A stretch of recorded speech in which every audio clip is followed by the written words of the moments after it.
Hey, everybody. Welcome to Game Breaking News with me, Jeff Grubb, your host from GiantBomb.com. Thank you for tuning in to this episode. We're going to be talking about all the info from Switch 2's big launch game and more. It's going to be a good one because we have Lex Luddy on the show. Lexi, how are you doing? Rob, I'm alive, which is great. Yeah, that's good. I'm not doing too bad. I've been super busy. I was traveling last Friday. I was at the Irish Game Awards. And a summit that was on around that. Let me think. Did Guinness win again? Nailed it. No, it was really nice. It was the Irish Game Awards is more like local based than something like BAFTA. Like BAFTA does have just one award for Best British Game, but the Image Awards try to do like all the games that are getting nominated are Irish games or games partly developed in Ireland. But it meant that you had a very funny situation where Best Narrative went to an indie game made by one guy, and runner-up for Best Narrative went to Baldur's Gate 3. Okay. So, but yeah, it was a great show. It was nice hanging out with people and seeing stuff. Talked to Xavier Nelson. That dude's super smart. Yeah, always a joy to talk to him, isn't it? Yeah, saw Tom Hall chainsaw him with the chainsaw from Doom. That's fun. Chainsaw from Doom. So that was weird. And I have a Switch 2 pre-order, which I think makes me gaming royalty. Like, yeah. All right, I didn't invite you on here to brag. I'm jealous. It does make you better than me, though. That's for sure. Yeah. But that was never a question. Europe's getting fucked over by America anyway. It's your fault we can't buy PS5 games anymore. We can't buy PS5s at all. Yep. This is all your fault. It's a nasty business we got going on this country of ours. Doesn't feel like it's going to solve itself anytime soon, and no one else seems to know what to do about it. So it's just going to keep getting worse. We had the Mario Kart Direct today. We'll talk about that. A lot of info that we already knew, but I'm it definitely has me still very excited. But no new info about pre-ordering here in the States or in Canada. I think people are expecting at this point for that stuff to kick in next week, maybe. I mean, there's some rumors. Who knows how reliable that info? They're going to announce it when they shadow drop Oblivion. There you go. Yes, when Nintendo acquires, but Microsoft and then releases Oblivion.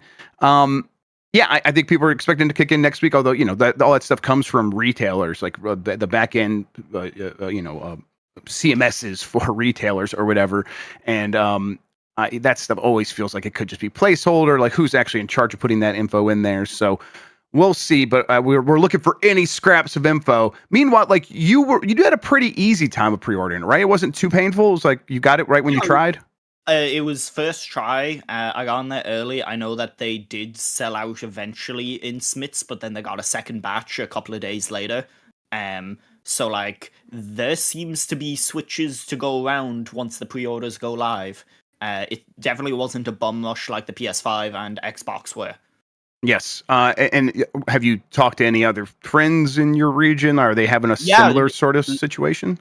Lots of the folks in the UK have found it pretty easy. I know it was a bit more difficult. Like you did have to be keeping an eye out for when stuff went live.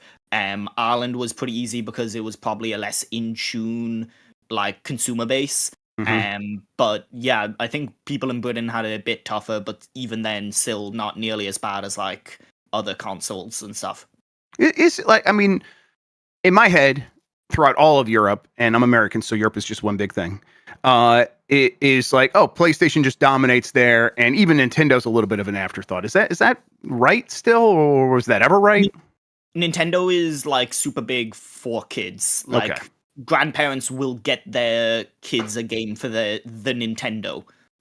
Same as America in a lot of ways. Xbox 360 was fucking huge, but PS4 ate its lunch right after that. Like, I know no one that bought an Xbox One in Ireland. And, like, I know people that do have Series X, but most of those people are in the industry. Right. So, like, that seems like a bad sample to take. I don't know very many casual people, friends or anything that have a Xbox.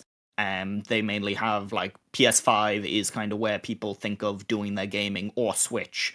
But Switch is super popular everywhere in Europe.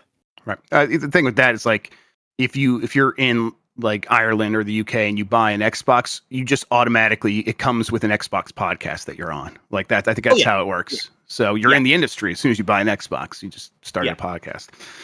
All right. Well, you know what? Let's explain what we do here. Most weekdays, I, Jeff Grubb, will help piece your gaming life back together. That includes breaking news and maybe even some of our own original reporting. For all these topics, I'll get the input of a bona fide expert who will make me look smart. If you are watching live on Twitch, welcome. You can always listen to the show later on podcast feeds by searching for Game Breaking News or find the RSS feed on giantbomb.com. You can also catch the show later on YouTube. Hello, YouTube. All right, we have a lot to get into, so let's start the show with that Mario Kart World Direct and all the details out of it, including info about Grand Prix races, knockout tours, battle mode, free roam, and more. Kind of collated what I could here. I think I got this from Gamatsu, so shout outs to them. Just drop something on the floor. Mario Kart World introduces an interconnected world with courses linked by roads, enabling exploration and navigation between races. Grand Prix mode features 4 races per cup, with players driving between courses within a cup. Knockout Tour is a new mode with extended rallies and checkpoints. Elimination occurs for those who fall.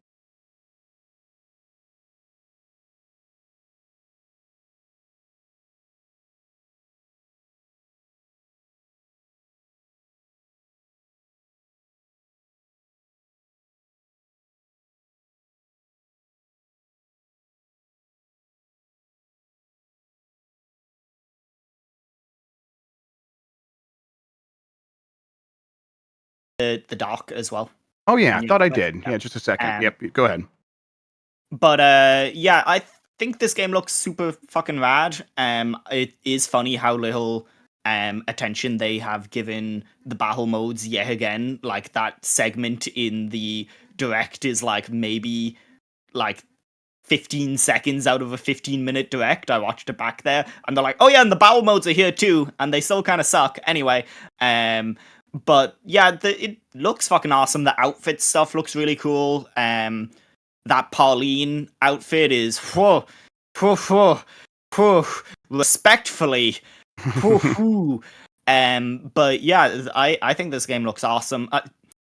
Does it look $80, €80, €90, depending on how you buy it? Awesome. I don't know, because I think everyone is buying it in the form of the bundle.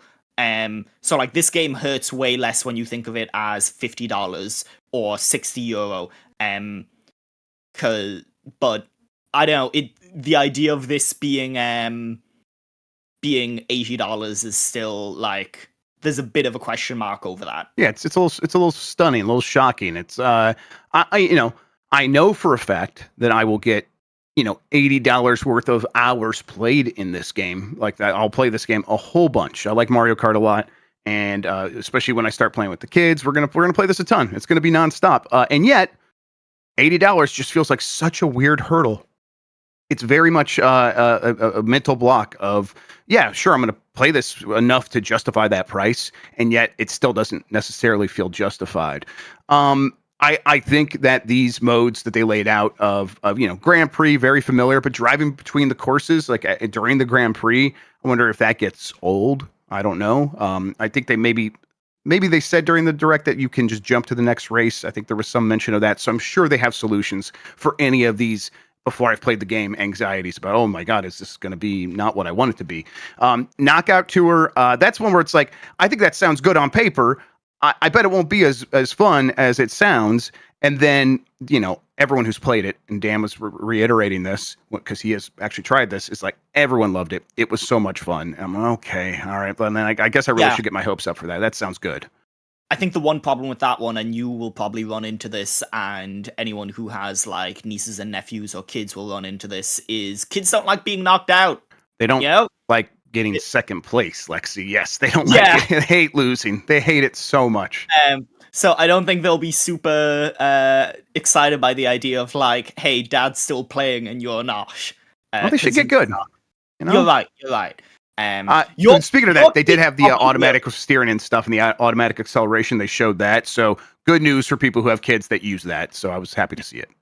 And I mean, like, your kids will have no problem. Bacala, on the other hand, He's helpless. He's just absolutely hopeless as well. Yeah, it's gonna be bad. He's too busy getting good in Rocket League. He hasn't been able to learn how to like race in a real racing game. You know. Yep, that's right, man. You know what's a good video game? Rocket League. It is. All right, and then the free roam. You know, they showed off more of that, but and they kind of, one of the things you mentioned when we were talking about like the gathering up the costumes. There are these meal sacks. It looks like, you know, you go through fast food and sacks of burgers or whatever that are glowing and rainbow color and shiny, and you pick them up. And as you do that, it unlocks a themed costume for the character that you're playing as. And this seems to be one of the incentives to have you go out and explore this open world in the free roam mode. And to me, it's like, yeah, that sounds pretty good. Like, obviously, there's other secrets. There are other things to discover in the open world. But having this as an option to like kind of keep like just a little bit of a carrot on a stick, that is enough for me to be like, yeah, I'm going to want to get a lot of those. And it seems like you could play as different characters to get different costumes. It's like, yeah, that sounds like a ton of content right there on its own. So I don't know. Everything about the free roam mode has really worked for me. And I was really happy to see this as well. Yeah, I appreciate the idea that Mario is stopping to get garage sushi. That's really good. The idea that he's like risking it. But yeah, the outfits themselves look really fucking cool from what we've seen of some of them. Like, some of it is like the Malibu Stacy thing of just, they have a new hat. But also, guys, have you seen Pauline's new hat? Yes, exactly. It's a latex, and it's very wow.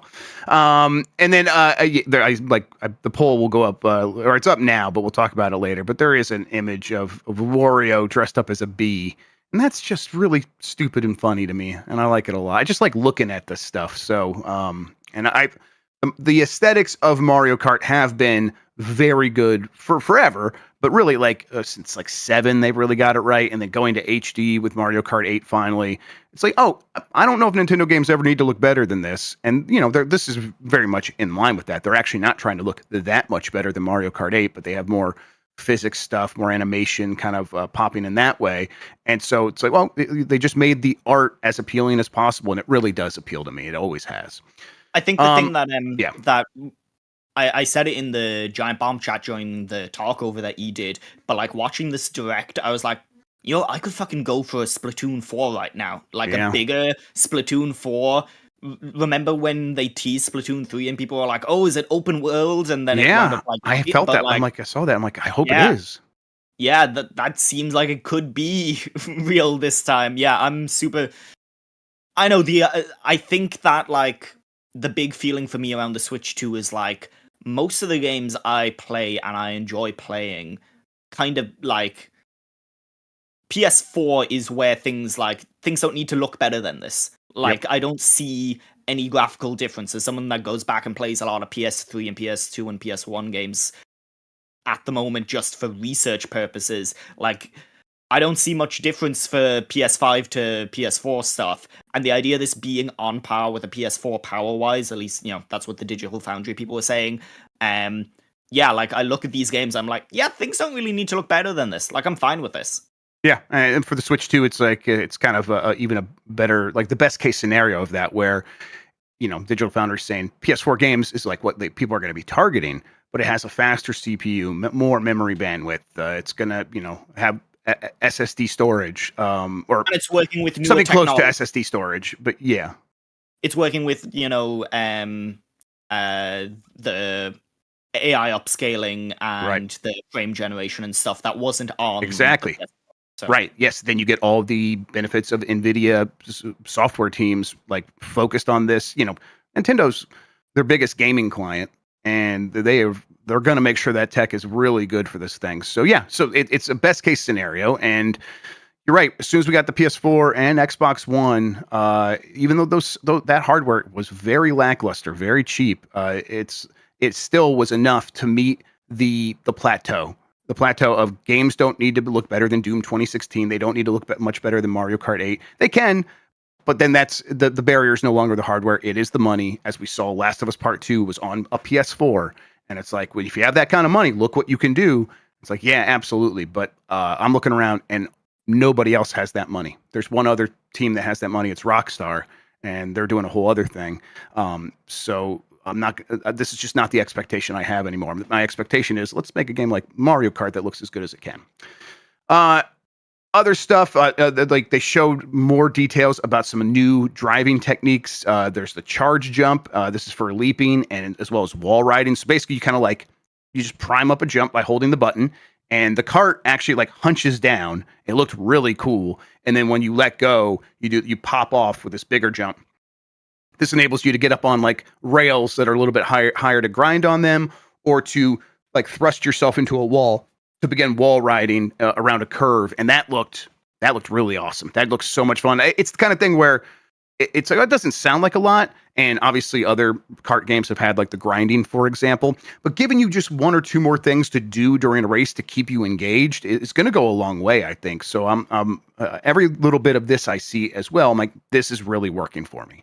It reminds me a lot of Tony Hawk adding the reverse of like, yeah. this is a simple extra mechanic, but the way that it changes that dynamic and it allows you to chain things together sounds really exciting to me. As someone that, like, I put 300 hours into Mario Kart 8, like I have played the shit out of that game.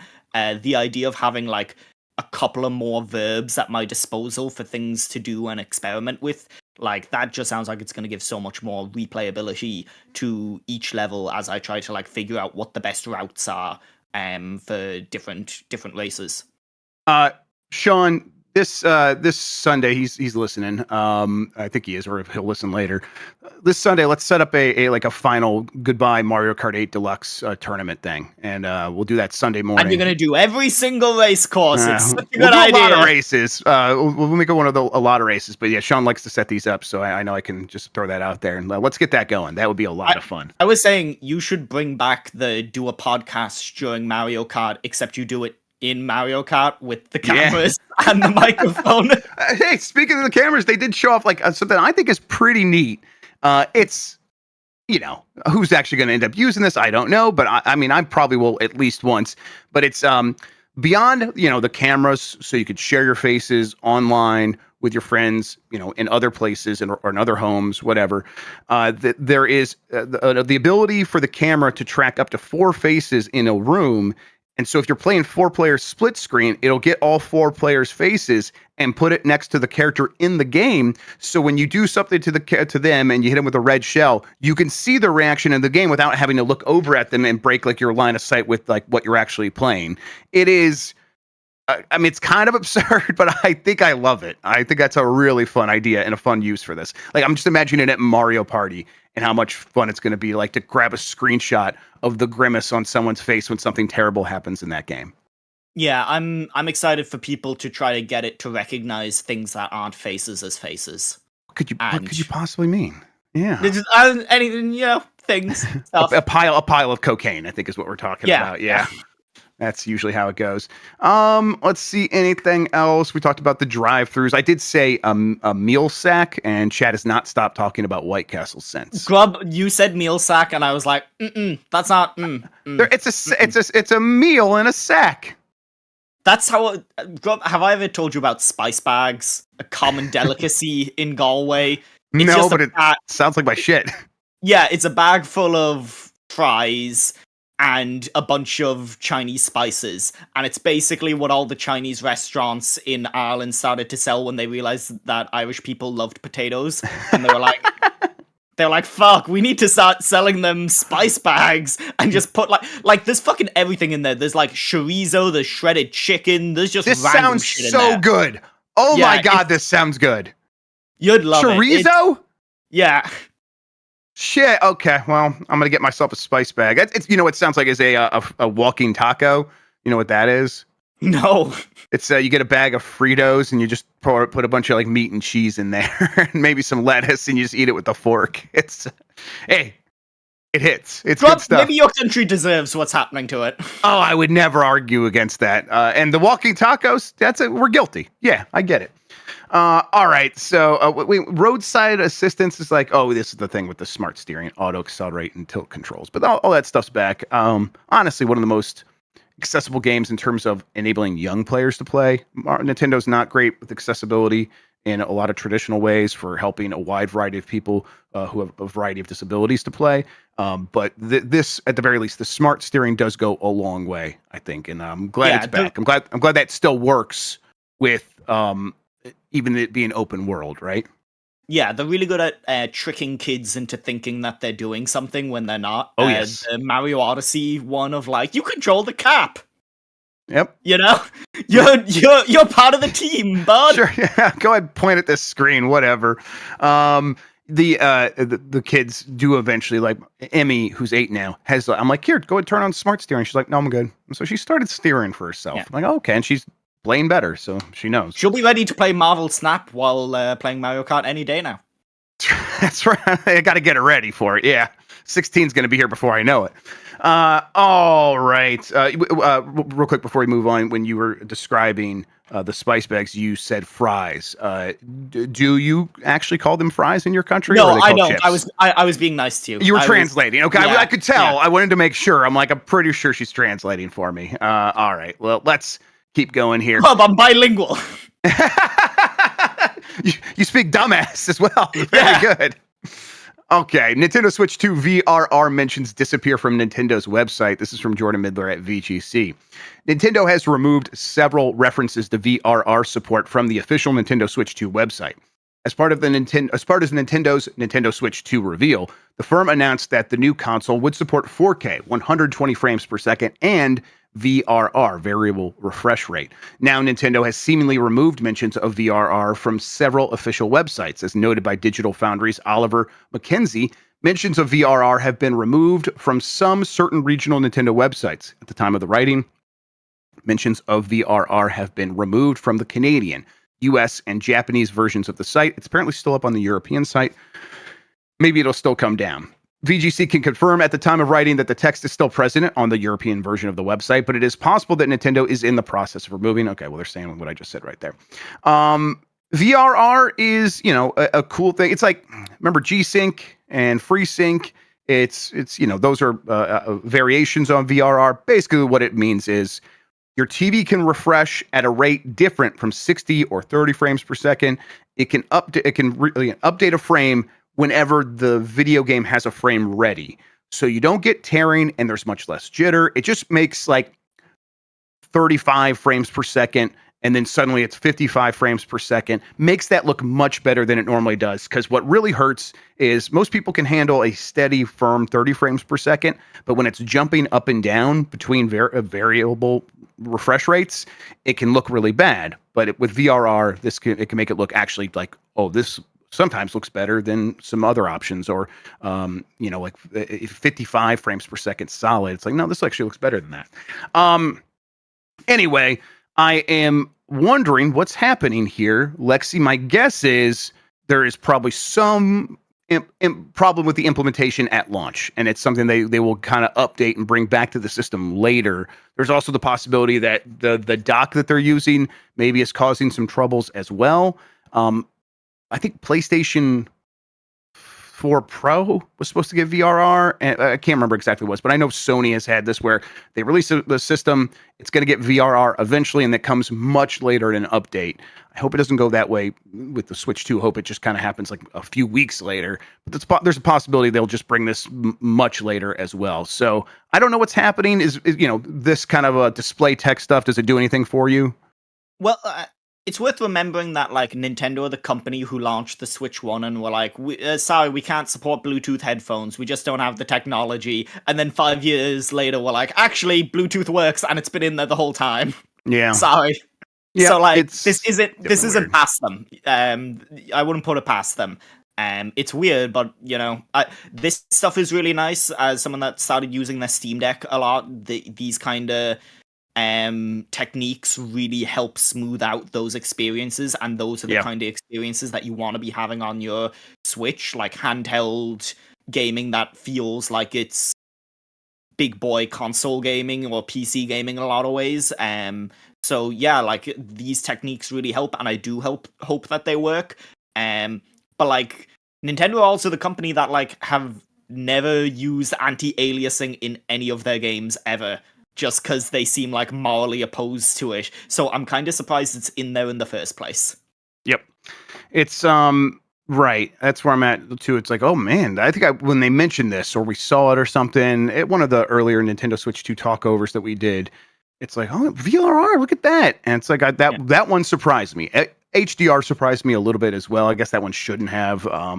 But having HDR built into the handheld screen, and then obviously then that means they'll be able to support it on TVs. Fantastic. But VRR felt like a nice bonus. And you're right. It is good, like having it on the Steam Deck or the various other handheld PCs does make a big difference.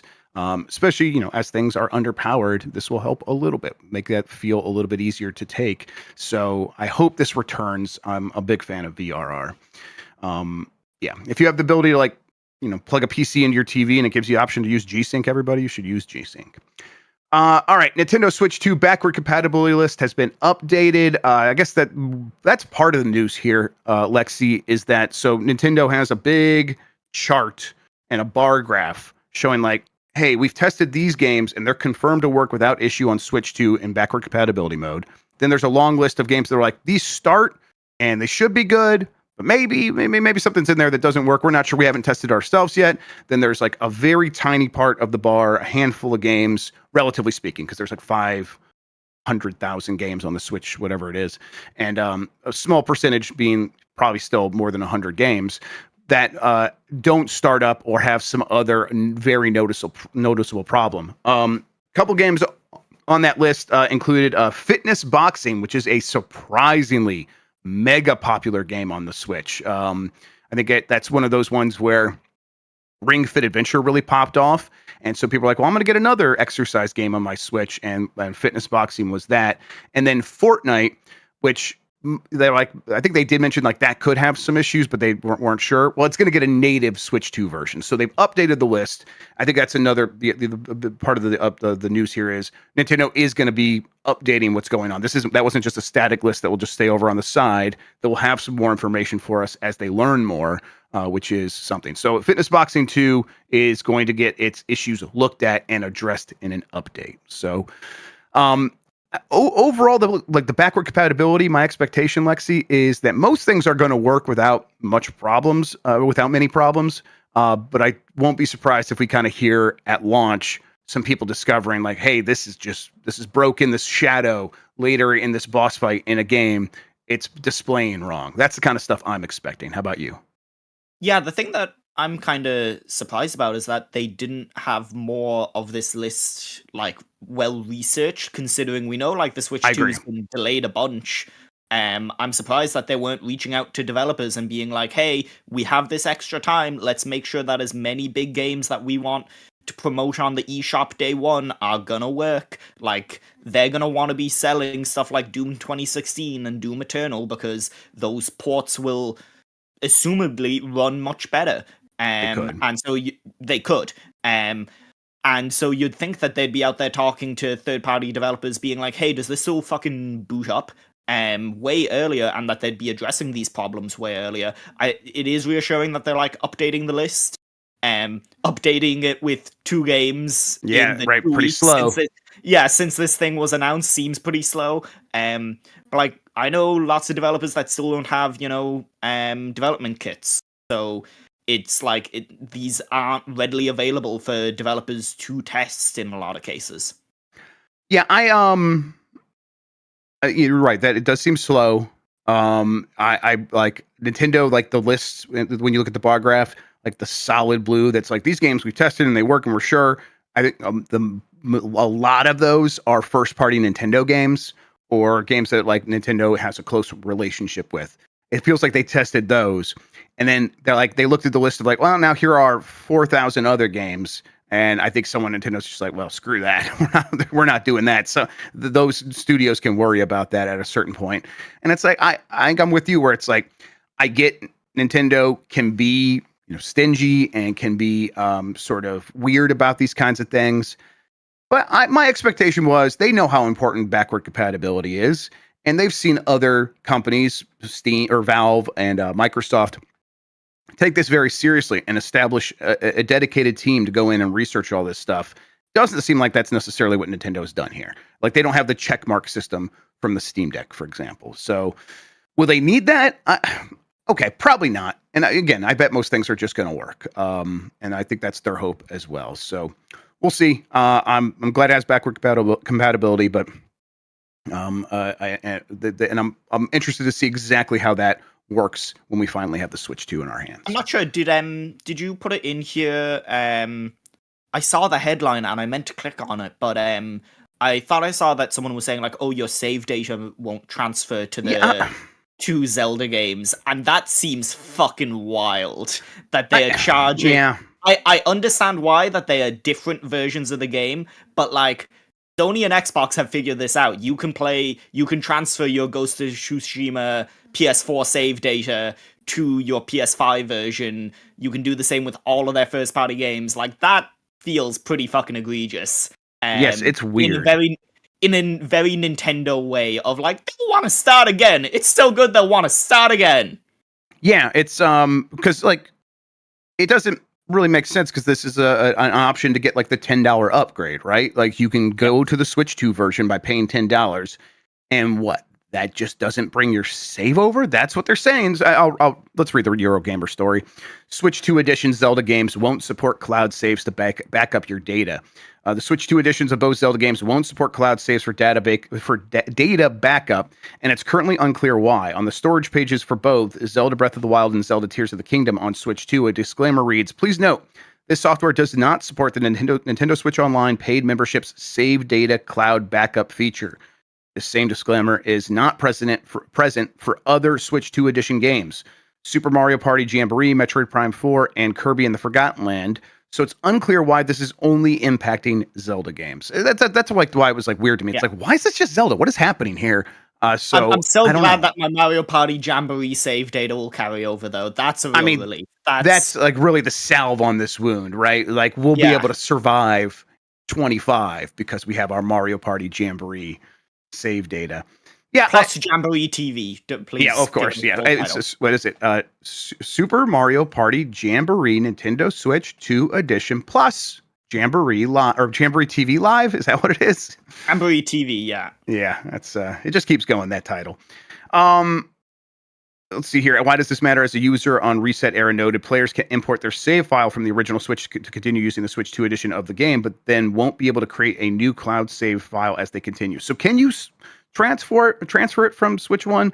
Either way, there's some weirdness here. I wish Nintendo would just had to answer these questions. Like, why Zelda? That's the thing that I've talked about with a few people, but like, Nintendo have delivered so little information on their own products this go around. Yes. It feels like people talk about how when the Xbox One was announced, there was that kind of scuttlebutt among all the press who were at that event trying to figure out information because they didn't want to say certain things and different representatives were saying different things. It feels like that, but it's been going on for 2 weeks. Like the amount of conflicting things on different Nintendo websites, the amount of like press having to track down even the price of the console itself, and the press having to be the ones to deliver that news, and Nintendo not wanting to deliver it themselves.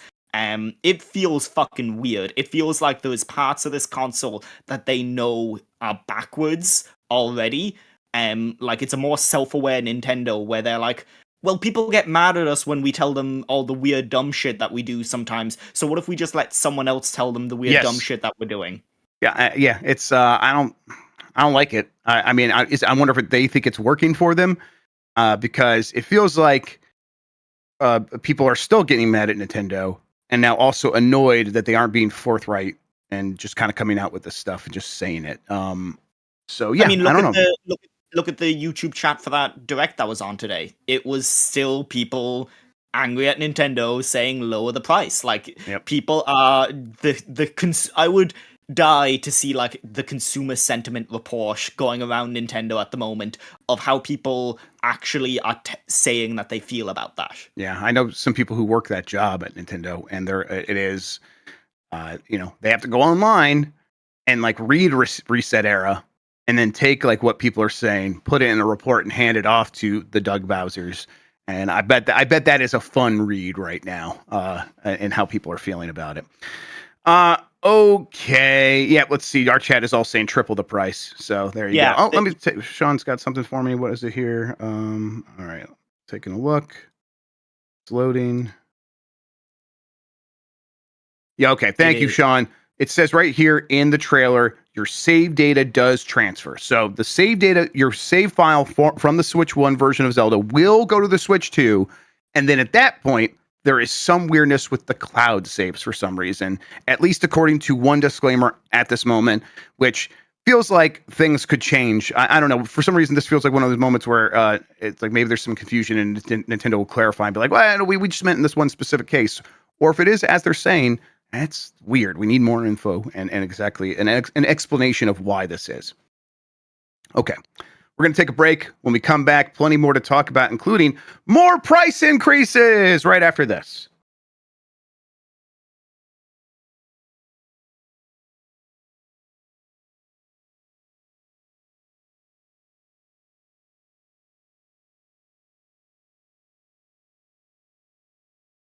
All right, we're back. I'm Jeff Grubb. That's Lex Aletti. We're here on GameBreaking News talking about PlayStation Plus prices in Canada are increasing again. This is from Chris Scullion at VGC. PlayStation Plus prices in Canada are rising for the second time. Canadian subscribers, including Reset Era user Quialdo, I can't read that because there's a little squiggly mark in my Microsoft Word document that says this is spelled wrong, have been reporting that they've received emails from Sony informing them that 12-month subscriptions for the service would be rising from June 24th. On that date, the price for a 12-month PS Plus Essential subscription will change from $95 to $110, an increase of 15 Canadian dollars. A 12-month PS Plus Extra subscription will increase from $155 to $190, a $35 increase. The PS Plus Premium subscription for 12 months is also going up by $35. That's from $190 to $225. According to Sony's email, the price adjustment will enable us to continue bringing high-quality games and benefits to your PlayStation Plus subscription service. This is the second time Canadian players have seen their PlayStation Plus prices rise following a hike in 2023. Before then, Essential cost $70 a year. Extra was priced at $115 a year, and Premium was $140 a year. So that's Premium has gone from 140 Canadian dollars to 225 Canadian dollars.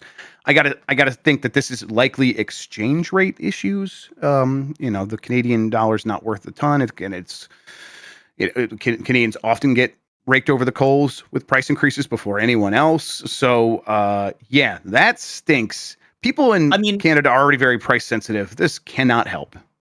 Yeah, but Sony got out there and they said we need this money to be able to continue to bring great games to you, like Disney's Up for the PS2.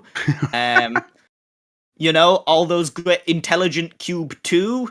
The only way you'll be able to play those games is if you give them like $225. That's a shitload of money. That is so much money. And what you're getting at is the main benefit of PlayStation Plus Premium are those classic games. So like for the the extra tier, you get a bunch of like the new releases the newer releases that are added to the PlayStation Plus Extra library, and that's pretty robust and probably still worth it even at this price of what is it, $190? Okay, that's pretty expensive. But I guess games are expensive in Canada too, so that probably does add up to about 2.5 games, maybe just 2 games. I don't know the prices there, but I think that sounds about right.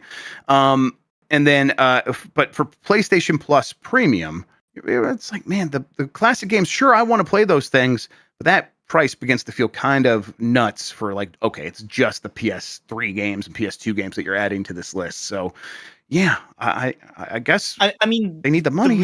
What do they need it for? Yeah, the really like weird thing about these prices going up, and you saw it with the Switch as well, is like companies seem to be fucking terrified to talk about it.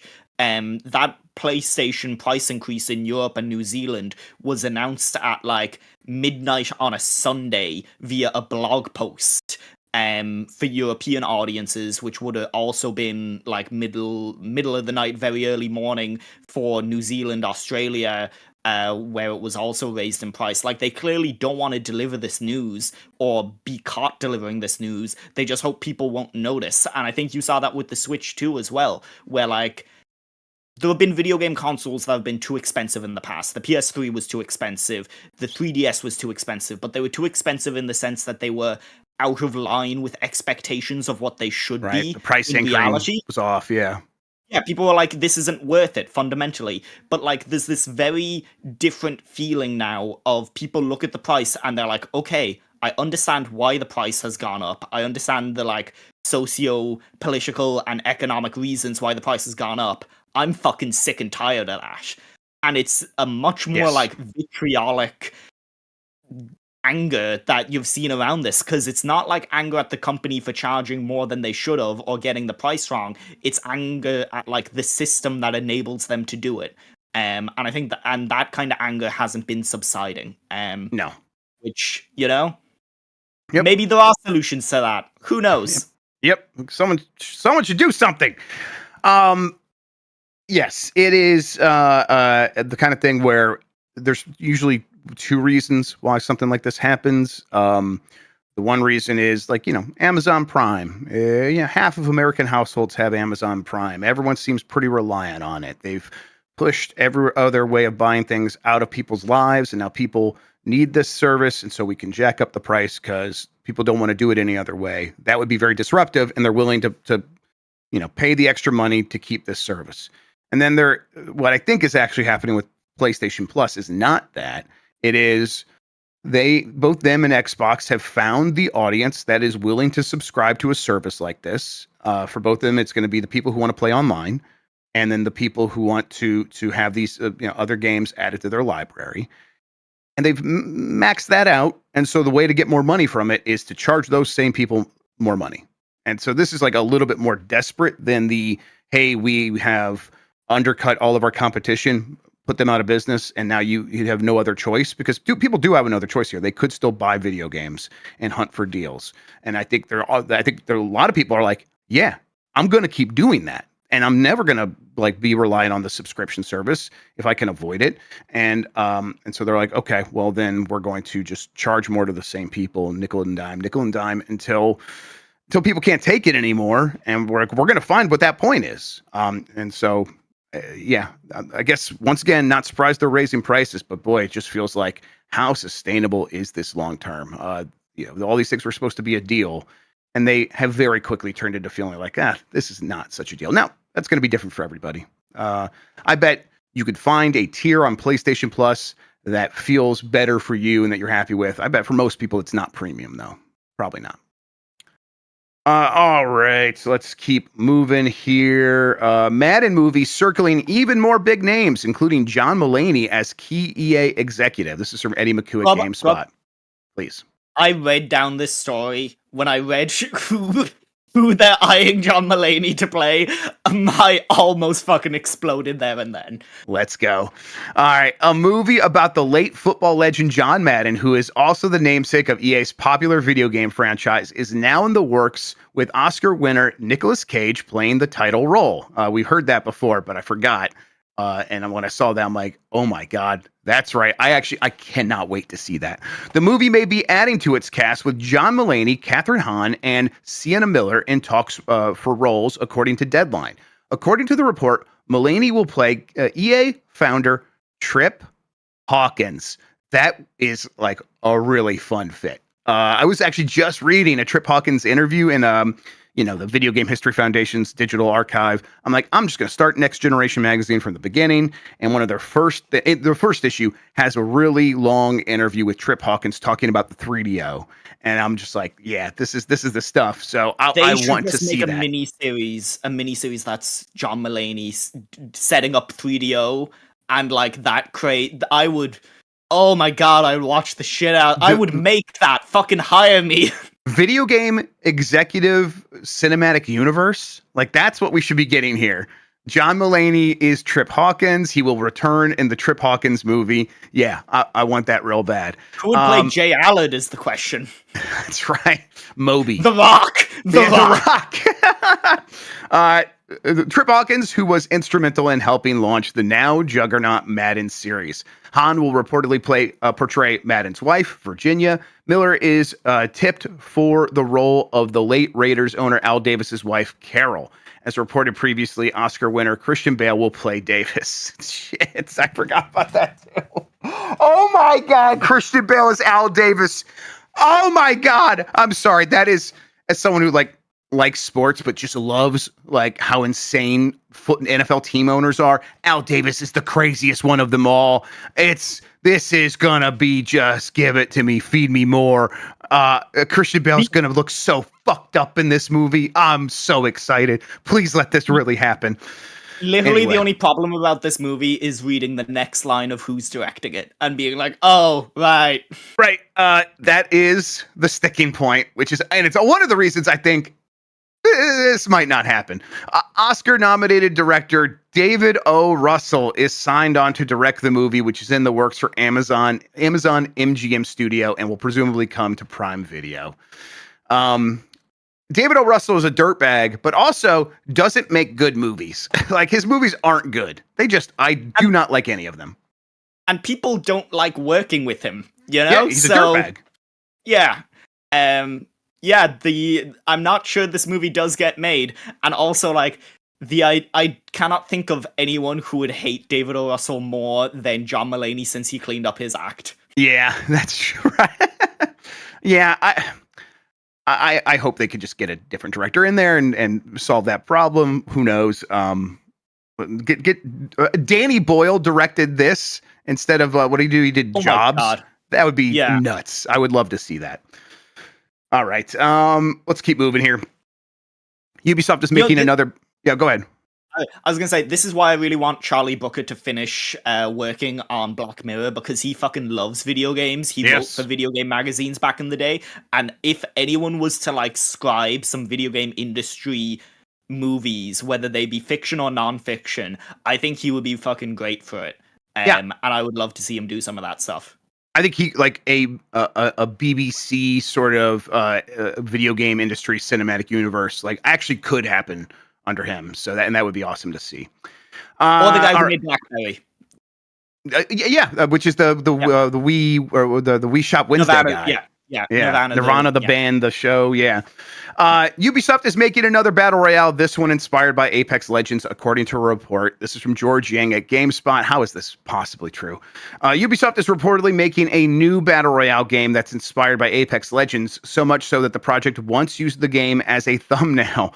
According to Insider Gaming, Ubisoft's new battle royale is codenamed Scout. Hey, Scout, you hear that? And it has been in development for a few years already. Its characters are said to be similar to Apex Legends' own Pathfinder, Wraith, and Lifeline, as well as others. This is the definition of insanity. I feel like I'm losing my mind. I feel like What are you talking about? That game exists! It's getting smaller! Yeah! People already aren't playing Apex Legends. In Ubisoft, what you got? The Ubisoft juice you're going to bring to this? Are you crazy? They've already done that. They did the fucking Battle Royale one at the beginning of lockdown that they shut down, that everyone forgot. And was like, what was it called? I can't even remember what it's called. Yeah, it was like a fucking Quake shooter as well, because it was really quick. And like 5 people were way into, but no one else remembers. And they did X Defiant, which they shut down. Hyperscape. Yeah, thank you. It's our jobs to know what Hyperscape is, and neither of us, for the life of us, would ever remember the old dome. Yep, it's already gone again.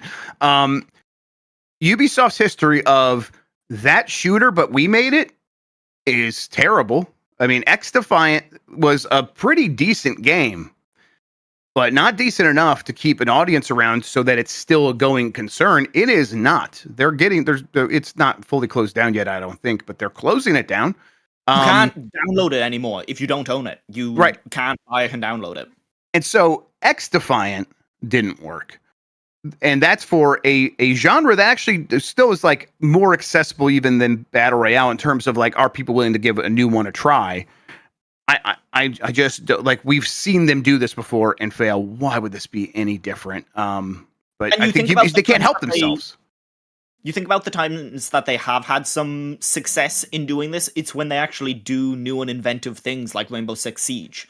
Like that, yes, it uses like Counter-Strike as a basis, but there's so much more going on in that game with its destructible environments and things like that, that like it does feel uniquely different. That's and right. if this game doesn't have something that actually makes it stand out, which honestly most of these Ubisoft live service games don't, and that's why they disappear. Like they even did it with one of their own games. They even did it with Skull and Bones, where they were like, what if we make a game that's just Black Flag? And then that got bloated and multiplayer was injected into it and it became a mess. And now how's Skull and Bones doing? Like, I saw a headline that's like, Skull and Bones is the pirate game we always wanted it to be this week. And I'm like, what? Don't tell me Skull and Bones got good. I kind of want to try it again. It's probably no one's playing it, but I'm interested to see where it's at. Lucy played it like 3 weeks ago, didn't she? She was supposed to, but then Ubisoft, surprise, laid a bunch of people off or made some weird decision, and we were like worried about dunking on a game that a lot of people that we know worked on. Okay. So. Okay, yeah. That makes sense. So we just played Foam Stars instead, which we had no problem making fun of. Ubisoft will host the Division 2 showcase next week. From Ben Lyons at Game Reactor. Ubisoft and Massive recently made the decision to delay the next DLC planned for the Division 2, while soon after also revealing that it will be known as Battle for Brooklyn. Yes, okay. Now, the developer is ready to show off a ton of information about the next chapter of the action game as the Division 2 showcase has been announced. This will be held on April 23rd. They're still making DLC for this? Remember, they had 2 other Division games in development that they cancelled. Right, Division Heartland and I think Division Hyperscape, I think. Good one. I think that's what it is. Yeah, and like apparently they're still working on Division 3, but like I guess this is great news for Matt Rory. I know he loved Division 2, but yeah, I don't know how this game is still going. Yeah, people. Yeah, you're right. People do like the Division 2, but it's like, I know. Massive Entertainment has been busy. They made 2 huge games since Division 2 came out in Avatar. And they made the Avatar game, right? And I know they made Star Wars Outlaws. So yeah, they've been busy. It's like, okay, so I would have thought like the Division 3 would be spinning up, and that's not the sense I get from this, but who knows? We should keep going here because we're running out of time. Marathon PC closed alpha has ridiculously low minimum specs required. Let's see here. It's like you'll need an Intel Core i5 8600, a Ryzen 5 2600 processor, 8 gigabytes of RAM, a GTX 1050 Ti. This is like really low spec. To me, that just says where we're at. If you have an online multiplayer game on PC, it's basically got to be like the same specs as friggin' Roblox at a certain point. You got to run on potatoes because you just got to make sure that everyone can get into this thing. That's a key part of this, which is a big shift for this industry, but it's one that's been there for online multiplayer games for a long time now, and it's not surprising to see. What a funny part of keeping the like heritage of the game alive when it comes to like, yeah, no, it's still going to look like a game that ran on Macs in the 80s if you wanted to. Exactly. Yeah, and it's I think the artwork for that game looks so good. It's like I bet this is going to look real good even on low spec systems, just because it's going to be bright and vivid and it's going to pop, and the designs of the characters are so appealing. So yeah, interested to see. Okay, I think that does it for the headlines. We have a poll question to get into, and a new poll question for you all. Let's get to that one from yesterday. Do you have a Switch 2 pre-ordered? There's 3 options here. I can't pre-order in my country yet. Yes and no. 11% of respondents have pre-ordered a Switch 2. 41% have not.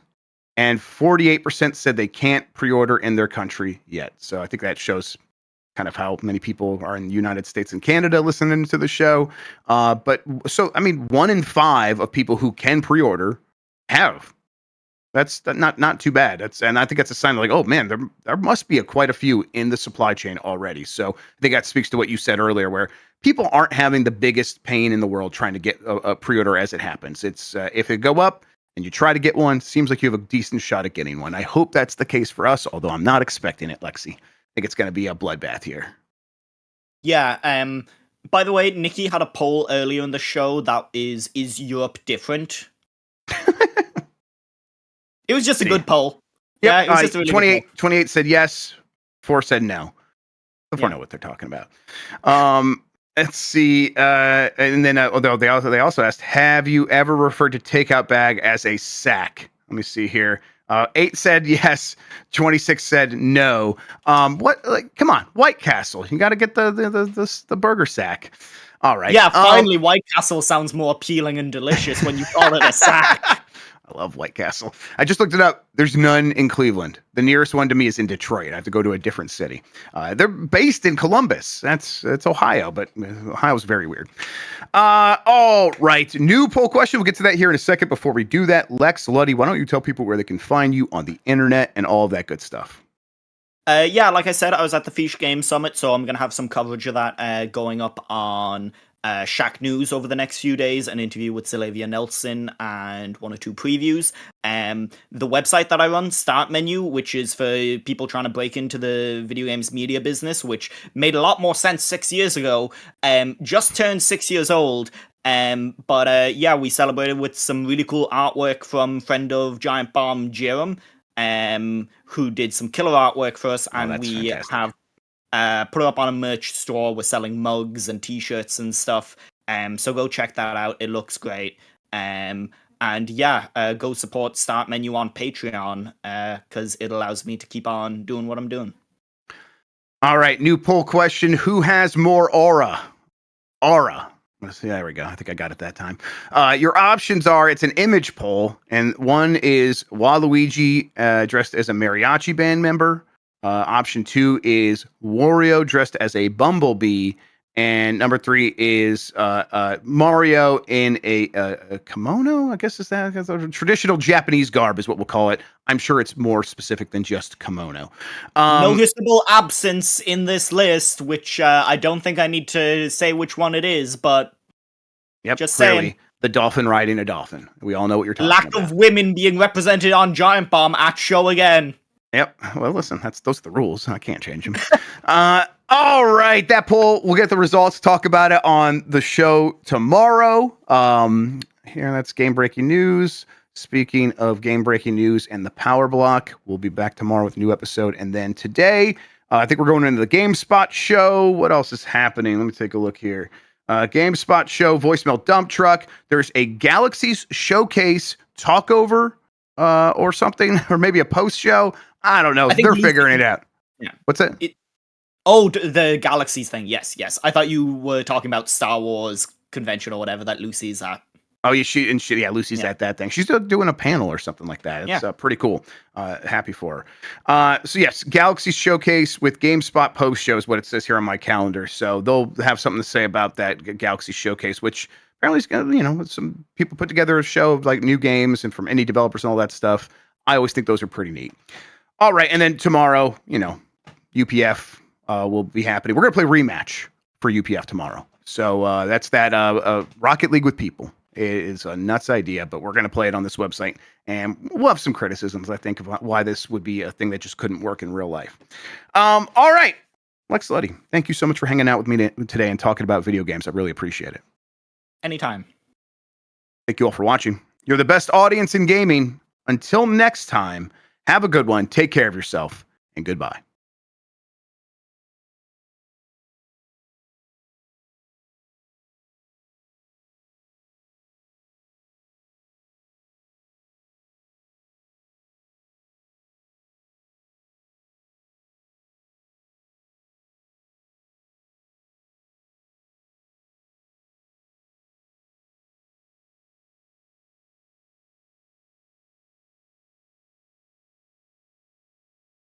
You're watching The Power Block. You're watching The Power Block. You're watching The Power Block. Just missed him. On the next Games of Our Lives. Yeah, that's right. You smell of poo. Why do we not talk anymore? We used to talk every day. I know what you did! It's gonna blow!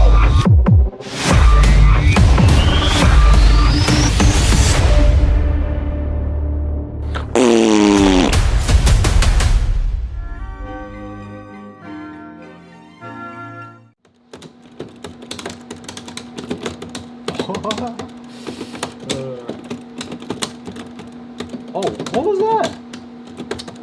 That was 2 clones, was it? Yeah, again, that's like he has multiple attacks that have 2 clones. Okay. And one could be real, one could be fake.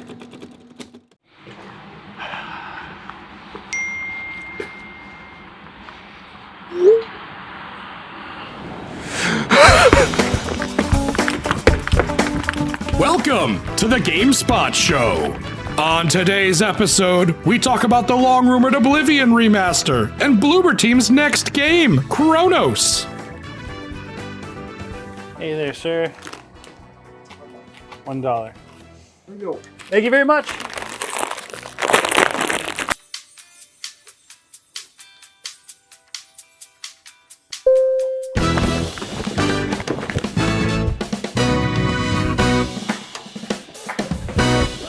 And now, your host, Kurt Indavina. Yeah, welcome to the GameSpot Show. That's right. Right about now, there'd be an applause for the empty room that no one is in. That's fine. I'm Kurt Indavina, your host. We have an exciting day today, an exciting day for the GameSpot Show. We don't have any reviews, but we have 2 things that I think are more than cool to talk about. One of them being this little thing called Oblivion.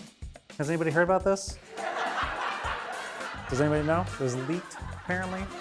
I mean, it's been leaked a couple times, so it's not really official. If you didn't already see the leak from the FTC lawsuit that happened back in 2022 when they had to release all these documents and it showed that was a thing that was happening, well, it was leaked again. This time we actually got screenshots. But we have a Jake Decker joining us, who is a certified Oblivion freak. They're here. And then right after that, you should stick around because we're going to be talking about the game Chronos: The New Dawn, which this guy got to see in person. Hands off, but I saw it. So stay tuned for that later in the show because we're going to talk about it. But in the meantime, let's talk about Oblivion with Jake Decker.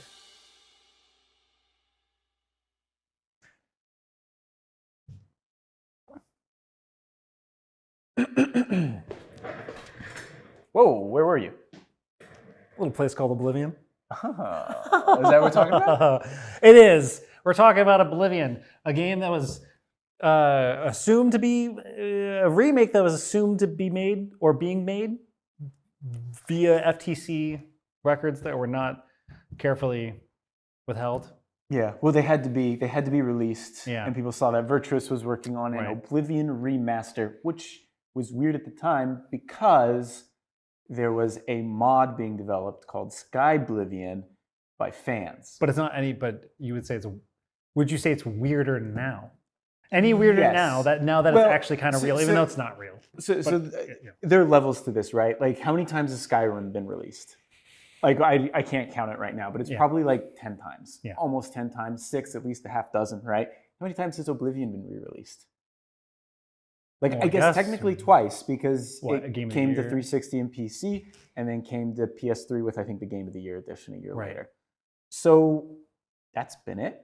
Mm-hmm. And like that game was critically acclaimed. People really liked it. But the problem was that Skyrim came out and that game took the fuck off to the point where like everything Bethesda had made before was almost forgotten about. Not even forgotten about. It was just like such a huge player base compared to Oblivion, which was successful in its own right, but not anything compared to what we got from Skyrim. And continues. Yes, Which Skyrim and continues to be this. And now, like a couple years ago, those documents got released that a Oblivion remake is being developed, which is cool, but it feels like it's 10 years too late. Right. Like, where was that Oblivion remake? You know, like, it would have made a lot of sense for that Oblivion remaster to hit after Skyrim's success, you know? Like, when the Xbox One came out, around that time. But instead, it was just Skyrim re-release. So re-release it on Xbox One, and then they released it on Switch, and then they did a version for Series X and PS5, and then they did probably on your phone you can play Skyrim. I actually don't know if you can play it on your phone, but probably you can. Who cares? I've never played that way. And now, after all these years, we're getting it, but there is a modding team developing Skyblivion, and I get it, right? Like, Bethesda can't make, I mean, Bethesda, I guess, technically can make money off of Skyblivion, because in order to play Skyblivion, you need to own Oblivion and Skyrim. Do you have to own both? I believe you have to own both, because, or maybe just Skyrim, but you have to own one of those games in order to play it. I think you do have to own both because I think you need Oblivion in order to import the voiceover into. So with Skyblivion, they can't use any assets from Oblivion in that game. Or in that mod. In theory, you could play Skyblivion, but it would just have no voice acting. Well, but they this is last I checked, but they developed like a mod that basically imports the Oblivion dialogue. Okay. So anyway, we're coming to this because Oblivion, this remake, has been rumored to shadow drop for, I feel like, this entire year, basically. Yes. They've been like saying, people have been saying, including, Jeff Grubb, who does our news show, has been saying this Oblivion remake is going to drop any day now. Any day now. Which also I think is weird because, as we talked about, The Elder Scrolls V was one of the biggest games of all time. There's hype around it, but there's no marketing. Like, if it's just going to get released, it'll get released and there'll be some ads for it and it'll be like, it's out now.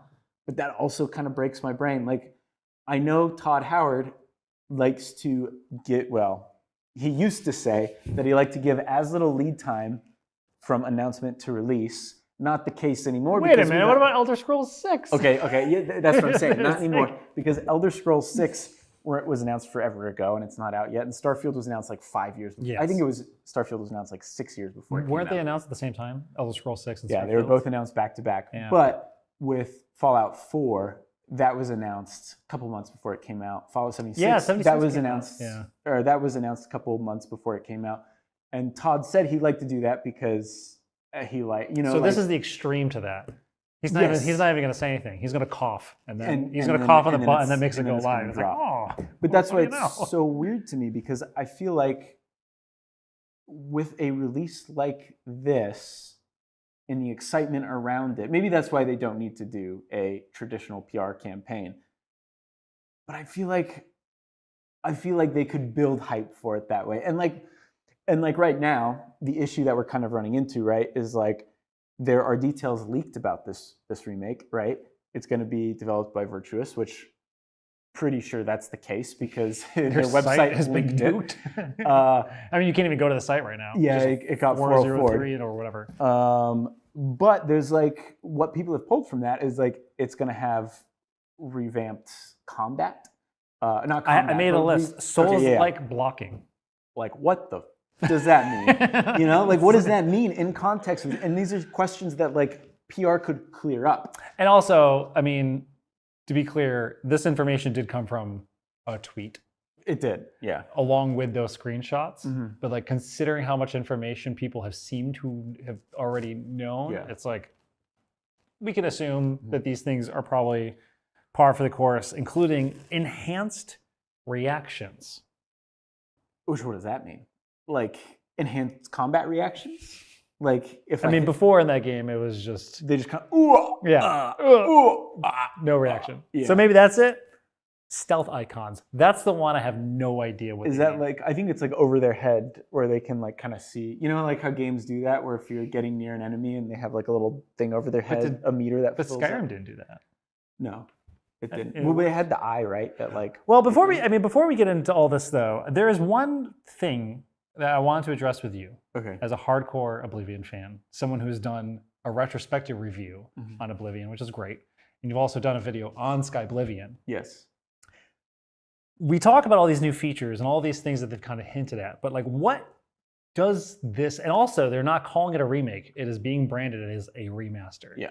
Which at this point doesn't even make sense anymore because like Metroid Prime was considered a remaster, but they remade all those assets. Yeah, and like, where do you and controls and all that jazz. If those images that were leaked are in fact true, those are remakes. And if it's being remade in Unreal Engine 5, it's not a I remaster. don't understand how it would be considered a remaster. I don't know. That's semantics. Doesn't matter. I know, but the one thing I want to ask you is what, like all the weirdness aside from there being already something in development to play it, what does this remaster need to be?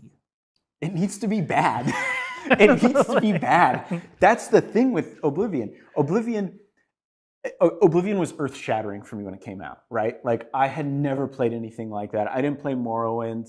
I'd heard of Morrowind, and it seemed cool, but those load times were eternal. It was very I don't know. I think I was just too young to really get into Morrowind at the time. And I played Oblivion, and it blew my mind. I was like, I didn't know games could be like this. There's something really small, like when I first played that game, where it's like, I could leave an item here, and it'll just be there forever. It'll be there, yeah. It'll just, unless, it'll be there. unless your game starts to slow down, Yeah, you I have to know. clear the cache, and you have the whole day. It was when like you I could start drop a coin on this grass and like come back 100 hours later, and that coin it'll will be there. It's like, yeah. it sounds so, I don't know. But It still sounds magical to me. It's Be like, things oh, like that, yeah. which blew me away. But as I said, Oblivion's bad. Like You said it's held together the with combat duct tape. sucks. Yeah. I think they had about 4 voice actors for a cast of 250 or something like that. It looks like dog shit. It did when it came out. That's important to note. Like, it looked weird when it came out. Yeah, it looked awkward when it came out. The leveling is interesting but busted. It is. I mean, I showed you this morning. There are straight up flub voice lines in the game of people reading a line, stopping, and going, "Sorry, I have to do that again," and then rereading it. So this game is bad, right? And I think that's part of the charm for me. And I know people talk about like that Bethesda jank. There's like kind of a nostalgic. But there's feel a to it. different there's a different thing with Oblivion because it's not like the game's buggy. The game has its weird jankiness, but like there's blemishes. There is a charm. There's like charm to, you know, only using 4 voice actors for everyone, and you hear 2 people talking to each other, and it's the same person exchanging dialogue. And I think that's what worries me about the idea of a remake is like if you make Oblivion feel like a modern experience, I don't think it has that charm to it. And that's what kind of worries me the most about the idea of a remake. Like I said, because of this weird shadow drop, we officially know nothing, right? Like obviously that stuff got leaked.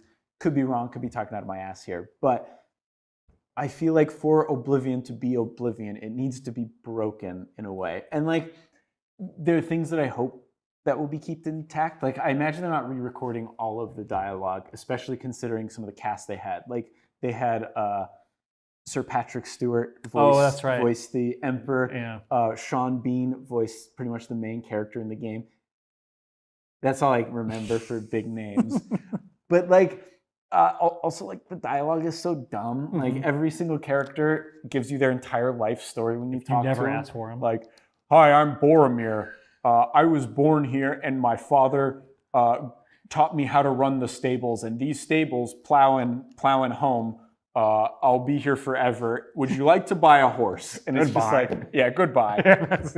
And it's like, this is the stupidest writing ever. It's like walked in to buy a beer. But I love it. It's like, what's going on?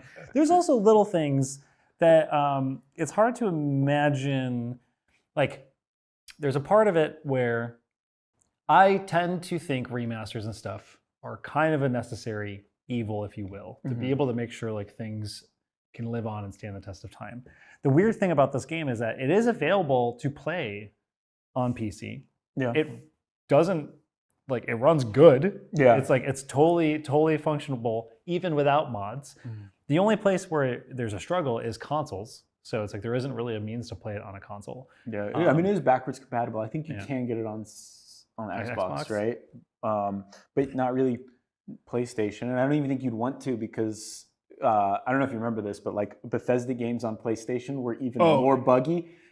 Like Skyrim deleted saves after a while, right? And like I think they had a similar issue with Oblivion. My how I played Oblivion and Skyrim were both on a PS3, and it was bad. It was like not a good experience.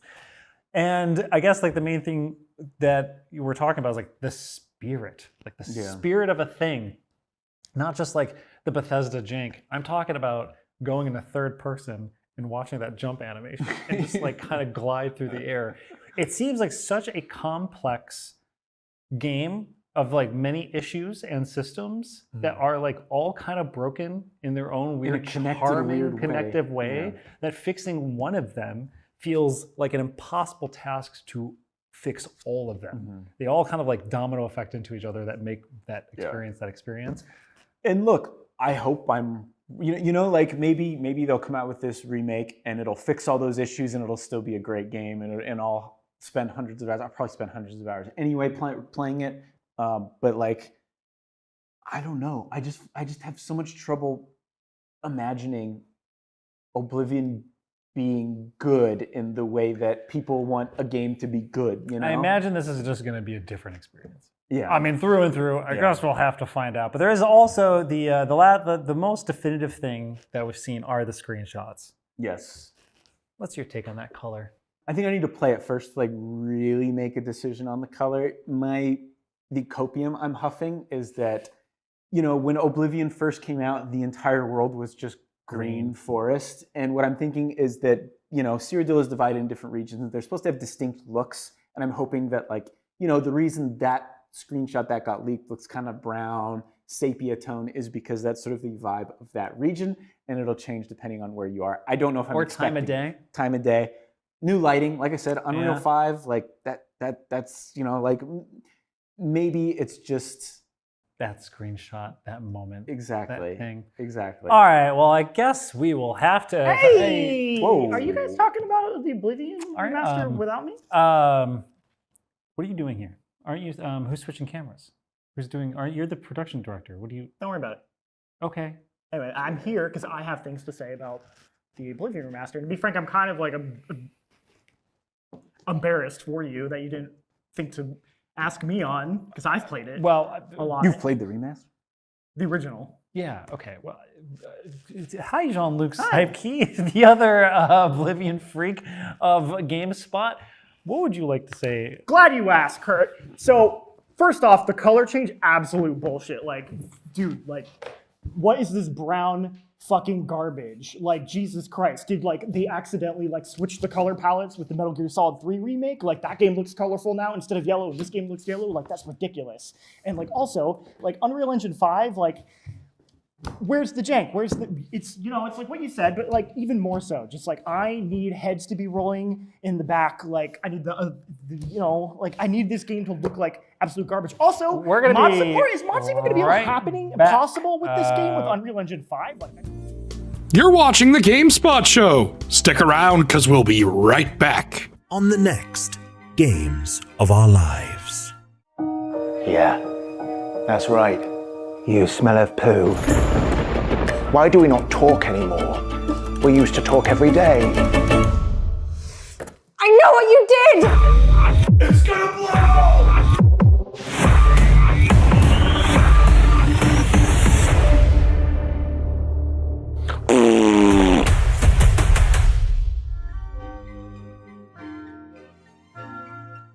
to be pop. There needs to Welcome be back to the magic. GameSpot Show, There needs to be everyone. Fantasy. Jean-Luc Seipke is still here and talking about Oblivion, but thankfully, you can keep doing your thing.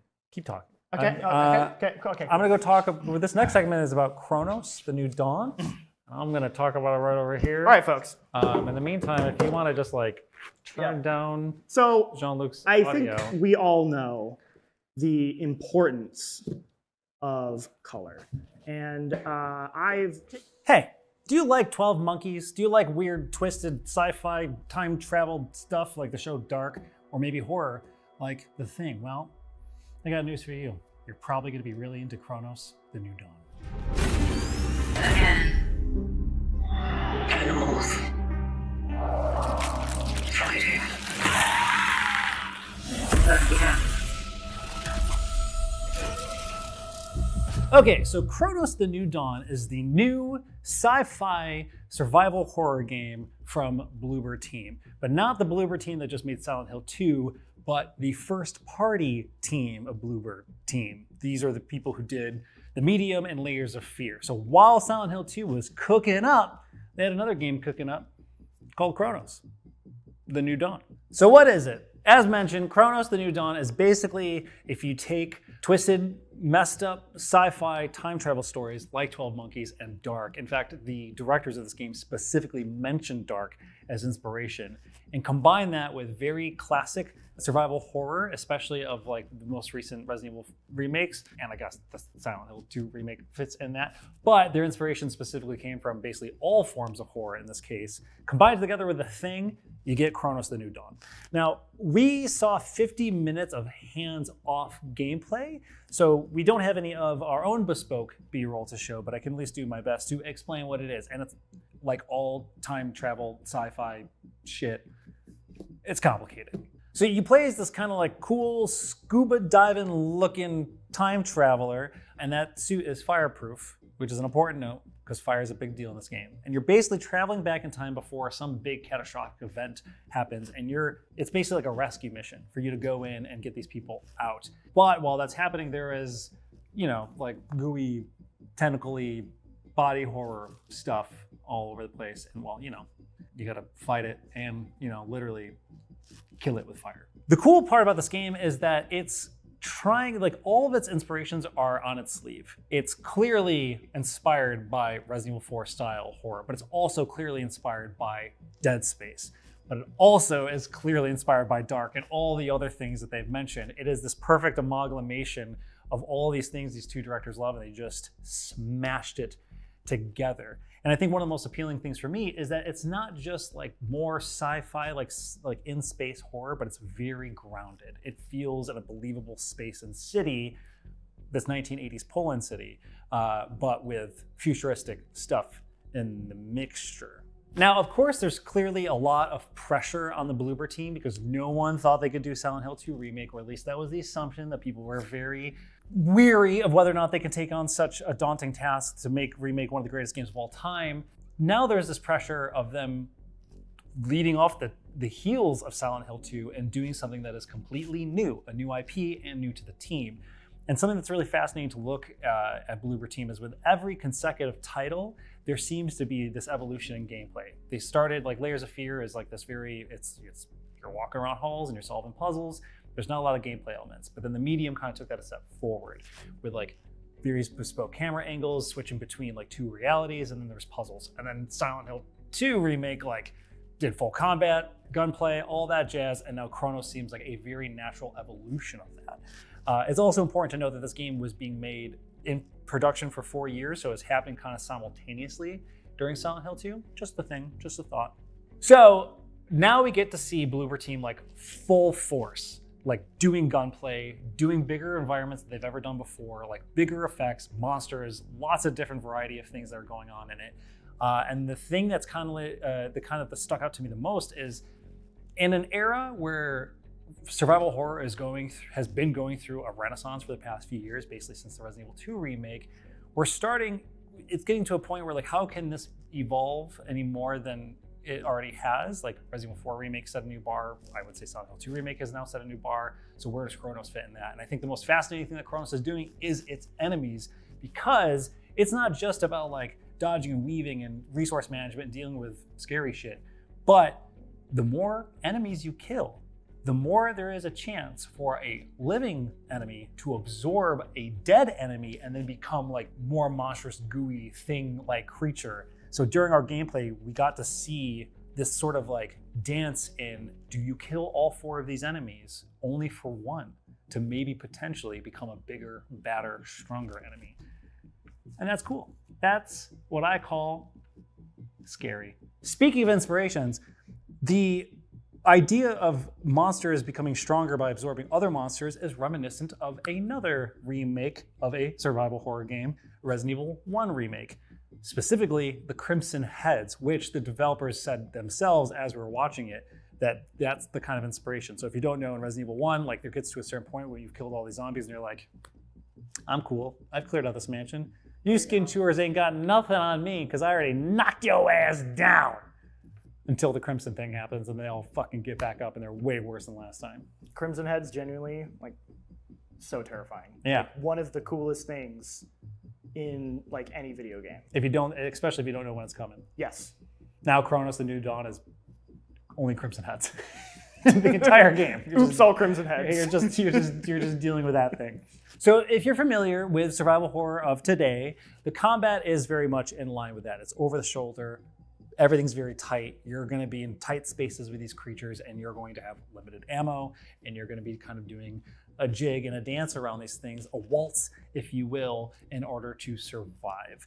Interesting part is that every gun you use actually has a charge hit, so you can actually like hold the trigger down and do a more powerful attack, which kind of leads to this risk reward if you think you can knock one of these things down with a charged hit when they're only 2 feet away from you. So it creates a different dynamic and sort of flow to combat that has usually traditionally just been like shoot, retreat, dodge, wiggle, do a dance with these skin chewers and all that. The other element is that killing these things just aren't as simple as shooting them and dying, because as I mentioned, another one can come along and get more powerful. So how do you deal with that, buddy old pal? Fire.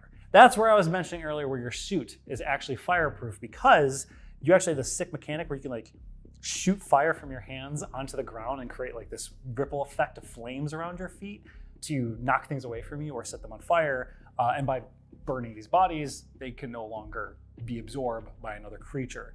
But of course, because it's a survival horror game, that fire is a resource that you have to manage. So you kind of have to decide whether or not you're going to burn these bodies or risk the biscuit, as they say, and hope that, you don't come back to a bigger problem when you leave a bunch of dead bodies and then another creature comes along and absorbs those, and then you got a bigger issue, so on and so forth.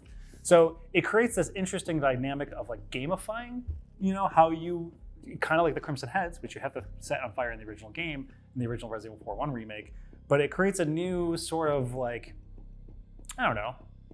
dance on how you do this, how you deal with an enemy down the line. You have to think about, like, you have to plan kind of down the line and how you might have to deal with a fight. Of course, it's alleviated with the ye old flame barrel that just people just kind of tend to leave around the world. I mean, like, I don't know about you, but when I'm walking down the street, I'm not seeing like tanks of gas just chilling on the side of the road getting ready to be shot at any moment. Maybe not in your neighborhood.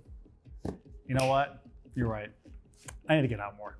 And of course, in fashion of the genre, you will be going back and forth through an environment, so you will be trailing behind certain areas.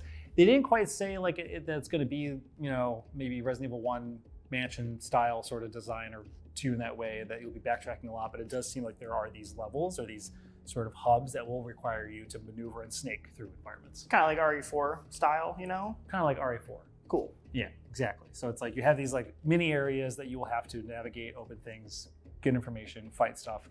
But at the end of the demo I saw, it required the player to go all the way back out from where they started. So that means, dealing with problems they didn't, face when they arrived, which is a valuable life lesson.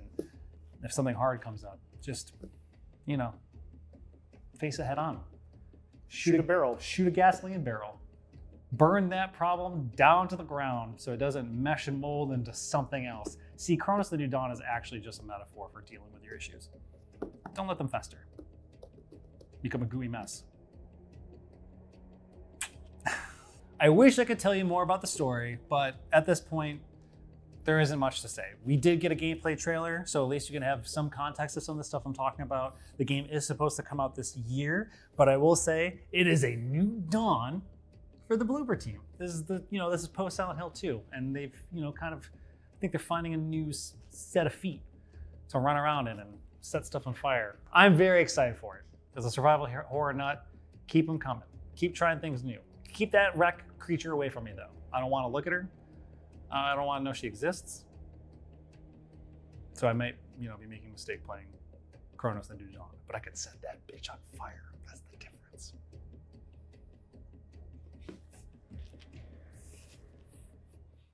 All right, and that wraps up the GameSpot show. Thank you all so much for watching. I've been your host, Kurt Navina. It's been a pleasure talking to Jake and I guess Michelle and Luke about Oblivion. Anyways, for everything video games and all that jazz, hang out here with us. All right, see you next time. Bye, folks. All right, that's a wrap. That's a wrap. Come on now. Way to go, my team. Oh, God. Here. You want to see? You want me to draw? You want me to draw? I'm done with this. I'm done. You want to see something? If only I had like a color Pantone book to come out with. Yeah, like an actual.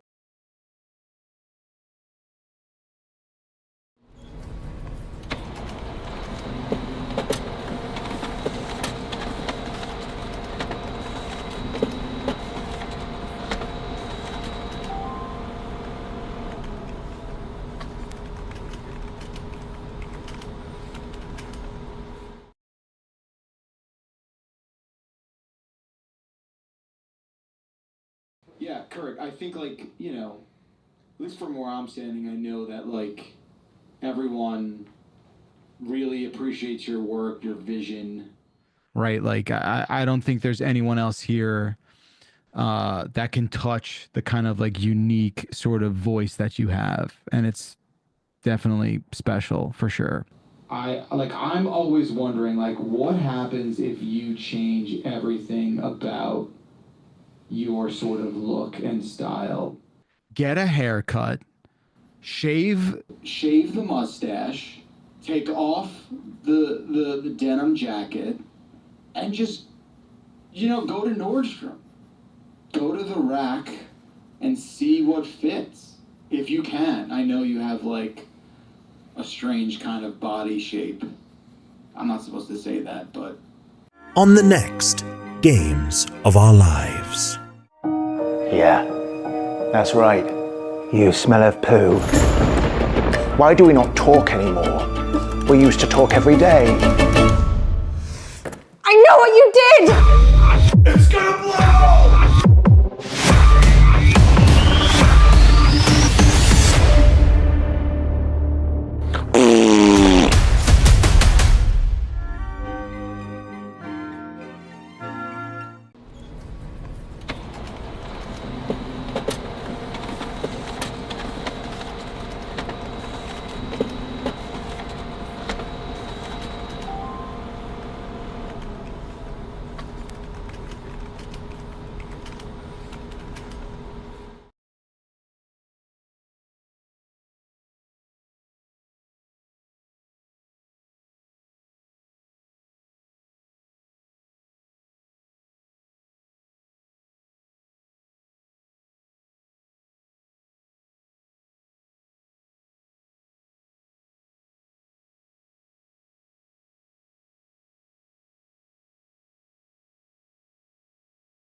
Hey, my name is Eric.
Mics are now hot and live.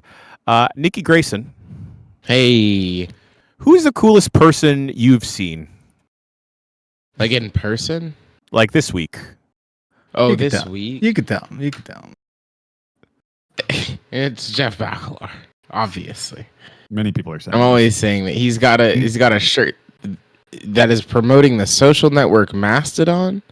Is that correct? That is correct. Huge early adopter. No one is left on the platform. Nobody's on it, but Bakalar is. So, yeah, that's my answer. Dan Reichert, what do you consider you were an early adopter for?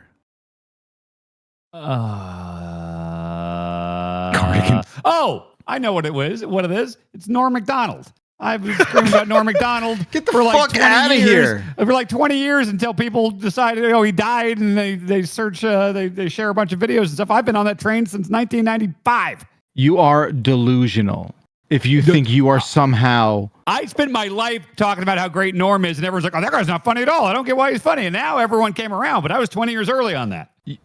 All kidding aside, Dan, you can't be serious. I'm dead serious. I've never met someone so delusional. Been a lifetime of this. I think Dan, in my sphere at least, is You're 19. What do you mean? Is the torchbearer for Nikki's Norm right. Macdonald. Nikki is right. Yes. Been screaming about him for decades. I didn't know who he was before Dan. There you go. That's what I'll say. Evidence That doesn't mean anything. That makes sense. Mr. Bacalar, Hmm. have you ever owned a puppet? Yeah, I have many puppets. I have many puppet-ass puppets. There's one on the shelf back there. I've got a little Satan one, the devil that I used to do a show for Dib when he was growing up to put him to bed. I'd be like, this is Satan. Worship me and not You put your kid to sleep? Yeah, That's with crazy, Satan. dude. Yeah, and he'd be like, The $1 million thank dream. you. Yeah. Good night, Dad. I love you. And Satan. Yeah, I got a couple puppets. Dan is a little quiet. I did a little cranking here. Is this good cranking? I can crank more. No. That's enough. Stop cranking. I'll crank it. Please. Dan, please. I'll Please. crank it. You think I Please, won't? Dan, please. I'm not challenging you. I'm asking you to wait. All right, gang. I believe we should be ready to go once Nikki gets back. Sorry, I had to get the dog. She escaped my view, but the door to my room is closed, so I was confused as to where she went. She mysteriously journeyed her upstairs. So I looked up the stairs, and there were two dogs staring at nothing at That'll the happen. door. Yeah, Scary. I think kinda my wanna cat's balls are cut off. No, That's good. yeah, or dick. You're going to ask to keep them? They don't cut. I don't want the penis dick off. or balls. No. They don't cut a penis off when they neuter an You animal. get some noodles. Just balls. Yes, Dan. Ball is life. The But, like, animal off, will like- the animal will continue to need to urinate. Oh, right, but will not have balls or will have Correct. No idle testicles. balls? No testicles. I This believe it's sounds just a good, pouch. right? Just a pouch, an empty pouch. Yeah. Okay. Empty. All right. I think Okay. things are yummy now. I'm going to fade to black. Talk to Marty. All right. I'm recording the video. I'm going to roll the intro now. Thursday. The machine is on.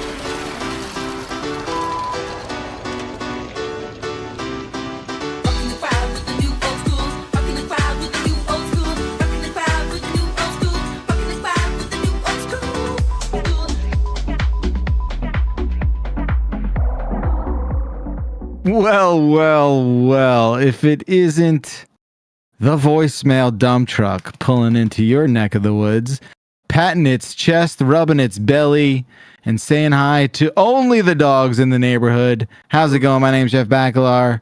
It is Thursday, April 17th, 2025. Bring all the pups. You got pups? Bring them to the show. That's right. It's Bring Your Dog to Work Day on the voicemail dump truck. Nikki's got a little scrappy little guy there. Who's that, Nikki? This is Barley. She gets scruffier every day. Barley has. I'm sorry. I know Barley very well, but that doesn't look like bars. Listen. That's what See what she a dog looks like. I've got you pretty small in my window. We'll just chalk it up to me losing my vision. Dan Reichert, how are you? I have never been better, Jeff Bacalar. I know you very personally, and there's no way that's true. Jan Every day's better than the last. How's it going, buddy? I ran out of the menthols I bought in New York, so I'm a little cranky. Wait a second. You're telling me what? They don't sell menthols in California anymore? You got to smuggle them back? Illegal. No, For real? Because of Gavin Newsom and his podcast. Oh, that greasy, slimy bozo. Yes. It's one of those weird things where it's racist and good for people. Yeah, I mean, yeah, you're not wrong. Because minorities are the only people who really smoke menthols, but isn't so that bad racist for you. also, No, for Nikki? sure.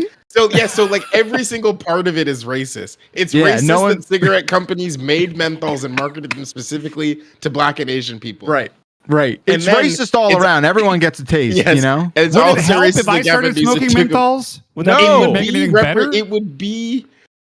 Yeah, I think it would make Yeah. it better. And it would widen make the demographics. a bit widen if the I- demographic. Yeah, like I can do like two at Totally. a time if you want. Yeah, Midwestern white guy with a scary beard needs to join the party of having menthol addiction. I wouldn't say addiction. It's just like an activity. I'm just trying to help. Preference. Nikki, Jan, stop fucking smoking, you dummy. Nikki, No, I'm tickling Jan. Oh, you gotta sell it, brother. We don't allow that on this program anymore. We got in trouble. So there's a couple things I want to talk about. The first thing I want to talk about is like this really funny narrative that's going around. Mhm. It's that Katy Perry's like a boomer now, and I think that's hilarious. Always has been. She Is it boomer or she just seems insufferable? Yeah, like, I forget what I was watching. Someone was making a really good case after the space thing, the Blue Origin thing, and they were just like, it's just a bunch of like women boomers in a pod going up to like almost space, and Katy Perry's there too. And then someone was like, is Katy Perry like doing anything right now? I don't. She put out that album. She's on tour. She did that video that everyone hated, and she had to explain was satire, but then it seemed like she didn't know what satire was. Did you see this? No. It's a bad video. No, but have you seen the women's A1 empowerment one? Yeah. The A1 video is real good. A1 teachers are going to be a big deal, yeah. Linda McMahon calling AI A1 several times. Oh boy. And she's being like, yeah, every school will have A1 teachers, and each classroom will have an A1 teacher. That's like not even putting your name on the test. That's like not even showing up. What's happening? We gotta have a moratorium on the McMahons on this program. Well, we'll get there. I'm sure we always do every episode. I'm sure we'll arrive at that conclusion at some point. And the other thing I wanted to say and reinforce, because I know I've brought it up on this program. That's right. The TV review program known as the Voicemail Dump Truck. Common Side Effects. Best season of television so far in 2025. I said it. I mean it. I have not seen all the television, but I've seen some of the television. And Common Side Effects is unfucking touchable at this moment in time for me. I've seen Severance and nothing else. No, I've seen. Is it as good as Smiling Friends? What's that? Oh, you'd love that Baccalaureate. You would love. I think you would actually Friends. really Smiling Friends. Is it 2025? I guess it was last year. Okay, no, it's fine. It doesn't disqualify it, but it does disqualify it from best of the year so far. From this specific conversation. Sure, Smiling Friends is the most. It's the most like Space Ghost Coast to Coast. Ooh. Like flavor of TV on right now. It's completely. But it is also like. It's more fucked than any of the other stuff on early Adult Swim, but it does do the like real person interacting with cartoon stuff that Space Ghost kind of pioneered. Sign me up. Sounds beautiful. Really Sign me fun. up. It's on Max, the one to watch for HBO. Oh, right. Yeah, I have that through a friend. I watched Max last night. Did you see Takeshita versus Will Ospreay? No, I got halfway through Dynamite and then was like, wow, this is a fucking heater. Takeshita Will Ospreay. Yeah, no, I can't wait. Imagine a world where play the Power Bombcast music. Can you do that? There we go. Great. Yeah, and so mute imagine Backflip a world. Imagine a world where Will Ospreay is AW World Champion, Well, and that'll happen. Takeshita is IWGP World Champion. This all sounds very And plausible. It's a title versus title. Ooh. Yeah. Tokyo Dome? At the Dome. Yeah. For like wrestle King finally Dome. Final Fantasy Final Wrestling is the name of this new pay-per-view. Yeah, that'd be a good wrestling match. Hey, I would like that a lot. Be fun. I see that friend of the program, Adam Cole, is going to be at PAX East. Should we just like do a run-in? I saw other friend of the show, Kenny Omega, is also going to be at PAX true. East. We should do. Dan, can we do something? Can we have them do like one of the things? Let's talk. I can reach out to him. Yeah, do it. Producer, do it. All right, we'll talk about it. Okay, We're not well, live, there are it we? is. No, very live. Okay. Yeah, what do you mean? What? We can't do it. We haven't. This is something we could say out loud. What do you mean? This isn't how we structure our conversations.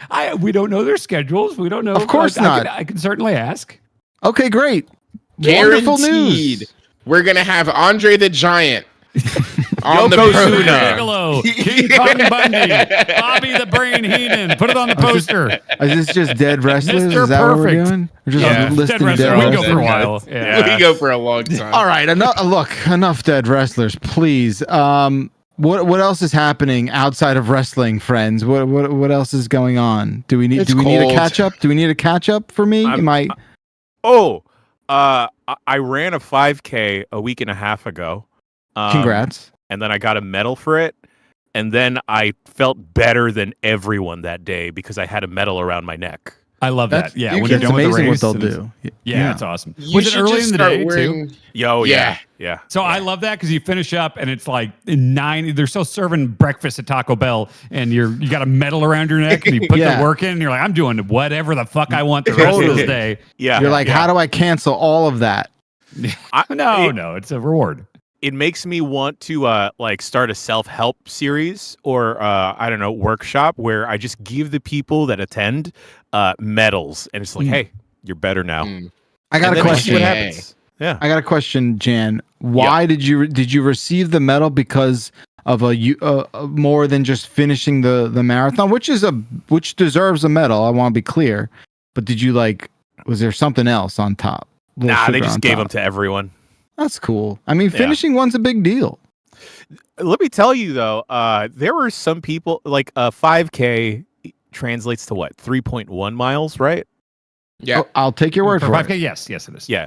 I was looking at the results afterwards, and I definitely could have done better, but 5K is super chill, it's relaxed, so times don't really matter. But someone finished it in 17 minutes flat. Damn. Which that's jeez, That's a little better than 5 minutes. Yeah, That's crazy. Insane. Yeah, my best is You know what? Good for them. 25. Get a job though. That's what I was thinking. Like, do you experience joy if you have to do this? I do think some of the runner freaks, some of them are just kind of they've got the right genes for it. They got the right DNA. There's some people I know that are just with no effort, just supreme runners. There's some people just built different that way, Yeah. They should touch grass too. I agree. Get a fucking life, 100%. But yeah. Are they perhaps not the most touching grass of all of us? No, it's pavement. Literally just pavement. Do you think that they get the runners high anymore? I don't think I've ever gotten that. You always hear about that, but I've never. It's never happened to me either. That's the thing, Nikki. They're constantly chasing that dragon. I have gotten high and ran, if that counts for anything. But That does count. That's real. I've also done that. It's great. It's not bad at all, actually. Yeah. No, you can go so for a long far. time. Yeah. No, you can go for way longer that way. Yeah. Hang on, I forgot to breathe for a second. Yeah, you can make it. Yeah. Oh, Terry Funk's going to be on our PAX panel. That's Yeah. yes. That's yeah. awesome. He's going to play Black Club games with us. Yeah. Out of retirement, baby. He has we got him. Forever! Terry Funk! Didn't he die? When did he die? 2 years ago? There's no way to know. He keeps dying. That's my You joke. can't check that. That's my joke. You know what I'm sick of? I am so goddamn sick of people asking me to fill out a survey because their life depends on it. We have broken this. There's another point of failure in the system. I don't know what to tell people when they say, if you don't fill out a survey, I will not be able to feed my children. What is happening? What are you talking about? Who is emailing you with life or death surveys? No, it's been in person. It's been in person, Nikki. Oh, is it the best people? No. store? It's car people. It's I understand. Buying a I big get major it. appliance, right?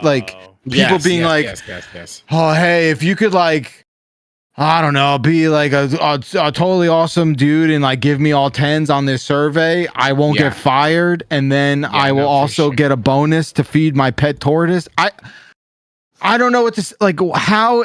And then the first question on the survey is, has anyone influenced your answers? No, the answer is no. Sometimes, And listen, I know the answer is no, but what are we doing? As part of being alive, we have set up systems that break society. And sometimes you just got to play the game so the guy can feed his little tortoise. It seems like an IRL CAPTCHA moment. You know what I mean? We're like, we're just having to go through motions of like insanity, you know, where we're just like, I guess this is just part of our life now that we have to like help our fellow human and, prevent them from being let go by giving them all 10s on a survey. Numbers. Yeah. Completely fucked. We should start doing surveys about how we at the end of every podcast. stream. Every podcast or stream, fill out a survey. Yeah. Because I remember when my grandma's favorite thing to do when I was a kid and I would go visit her at work. My grandma worked at a school. And sometimes I would have to go to work with her, which didn't really make any sense because I was also a child and should have been in school. Now that I'm thinking about it, it's kind of inexplicable why I was at work with her so frequently, because I was also in school and she was working at also a school. Was it the same school? Different schools on different sides of the city, brother. So entirely unclear. Anyway, it was Charnock Road Elementary School on the west side here in Los Angeles, and adjacent to it is a Burger King. And my grandma's favorite thing to do was she would get Burger King once in the week, and then they would print out the receipt. And then at the bottom of the receipt, you would call and do a survey. And then if you bought fries, they would give you a free Whopper. So that she would go early in the week, knowing that I was going to come later in the week, and then she would buy fries, and then I would get a Whopper. Yes. And what if we offered Whoppers at the end of every podcast? I used to be the Whoppers, and if we need to hire someone for this, my dad does this gimmick with McDonald's still, and he has all these receipts and calls in and fills in online surveys, and he's got like weird workarounds and schemes to get extra free stuff. So if we need to hire that role for us, that sounds good. Paul Reichert, yeah, he's not going to put pants on. Wow, that's fine. I wasn't going to ask him. Pants aren't required. Yeah, and Whoppers. No offense, Nikki. Whoppers are like D-tier fast food really burgers, fucking right? bad. Like, Burger just the worst. Do you know how fucking depraved your establishment has to be that they serve you a hot burger but the cheese isn't melted on it? Oh, I can't. Let's not even unpack that. What are we even doing? What are we even doing? Come on. Vile. I don't even see Burger Kings anymore. Like they're just not around. I will only have it if it's the only option. Let me see. You know, it's the chicken fries are all the right. only thing. They're fine, but like nuggets are better. You know, like there's no reason to go to Burger King over anything you know what though? You know? I won't turn down a long chicken sandwich. Do they still do chicken the long way? I think they still do chicken the long way. They do still do chicken the long way. They were saying that, cool. right? That's cool. They cut the chicken vertically. Yeah, that's how I order it. Yeah. I'll have 2 chickens the long way. I'm going vertical for this long chicken. Oh my God, Nikki, this is how we save Burger King. Yeah, we go vertical for the long chicken. When you think about it, our phones now are kind of geared towards chicken the long way, right? You're right. You're right. Society is going the long way. Yeah. When you open the Burger King app, it should, to get to the actual app screen, you should have to scroll the length of a shoot long chicken sandwich before it shows you any content. I agree. You think Burger King has an app? I feel like they have to. They've got to have. I know, but would it surprise you if they didn't though? No, it would. The gimmick should be to open the app. You have to do Face ID, but it's like a Whopper. You have to show it. So you already have their food if you want to open their app. Already. You get your points retroactively. Yeah, I get it. There's like fun games on there you can play. Okay, scan a Whopper. This is so crazy. Sean says McDonald's over Burger King, but the Whopper over anything McDonald's has. I mean, that's the craziest shit. Why are we even giving who said air to things like Sean. that? Turbo Sean said that? Yeah, that's what he said in the Giant Bomb chat. No, how does that can't be true? How do you arrive at that? Then you pick Burger King over McDonald's then. Yes, the you just said it over everything. Thinking that the Whopper is better than the Quarter Pounder should put you in jail. No one has ever had a Quarter Pounder 4 days ago, and it was the best burger I've ever had. That's also said, but in its own way. And I got the Minecraft sauce. Cool. Yeah. What's the Minecraft better than I expected. sauce, It's kind of spicy. What is it? It's nether flame sauce. Is it just the same spicy sauce that they rebrand With just every 6 voxels. months? With just voxels on Because it. it was because it used to be it was the Rick and Morty sauce. Well, I refuse before to that. engage with that. Well, that was the spicy. It was it's red, right? And it has chili flakes. It's red and it's spicy. It's spicier than you think. Yeah, No, okay, this is so it's Minecraft that. sauce. It's also the 2008 Beijing spicy chicken nugget sauce. This tastes like Beijing. It tasted like the Olympics, and okay. which at the time I thought was fucking cool. Yeah, I liked if it it's at the the same time. thing. It's good, but I think this is straight out of Minecraft. Straight out of Minecraft. Yes. Yeah, Love it's the sauce chicken, everybody. from Minecraft.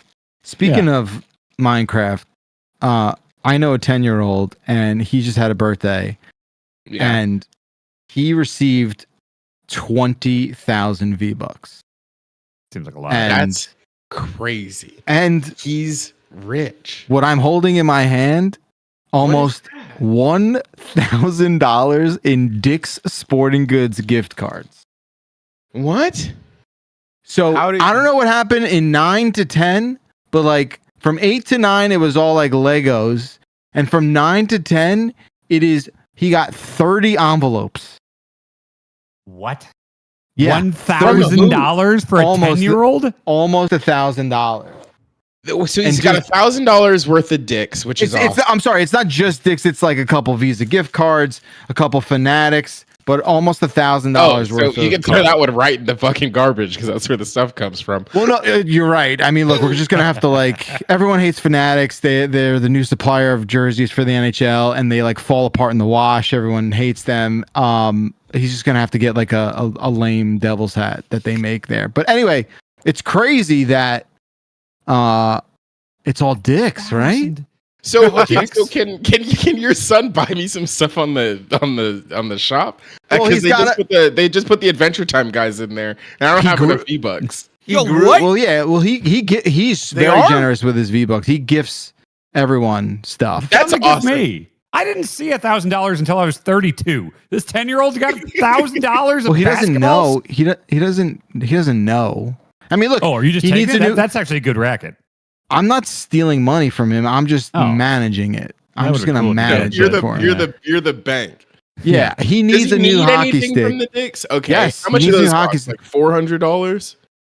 The really good ones. But he's shorter. He's a junior stick. But you have to cut your stick, and he grew over he's grown like 3 inches. So he needs a longer stick. So that'll be probably like $100. And then some other hockey junk, and then before you know it, you're like, I guess I gotta put out my credit card too because we don't have enough to cover all this. Yeah. It Well, adds up. can you invest the Dicks money at the Dicks and then have it multiply? Like if you give them the $100 now, if you take it out in 2 years, will it be worth $125? You're like, hey, can I convert this gift certificate into some sort of stock? Is what you'd like like a to do. certificate of deposit situation or something. Yeah. You can't touch it for a couple years. Yeah. Yeah, I don't know. I'll pop in there and ask them. Yeah, you should know? ask them. And I'll also let you- Because they got iShow Speed works there now.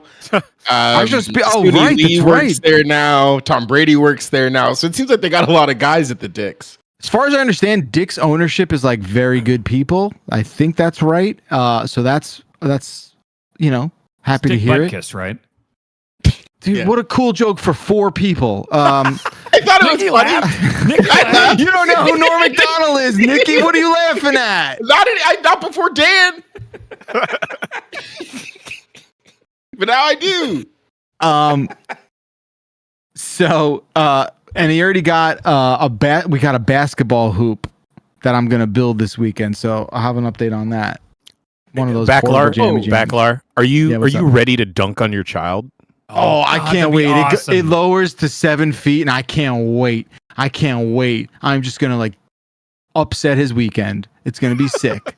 Can I fly out there and do it a couple times? No, because I think he would reject you somehow. I think he would jump higher than you.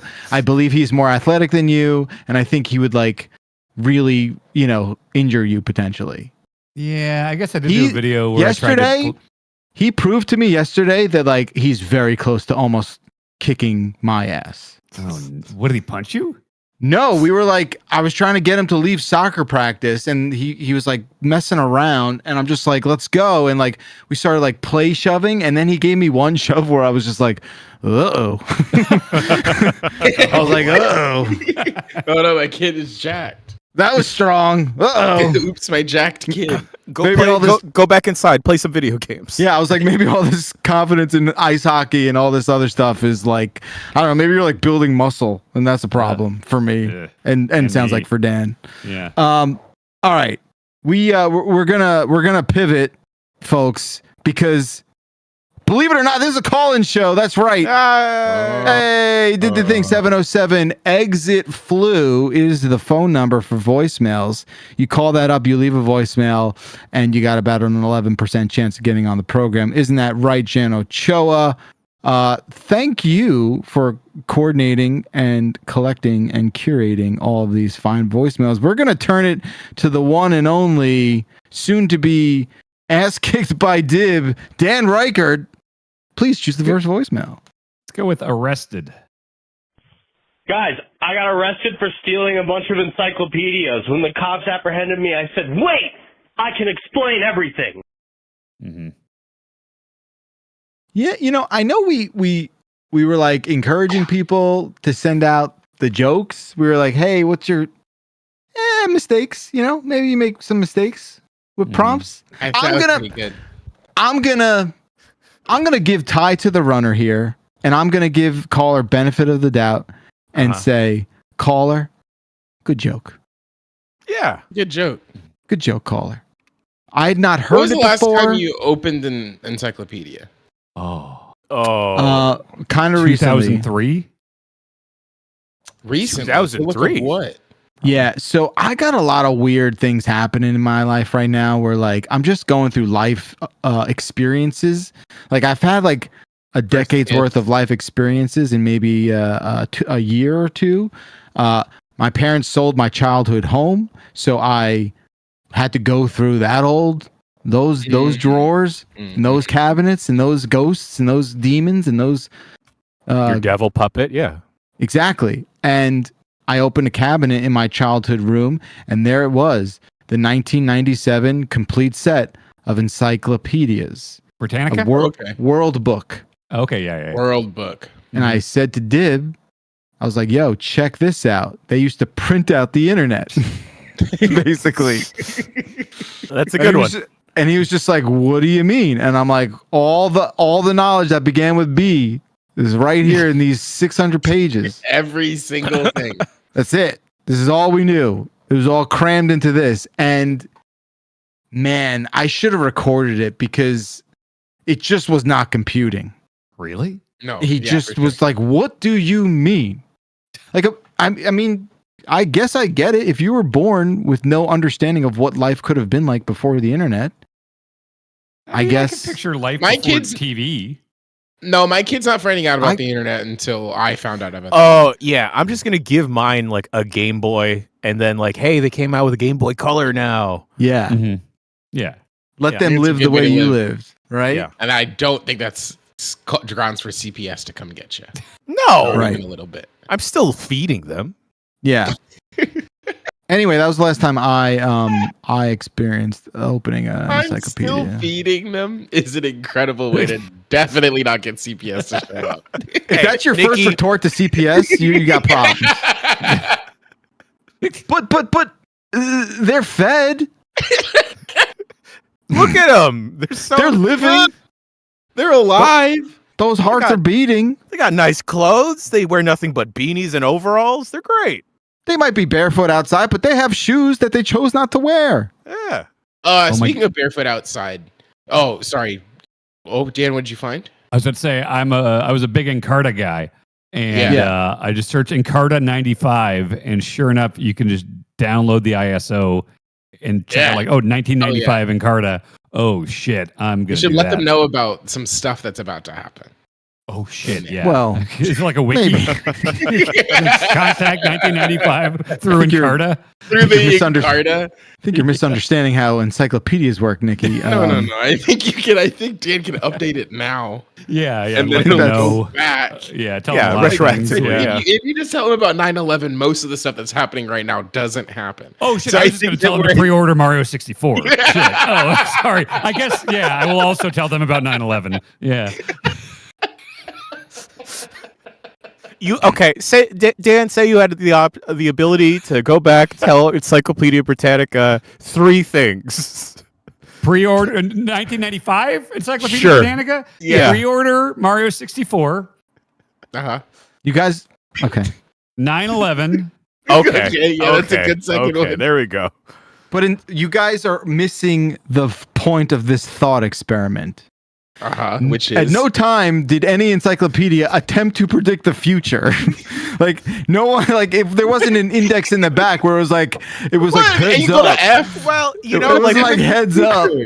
What if they had like an extra book, like after they get through the alphabet, it's just plus. Okay. It's just pre-order Mario 64, 9/11, and you can't arrest pre-order Bill Cosby. 9/11. We'll talk about it later. Oh, why Bill? No, why no? That's no. I'm just saying. Or maybe OJ was done at that point. Okay. It was 95, wasn't it?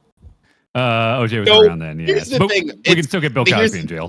Here's what I'll say about OJ Simpson. Yeah. You also cannot preemptively jail people. I don't understand. If you had proof for the burden of proof, this ain't Minority Report. Here's what I'll say about OJ. Yeah, let's talk about the OJ. images of the chase fucking bang. The we shots need of that. the chase. Oh, you fucking weren't alive, bang. right? You weren't alive. We can't. I don't No, think you weren't so. alive. No, I wasn't. No. And we Man, can't take those away because the reason that the Bronco is so cool is because of the chase. Well, okay. You know, it's crazy that the Broncos were back. cool. You know what images were not cool is at some point during the trial, some grocery store tabloid got pictures of the murders, and my mom bought it, and it was just sitting out, and it was like grisly neck wounds and blood, like uncensored. And I'm like, 10 or 11, I'm walking by like, oh, okay, well, I'm not gonna ever forget that image. You those saw aren't as cool as Jaws. What's the Bronco. problem? Jaws wasn't a shoot. OJ killed his wife and a waiter.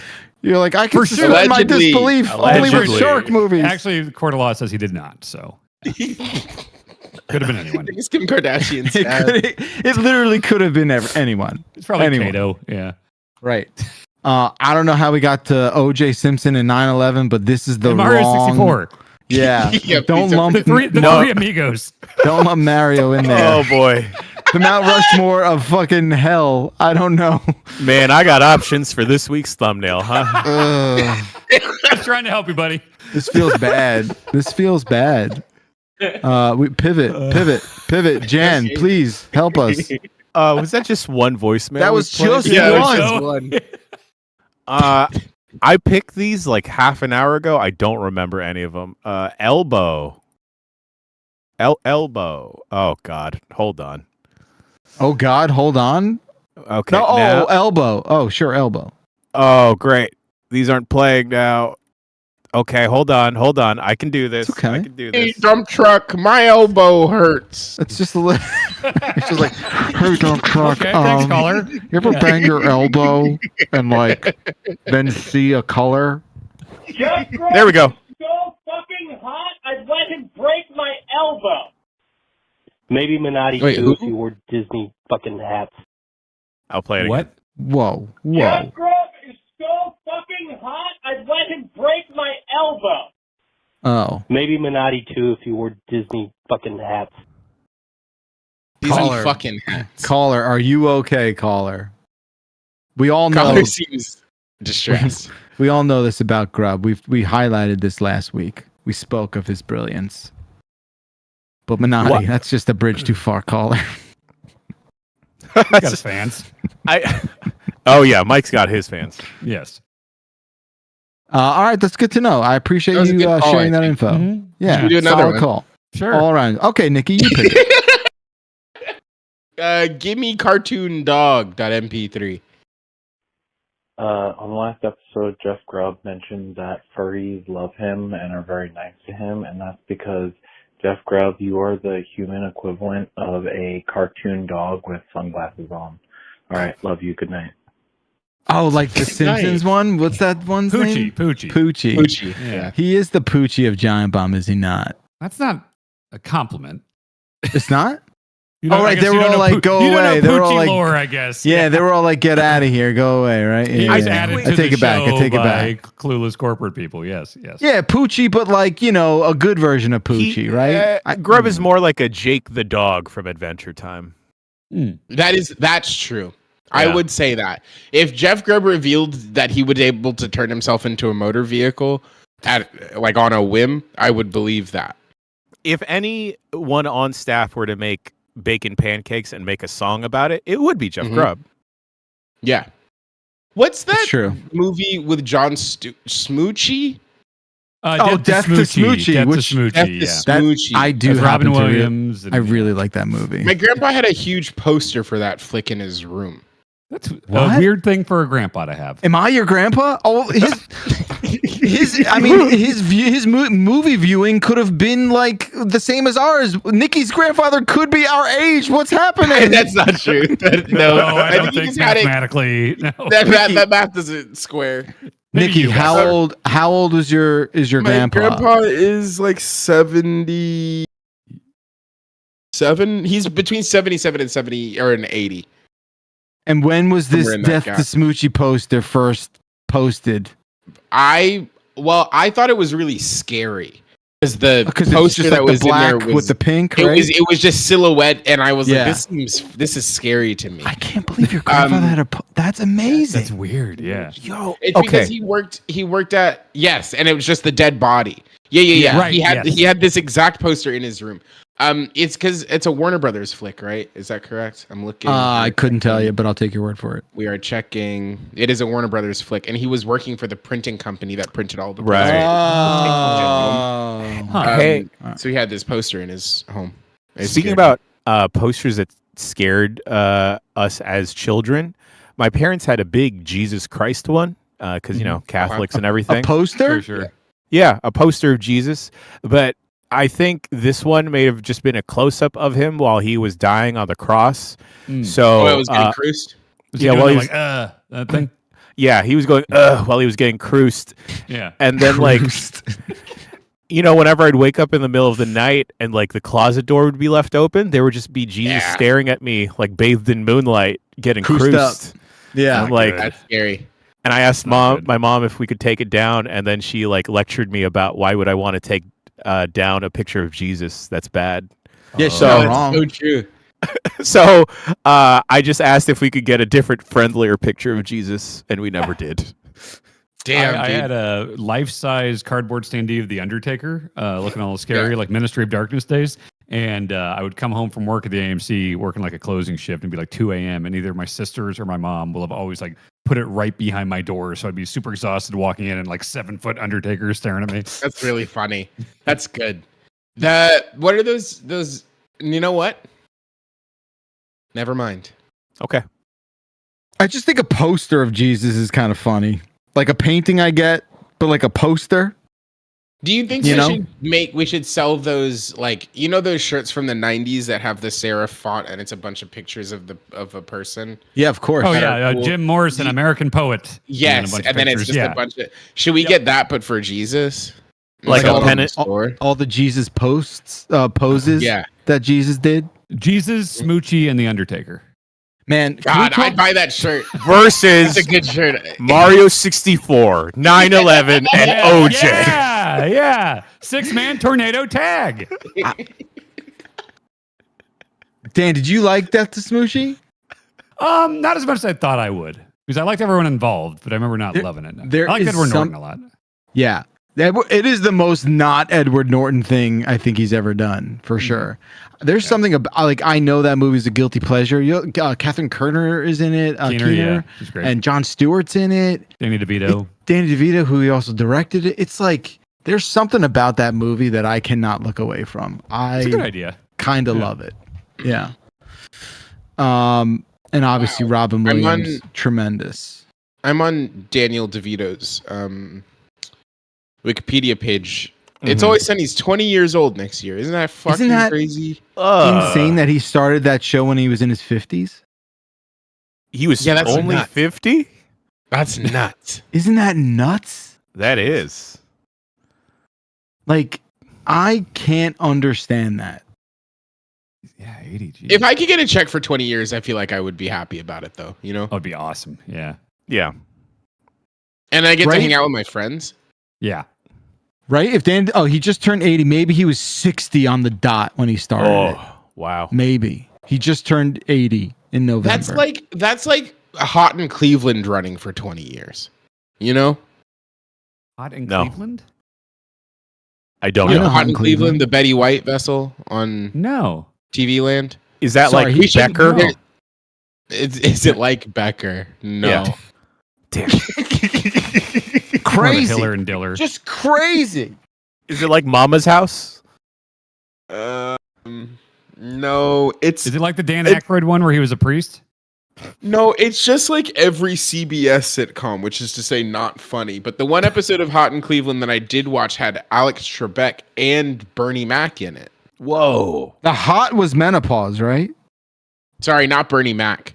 In the episode, they all confused this guy for Bernie Mac. Who's the other? It's not Bernie Mac. But, Well, if you're talking about the Kings of Cedric the Comedy, it was Cedric the Entertainer, Bernie Mac. Oh fuck.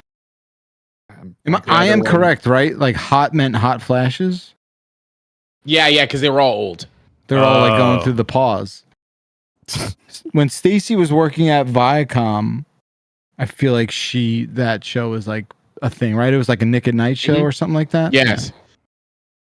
That's crazy. Cedric the Entertainer, Steve Harvey, D.L. Hughley. Hughley. Yeah, I haven't thought of him in a while. Wow. Same. Steve up to. Yeah, I don't know. Okay. Wow. We got the Hot in Cleveland. That's another square on the bingo card that nobody saw coming. I am going to choose. Sorry. No, I'm so sorry. Can I read you the post that Steve Harvey put up this morning on X, the Everything app? Please. Oh, sure. Yeah. This is from Steve Harvey. Keep walking. How I found motivation when life hit hard. Let me tell y'all something. Hard times gonna come. That ain't a maybe. That's a promise. You might lose a job, a relationship, your peace, or even yourself. But hear me when I say this. Your struggle ain't your story. It's just a chapter. I done been broke, slept in my car, heard more no's than I can count. But I never let a season convince me it was my whole life. See, God don't put you through storms to drown you. He puts you through them to teach you how to swim. You just got to keep swimming, keep walking, keep praying, keep moving. Success ain't about talent all the time. How many characters are on X now? about getting up one more time, then life knocks you down. Don't wait for motivation to show up. Move anyway. Speak life over yourself. What? Speak that. I didn't read that wrong. It says speak life over yourself. Say, I'm built for this. Say, I ain't come this far to quit. Say, this too shall pass, because it will. I'm living proof that you can go through and turn into whatever you grow through. I'm living proof that what you go through can turn into what you grow through. Keep up, keep your head up. Your breakthrough might be one more I ain't giving up away. Stay in the fight. Steve Harvey. Hashtag Steve Harvey. Hashtag motivation. Hashtag faith. Hashtag keep going. Hashtag hard times. Hashtag don't quit. Hashtag success starts in the struggle. 55 retweets. Wow. 56 now. That is so colossally unhelpful from Steve Harvey. Sean, I need you to look up what a Hope Core edit is on TikTok and take everything that Nikki just said. You guys are with me though, right?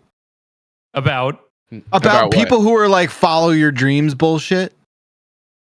I mean, across the board, like, I don't know if it's like just bullshit, like inspirational poster stuff like John Cena posts every day. Like, that's kind of like lame, but like, I believe in following dreams. Someone read that and felt good about themselves, so I think it's okay.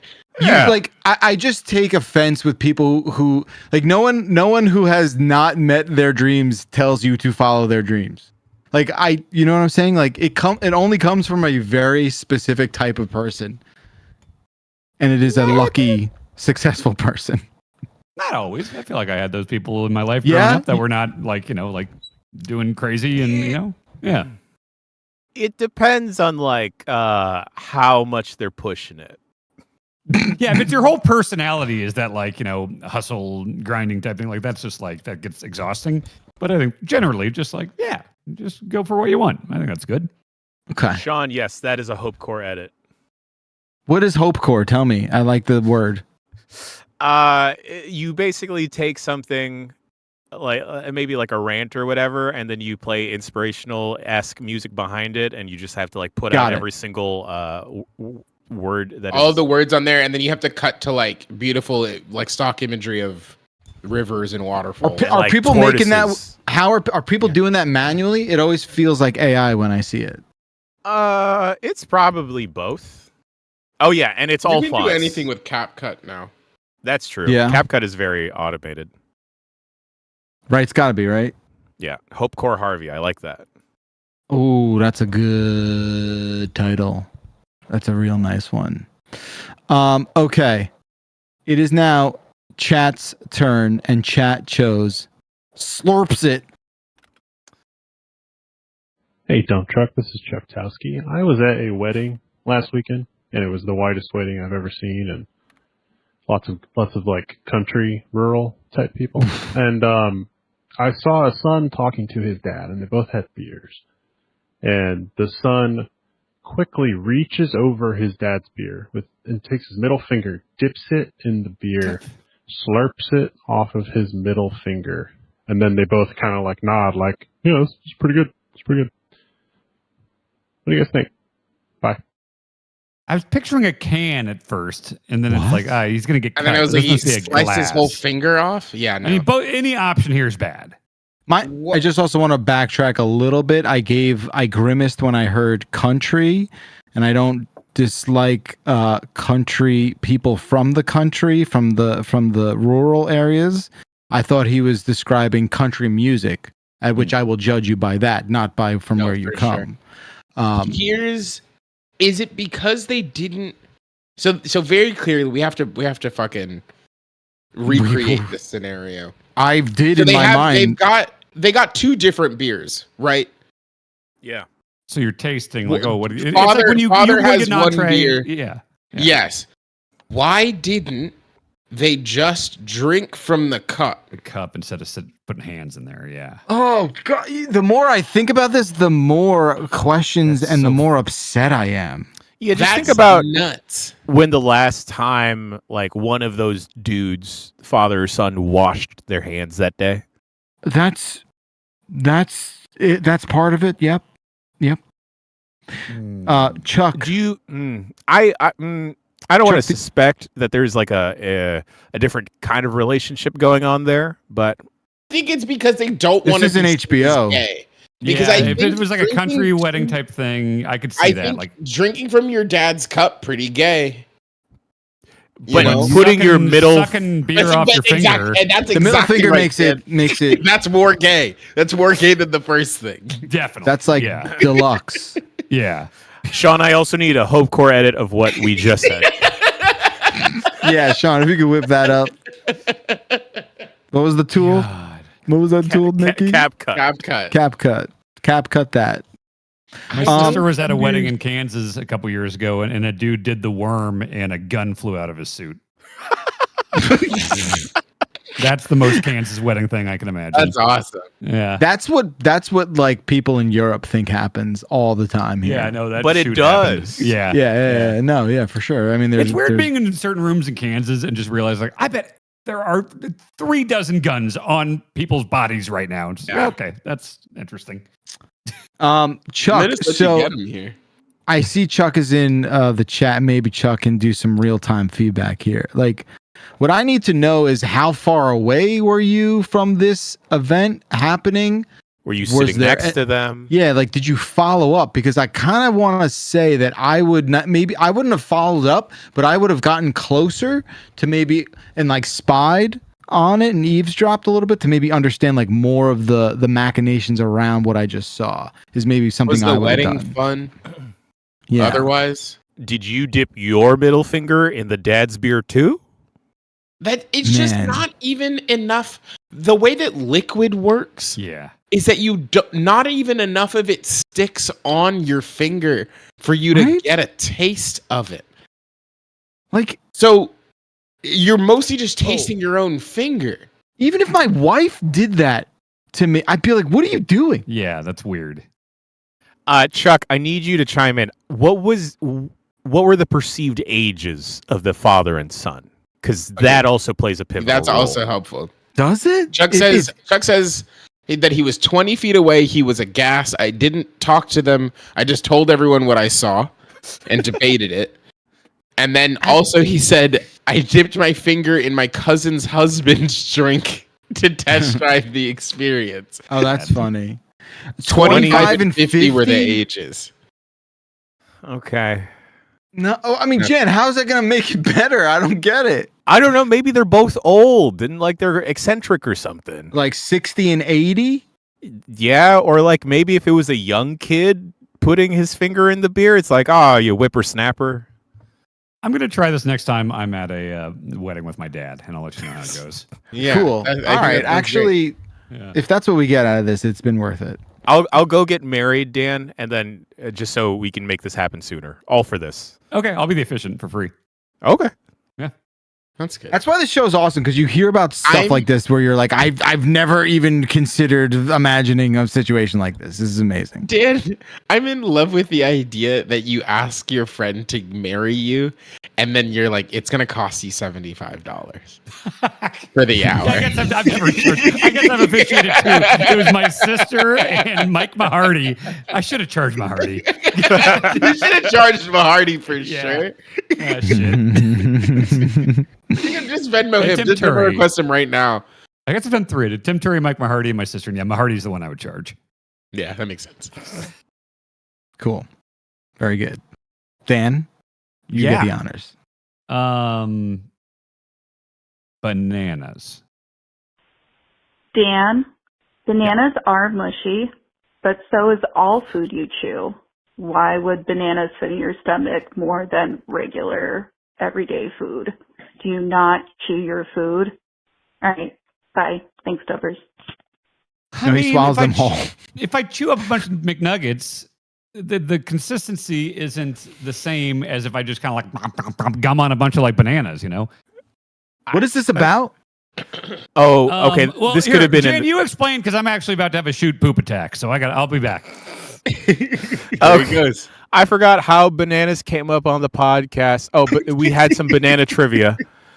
And then we looked up the world record for most bananas eaten in one sitting, and I believe it's just 30. And then Dan fires off, says he could do that.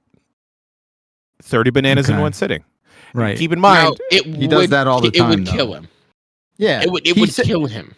And also, like, you guys know what he does. He always says, like, I could do that. You know, his first reaction is not even thinking about it. It's just, I can do that.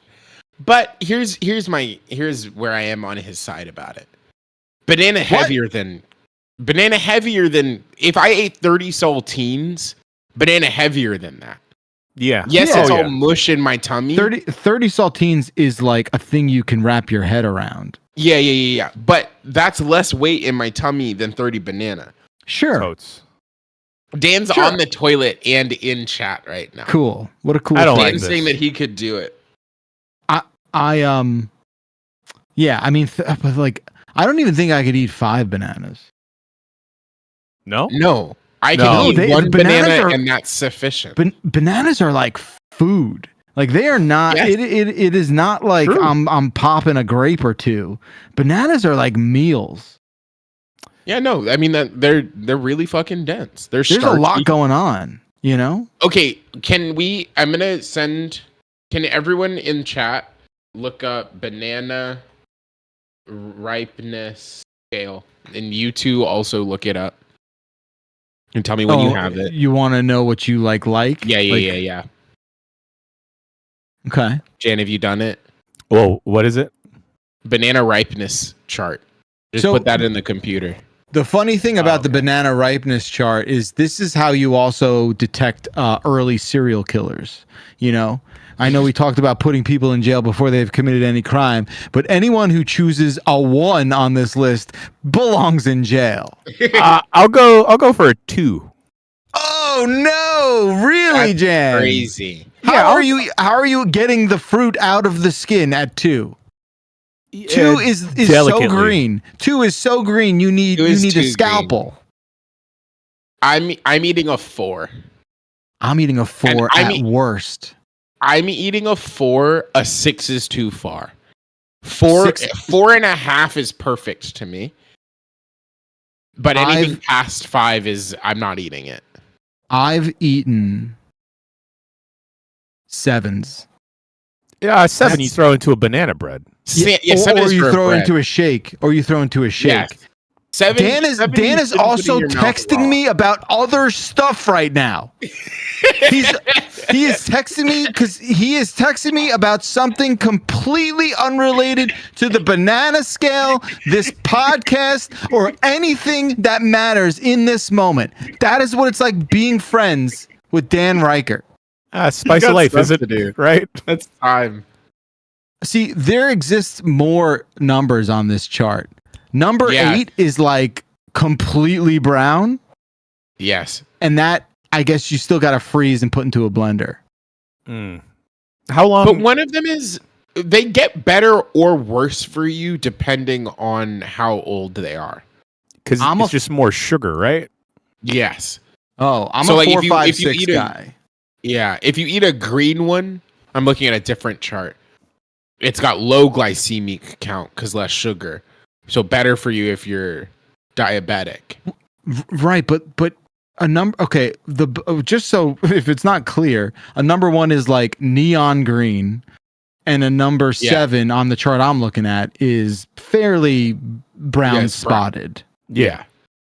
Number 1, you can't that's impossible to open. Yeah, I don't know how you're getting in there. Like what, Jen? You need a knife and fork on that one. No, 2 is a little easier than a 1.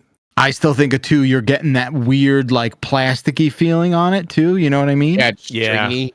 I don't want my food. I don't want my fruit to squeak. Yeah. Oh, good point, Nikki. When you open a number 2, which is only one better than 1, which is basically like a freshly printed banana.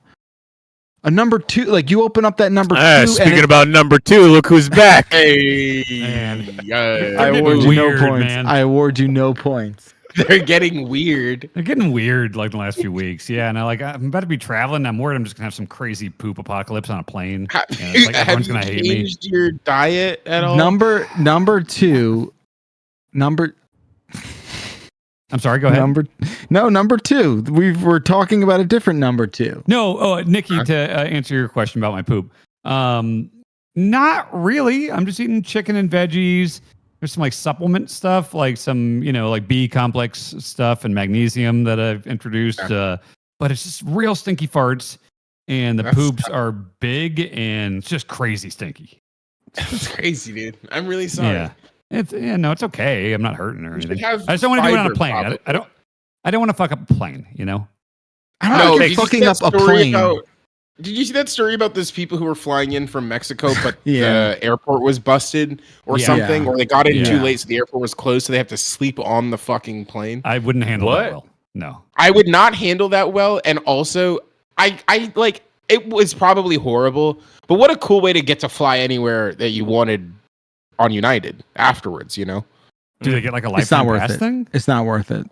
I would be fighting anyone and everyone. I'd be so annoying about that if that happened to me, that they would just be like, you can go to Australia, shut the fuck up. Yeah, first class for free. Just leave us alone. Yeah, like just please leave us alone.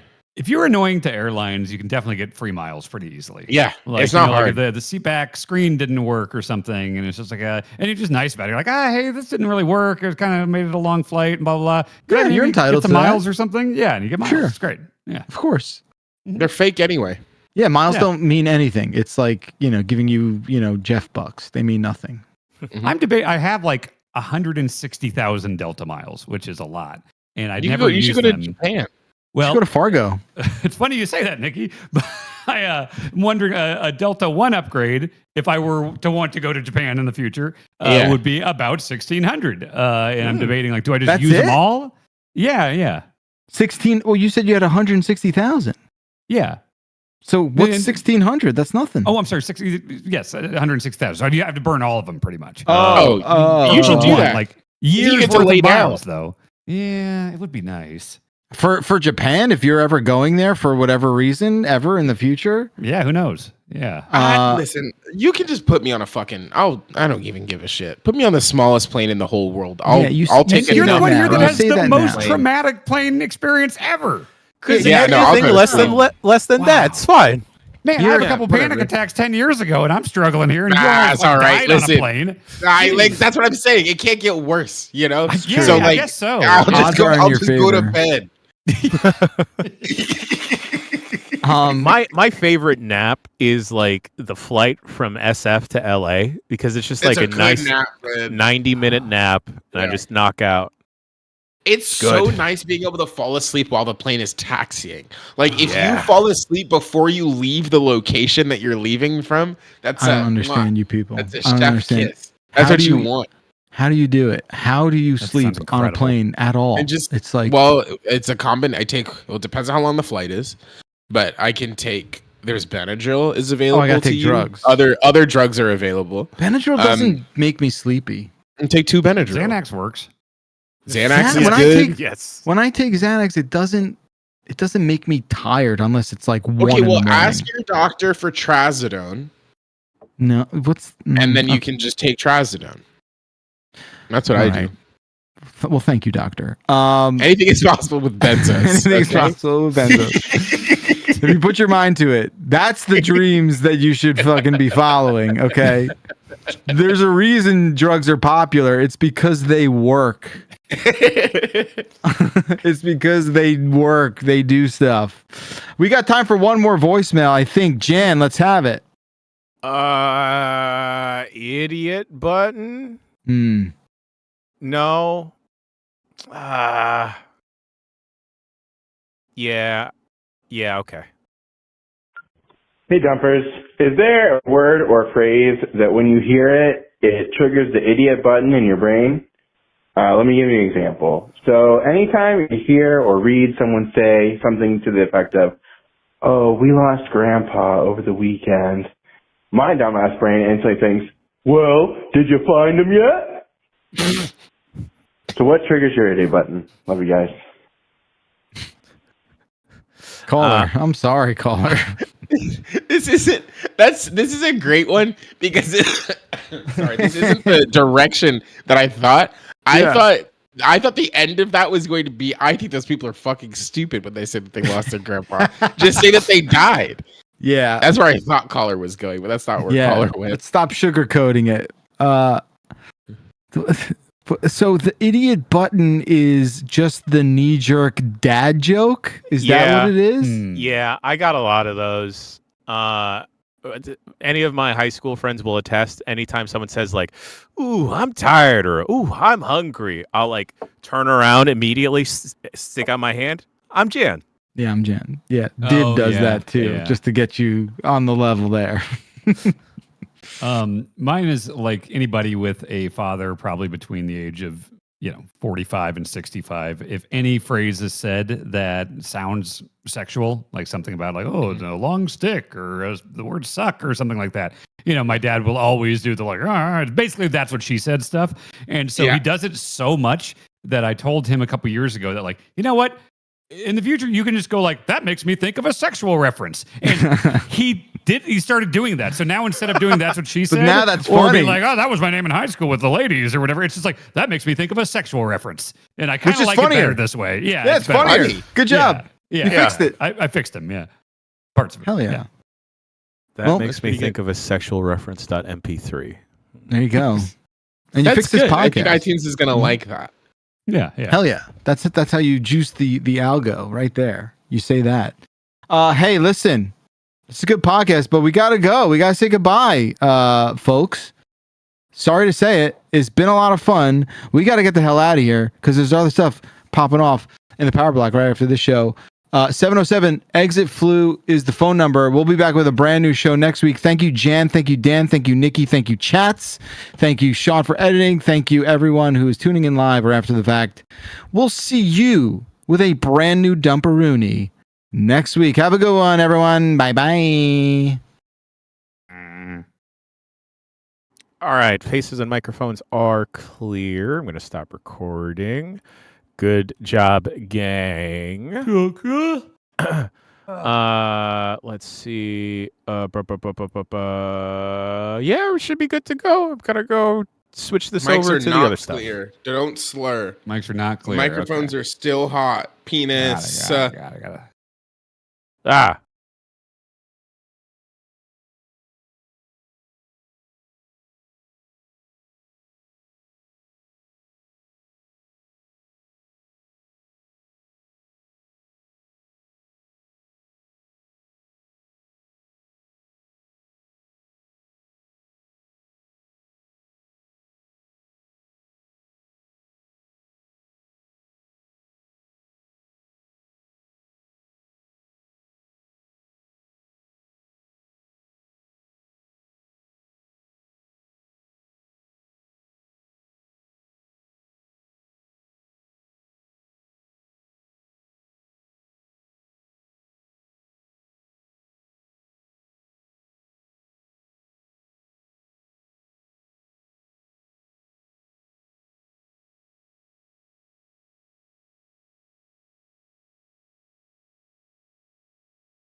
On the next Games of Our Lives. Yeah, that's right. You smell of poo. Why do we not talk anymore? We used to talk every day.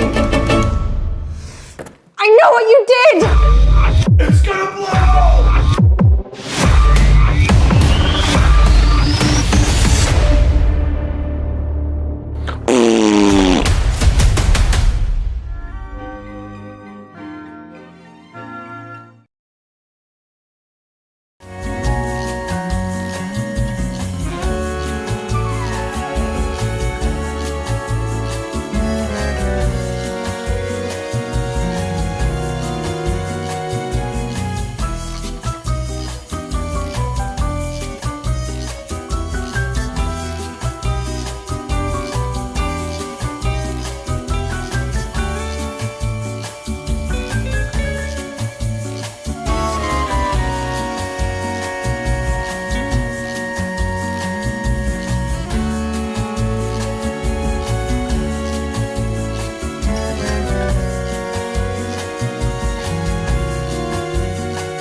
Welcome everyone. It's a momentous day for video games. I'm your host today for the Galaxies showcase, Tamur Hussain, and it's been a big day. We all woke up at 4 a.m. to watch Mario Kart. I did not. You didn't? No. Fake gamer. I didn't even know Fake until gamer. an hour ago. My ass was asleep. Fake gamer. So none of us woke up for it. No one knows. I watched Jake watch it. I watched. Yeah, you did. I watched Dan Recker, Jeff Grubb, and I think it was Sean McDowell watch it. And let me tell you, those are the three biggest man children I've ever seen. So they love that. They're also on the other coast. Yeah, they are. It was appropriate for them. But we are here specifically to talk about the Galaxy Showcase, Galaxy's gaming showcase, which is being exclusively streamed on twitch.tv. Exciting new entry in the showcase roster, of which there are many now. You know what we needed? We needed another showcase. We needed a Galaxy. We need a Galaxy worth of There's all the other streaming things are just nothing but planets. No. Drifting along into this. You wait until our next galaxy. year when I launch the Milky Way gaming showcase and just dwarf everything. And you can only Sponsored by Milky Way. Sponsored by the Milky And you Way. can only see it at night if you look up at the stars, and you might make it out. Is that a GTS logo? Is that or Tamur is that the Hussain? North Star up there?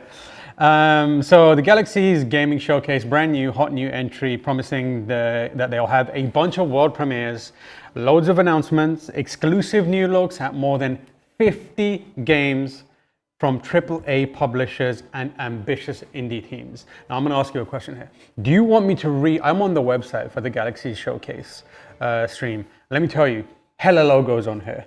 Crazy amount of logos on here, partners. Would you like me to read every single logo so you know what's coming up? Yes. Okay.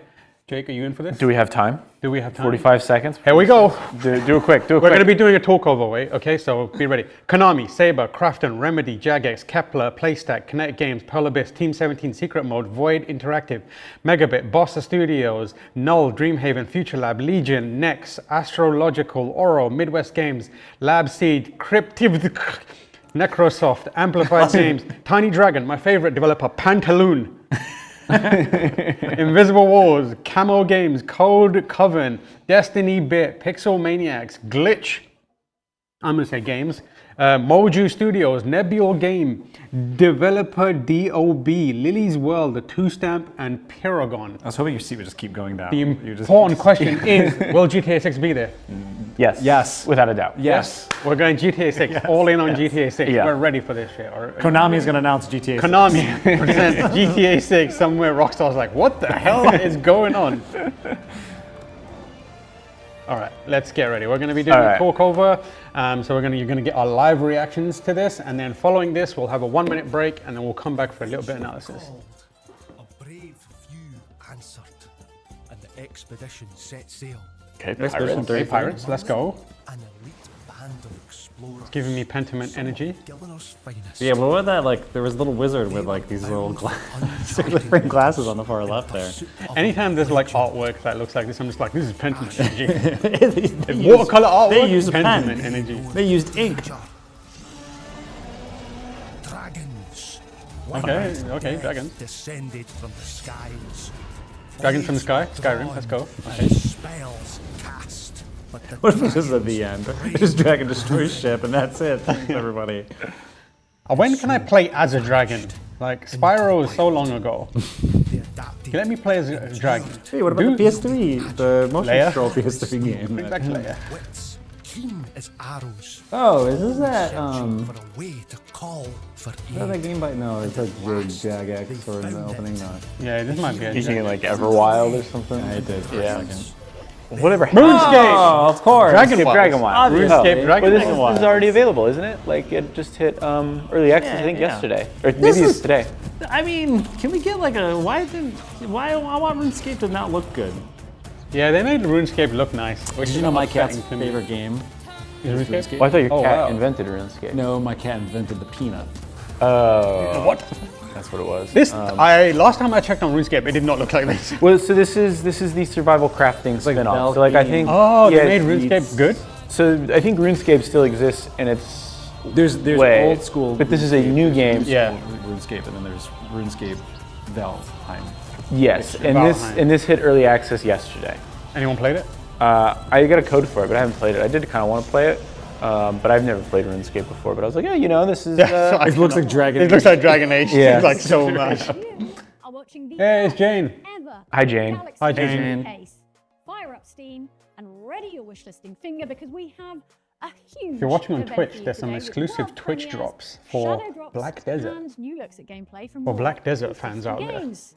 We've got everything from AAA publishers all the way through to pioneering solo developers. AAA Galaxies publishers, you know what that means? Is all about the game. So Mm, let's GTA get right 6. back to the action with the return of a classic noughties FPS franchise. Here is a brand new look at Painkiller. Painkiller. Exclusive. Oh, sick. Oh, this Okay. is cool. 3D Realms and Saber. Yeah. Isn't this like a? Is this the co-op? It's also like multiplayer. Is it? I think I don't know it's if like I think it's like a co-op boomer shooter killer thing. Was that Yeah, the I mean- original? Because this is. Yeah. No, this is based on. I mean, like it's a new entry in the Painkiller series. So How many Painkiller games are there? There's actually a fuck. I think Oh, really? Painkiller games will always continue to exist as long as Doom Well, I does. think it's Sure. Well, I Like think Doom it's is been- I think just it's been a opening the minute. doors, and Painkiller Yeah, is like I mean, behind Painkiller was sneaking always in. more serious Sam energy Yeah. of like just like fucking obscene crowds of things to shoot. Yeah. I've never played one, but I remember very clearly an ad of like Painkiller, and it said, "Hang up Halo. It's time for Painkiller," something like that.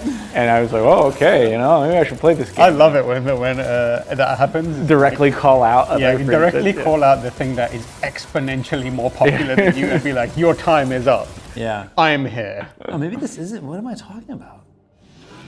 Interesting. Oh, this is that. Oh, Disco Elysium Crazy Taxi? Let's go. This is the escort game, I think it's called. Far Out. This looks fun though. Yeah. Yeah, this looks I like great. cracking Yeah, I into don't the building. fucking Damn, Oscar look at Mayer fucking mobile. What's it called? They haven't said yet. It's, Oh, right. It's, I want to say it's like called like Escort or something like that. This looks fantastic. Yeah. I'm into this. You remember that? Yes! Yeah. Yes! Paperboy is back. And GTA he's 6 murdering looks Herman. amazing. This is GTA 6, yeah. Do you remember that game on PS3, Pain? Pain? Yeah, where it was just launching a man at things. No. And like watching the slapstick comedy. You probably enjoyed that game. Actually, you probably won't because it's old and it's weird. But like, it's just, you just launch a person at things. Is this what people do in London? Yeah, this is accurate London behavior. Deliver. Deliver at all costs. I made up Escort, so don't worry. That kind of is like Crazy Taxi, right? You gotta drop them off at all top. But May except this 26th. guy has like a special magical orb. Oh, here we go. Konami. GTA 6. Wait, what? You don't remember this in Metal Gear? Metal Gear. Hello, Snake. Ready for a Kodak moment? Oh, I've heard of this game. I believe it's a horror game, but Is this gonna get weird? Yeah, it's like a horror game from the perspective of someone's personal computer. Oh. Konami? Another one of these. Yeah, I'm surprised it's Konami. Is it PT? No. I was gonna make a PT joke earlier too. So this is like the Laptop aim scary game. Yeah. Man, isn't there? There's so many of these games. There are quite a Surprised few that, of them, like, but you haven't seen them take on Lily's World. You haven't seen it from a Konami. Yeah, you don't see these kind of games from like a big publisher. Yeah, usually indie game joint. Could be so. Yeah, interesting. I like those kind of games. Dredge meets Digimon. Digidred. Dredgemon. Yeah, there you go. Oh, God, Oh, is this? Oh no, is this Super Mario Sunshine? No, this is the. Isn't this like the team set or not? This is the It looks like a 11-bit 17 joint. game. Not. No, it's what's it called? 11-bit studios. I think this is already in early access too. Yeah, we got some early access games. And now we're talking. I might be wrong. Hold Team on. 17? I don't know. Team 17? No, it's not. I'm confusing it with something else. Tiny Roar. What is that? Looks interesting. Until now, I didn't know how much I needed a game to let me customize my own seaplane. Head to galaxieshow.com/wishlist and add Lose Lagoon. You can also download the demo and play it right now. Lose Lagoon. Our next game is a bold and ambitious RPG from Sandfall Interactive that features turn-based battles with real-time elements. You may have heard of it. This isn't Check Expedition out this 33. I'm gonna exclusive flip new this gameplay entire trailer table over, for Claire okay? Obscure Expedition 33. The table's safe. You're lucky. 67 years since the world broke apart. 67 years since Lumiere was I flooded. love to see the Eiffel Tower looking wonky. Same. That was like when Kurt was playing it in. Yeah, I was like, hell yeah, that's what you deserve. Her first number. Yeah. Expedition after expedition. Paris was finally. Paris is finally getting his justice. And melting. Fighting for the future of Lumiere. Academics. Is that Robert Pattinson? Obsessed with the secrets of the Apparently, it's the. It's Charlie Cox. Yeah, it's. Is that Penelope Cruz? None have ever returned. And neither will I. But at least I'll have seen something of this world. Numbers have never been so scary. What lies outside the domes of Lumiere. Not since I tried to take a I'll have maths walked the exam. path of all the expeditions. What was that Jim Carrey movie? Was it 23 or something like that? Oh, his like the Jim Carrey horror movie. Yeah, Yeah. episode 23. Which is like Darren Aronofsky's Pi, but I'm sure Pi was Pi is a better. good movie. Pi is amazing. I just want to commend Expedition 33 for actually having the UI in the trailers. Yeah. That's like one of my biggest fucking things is that like games these days don't show UI in trailers, and therefore you don't even know what the game looks like when it's actually playing. Like, I mean, I think based on what I played as a demo, the AI, the UI is kind of a big part of it in the same way it is Persona 5. What is this? this is Expedition 34. Oh, damn. You're not here to pull the trigger. You're not here to whip my ass. America. You must follow the rules of engagement. Did you just spray him with like shit? Yeah. Bomb threats. Active shooters. Jesus. What is this game? Is You're this not here. an The life update? or Or death what's question is always Is this just like the Hog game? on the other side of that door. Hey, Cab, all cops are beautiful. Flashing it. Jesus. Oh my god. What is this, man? Kind of reminds me of SWAT, but It's Counter-Strike but without the counter. Yeah. It's just Hey, straight. SWAT. SWAT was a Ken Levine joint, wasn't it? One of them. Is it a new SWAT game? Like the SWAT might be. franchise? It might be. It kind of looks like God. I played a good amount of it. I forget what it was called. This game? Something similar. Something similar. This looks like Rainbow Six Vegas to me. Yeah. Because the like, oh Vegas, that was a banger. It was. It Yeah. was so good. It's the only time I've enjoyed being in Vegas. Ready or not? Yeah, I played a ton of this, but it's coming to console. Dude, have you just played all of these games? It seems like I've played or known about. Oh. You played this one? I have no idea what this is. Ready or Not's pretty good though. Cool. It's you know, the tone doesn't always. Well, the trailer definitely didn't help. Yeah. Yeah, maybe a bad time to have that kind of game. I mean, just. Oh, this looks cool. Do you think they were inspired by America? Yeah. Persona? Oh. I thought you were talking about Ready or Not. I hate it when I do 2 damage to everyone. I think I've played this too, actually. Oh my god. Oh yeah. Just Oh, wait, like I he's think- clicking everything on early I think I was access in one this by game. one. Yeah. I think I made this game. This is what I'm Whoa, you could race dung Beetles? beetles? Finally. Oh, this is a tile-based game. Somewhere Jan is taking his pants off. Yeah, Jan Yeah, is we back. heard. Is he Jan? Jan loves a I tile. don't even. Just loves a Jan! tile. Demon School. Answer my text messages, you goon. He's been streaming. Oh, you played this. Le Minecraft. Yeah. Was that previous game called? Sorry, I missed it. Minecraft. No, Demon it's called School. Witch School or Demon School. Oh, I know that one. You played that game. I've got it in my wish list. Oh, What is this? I don't know. I think it was called something craft. No, I'm not being facetious. It was actually, it's like.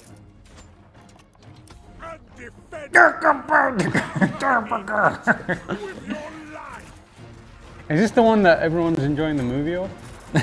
Yeah, that's Is this the one with the chickens in it? Yeah. Chicken Jockey. Take all the credit. And there's Jason Momoa. Damn, I can't believe they remade Oblivion like this.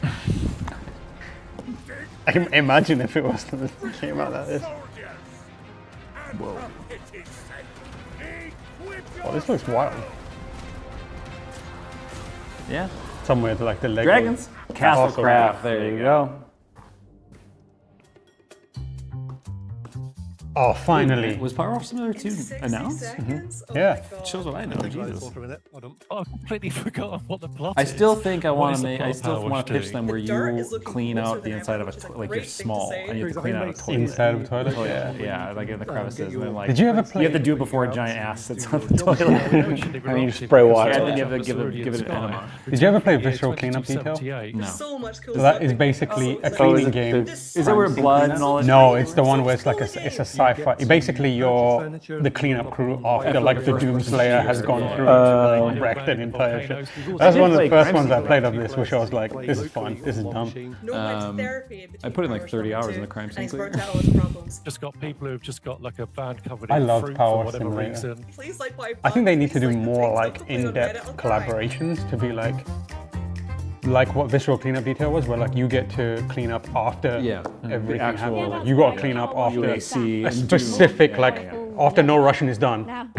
This, you have to come in and I was gonna say like a hitman mission, like, like except that one, there may not be that much to clean up. That's the point. You gotta find the real tiny stuff. If you're Gen Z, take my word for it, it was Yeah, really clean up good. after, If you're a ready or millennial, not. get excited. Yeah, exactly, Our next that's what I'm saying, developer like- is making a modern multiplayer and co-op reimagining of that classic game. Let's take an exclusive look at LAPD 2195. GTA 6. LAPD 2195. I'm very sad to know that the LAPD lasted that long. Gangs, cartels, corpo-backed mercs.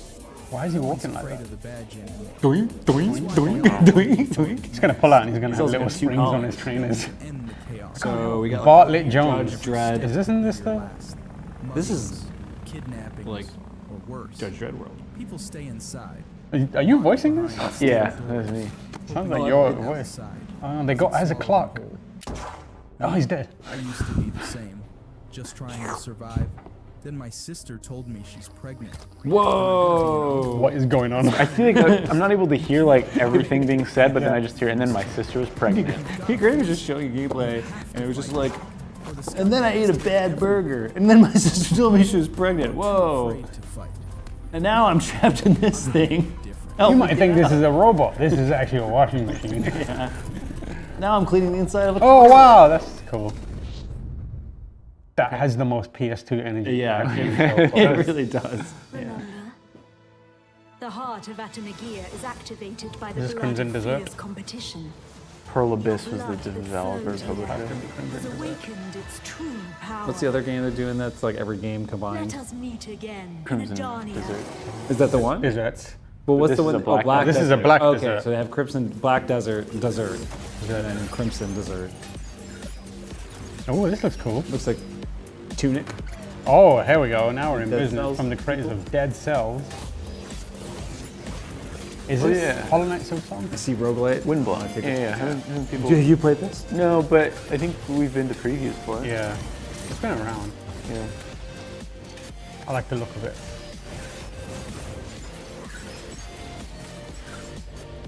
Tons of builds. Tons of builds. Tons of builds. You can find them all over the place. Yeah. Under the dirt. It's a roguelite, after all. Yeah. Tons of rogues, tons of lights. I'm sick of roguelites. Me too. I want a rogue heavy. It's just a normal roguelite that everyone kind of avoid. Remember that game Fat Princess? I do. Is that game ableist or not? It's a rogue heavy. Yeah, that's a rogue heavy. Wind blowing. Enter the sanctuary Just now. call it a fart. Don't try to come up with some fancy name. Oops, I blew in. Wind blowing. New Halo? And empires fall. Not New Halo, sorry. My bad. Your time has come. There's a Spore too. Civilization Oh god, imagine that. That'd be huge. It'd be sick. embark on an endless odyssey. Oh, what's that? Star Citizen? This looks interesting. Explore a galaxy teeming with life and intrigue. I like this. Also, there was the ship that was floating that looked like a cruise. That's like Fifth Element status ship. Like that cruise, like the space cruise ship that's like flying around. Yeah, I want to play this. Yeah, this is is cool. the game. Kirk, can you write that down? What is it called? Well, we're gonna find out. We're about to find out soon enough. But write down what I just said. Hey, Kirk, can you write that down? Yeah, thank you. Beyond Beyond Astra. Astra. Lost skis. Guys. Interesting. So much gliding. A lot of gliding, yeah. Whoa, Breath of the Wild happened. Waiting for crafting. Take to the skies. Yeah, player made There that. we go. There we go. There you go. Whoa, Spider-Man. Pretty sick. Yeah, that's kind of cool. That was pretty sick, to be fair.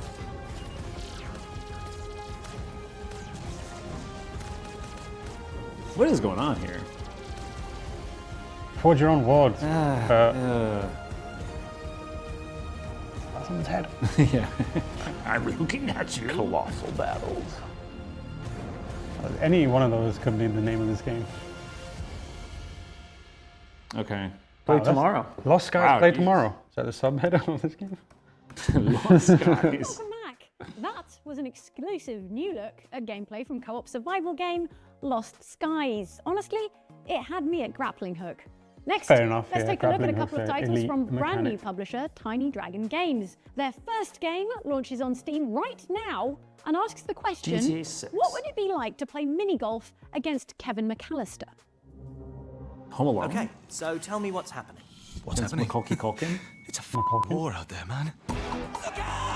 Did I ever tell you about the idea I had Let me for guess, a Prince Home transfer Alone the balls. DLC pack for What kind Rainbow of a Six Siege? monster came up with that? I think that would be incredible. Would you be trapped? Would you just be one guy trapped in a house? I think it would be like, It's about survival. like you know where there's like you're being hunted by an AI style thing, Yeah. like Predator or whatever. Yeah. That, but you're in a house, a mansion with Macaulay Culkin, and Kevin McAllister's hunting you, and you just gotta get out. Like, Have you played Rainbow Six Siege? Because that wouldn't fit at all. oh no, I think it would be like a side. A mode. side, okay, yeah. like a special this mode. Or you could have like all team-based, depends, right? team-based Home Alone, where it's like you have to set up the traps, Oh, okay. and then the other team has to try and like, and like it's team McAllister, team Sticky Bandits. And you go in. I don't know what was going on about the game because I was pitching the game of the year for next year. Look like Tower Unite Golf, though. Yeah. Yeah, well, that actually rules, though. Yeah, it does. Watching that, I was like, I can just go play Tower Unite instead. And he plays an animal. Oh, and he plays a ferret. I, for the record, fucking hate ferrets.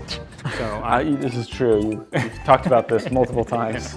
if this game started with me like taking a ferret by one tail and then squeegeeing all of its guts out from one end, It's pretty dark. then I play it.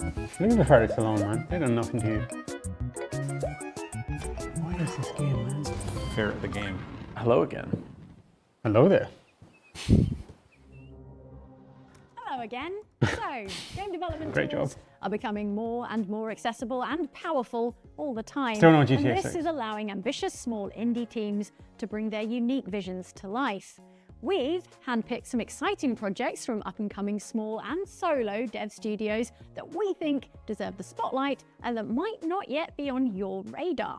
And All right. remember, you can find all of these games Not at our radar, but Jake's radar. galaxiesshow.com. Probably. Jake Jake's everything already- is is on already Jake's knows radar. He's like, I've played all these games. Welcome to Emprum Stadium, the international battlegrounds of the Electro Boxing League. Oh wow, let's go. God, Can you make your own robots? I hope so. This is what Guillermo del Toro dreamed of when he started making Pacific Rim. If you can make your own robots, it looks like you can. That's cool. But I hope you don't actually. It's an auto batter, so if you don't actually fight, I hope you just build it and let them fight. You know. I mean, I'd be okay with that. Yeah, that's what I'd want. It's rhythm-driven functions. I think you lost me. All right. Yeah.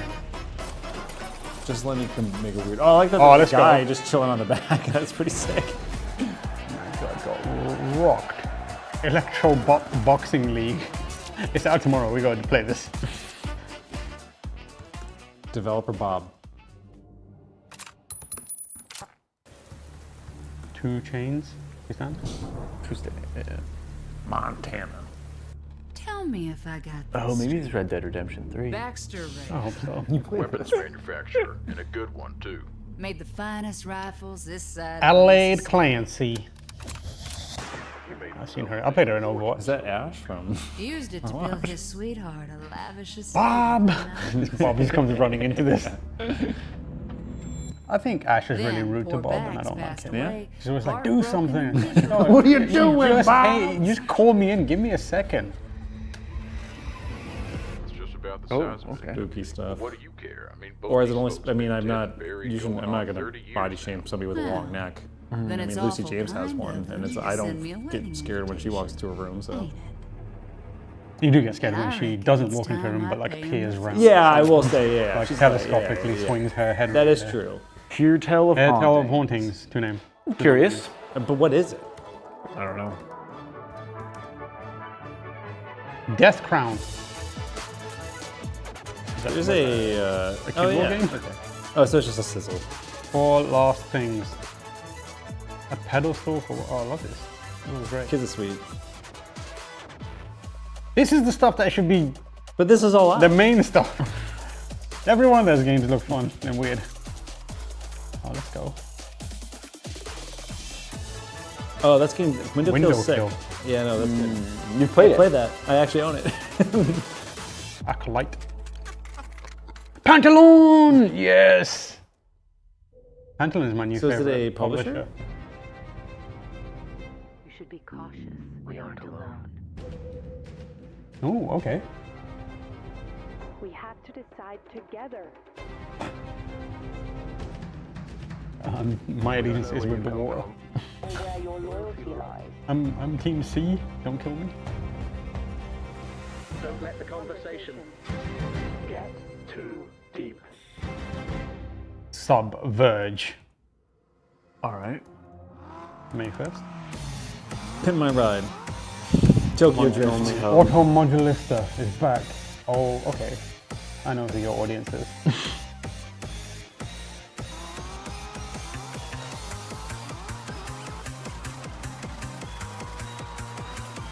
I mean, the Ridge Racer vibes are good. Ridge Racer? This is Ragtag intense Mister. Auto Modulista vibe. What was the... Yeah, this is also my favorite DVR song. Not really, but as I've played this, I've done this on DVR. Do you think that borders throughout the entire game, or do you think I hope so. I mean, if it was there the entire time, I would probably respect the game a lot more. Like, for the first style choice, that's like, no, this is how kind of annoying, but they're just like, yeah, we're using it. What's that anime thing called? Initial D's now? Asuka the Ascent. What? Oh no! My sister told me she was pregnant. You won't be visiting any of Oh. This reminds me of a game. Yeah. What it A is. game about like Oh, where it's just you on the tip of my tongue. What is it? you make a door to somewhere else. I told you not to destroy the fabric of reality. What the hell happened? Let's just pretend. Well, This it's is a Gun- Die Hard. what? Okay. Yeah, it reminds me of Chroma Gun 1. What do you guys think of? Oh yeah, that's the game, obviously. GTA 6? No. Vending Dokkan. Ah, yes. I am into this. Just create. Run your own vending business? Okay, let's go. And it's just the dude from Perfect Days coming out and buying one coffee a day and walking away. And that's it. I'm very into this.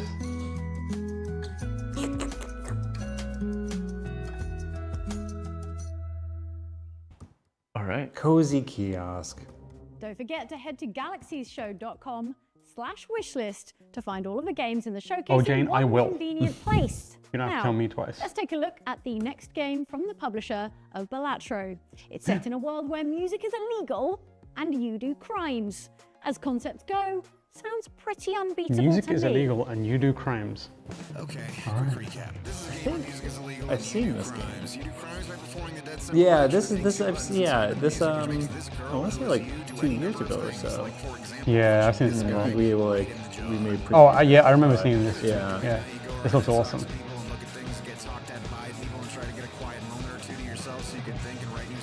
Reminds me of an anime called Beck. You mean a musician? No. I'm joking. Hey, it's the same thing though. You're joking that he's a musician. Yeah. He's not a real musician. It was an anime about being a musician though. The manga, yeah, I've read. Beck? Yeah. Golden Chop Squad? What a wild story that is. What's that called? Unbeatable? Unbeatable arcade mode. I'll be the judge of that. That's just icing on the thing you're here for. A 100% original sound. Is that the name or is that I think it's a promise? Oh, well, I don't think it's kind of old, no. This looks really cool. It also looks like it's going to make me very dizzy. This trailer's out the opening. This is wild for a world where music is illegal.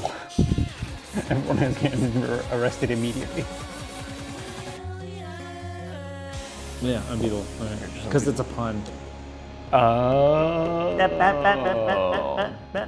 No beats. No beats for you. Out now. Oh, it's out. Demo out now. Oh. Kingdom Hearts. Poltergeist.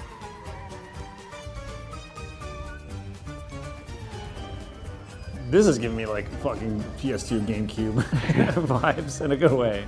Like the... Kurt, did you ever play the game Haunting, starring Poltergeist? Yes. What a game that was. Incredible. Yes. I can't believe no one's used that concept Yeah, yet. yeah. It's one of the funniest games I've ever played. Have you played it? No, I don't even You just play as a poltergeist in a house, and at the start of each level, some humans come in. Yep. And you've just got to scare the shit out of them. Yeah. Oh, and like just build take up. over different fucking objects in the room. You can like jump into like a clock and like time the chime at a very certain point to go and try and get them to It's like, also, freak it's out. like Sega Genesis. Yes, Genesis. Right? Yeah. Like a It's Mega like- Drive game. I yeah. played it. It's And the guy on the cover, the actual Ghost you players is like the funniest. You just like you just cracked my skull open. When you said that, I was like all, because it's isometric and like pixel art. Yeah, it's such a good game. Look Sega. at this nerd. Yeah, he's a cool dude. He's got like, he's like wearing a leather jacket. Yeah, he's wearing a leather jacket. He's got like a mohawk. chain, and like, he's like ectoplasm mohawk. Like a beatnik punk dude going around to go into grandfather clocks and stuff like that. I did the episode of Danny's Guilty Treasures when he did those for Giant Bomb on Poltergeist. Culture dude is what I should have called him.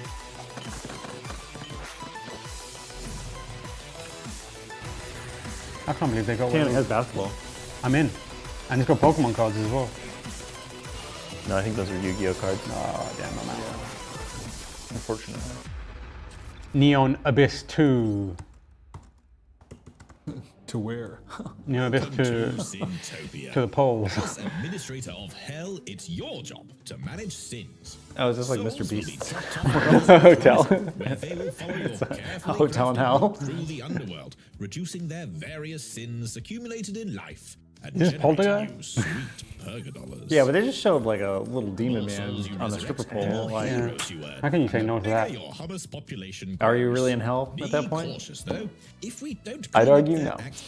This doesn't look much like hell, but I bet you they don't have any internet, so it probably is hell. Oh, it's probably in my heaven. Wow. Oh my god. Now you know the loop. Use your purgadollars to build, unlock upgrades with heroes, and use faith. This is what the Mr. Beast campus looks like. Yeah, exactly. If you get a job, you end up here. Could Yep. go wrong. That's Mr. Beast.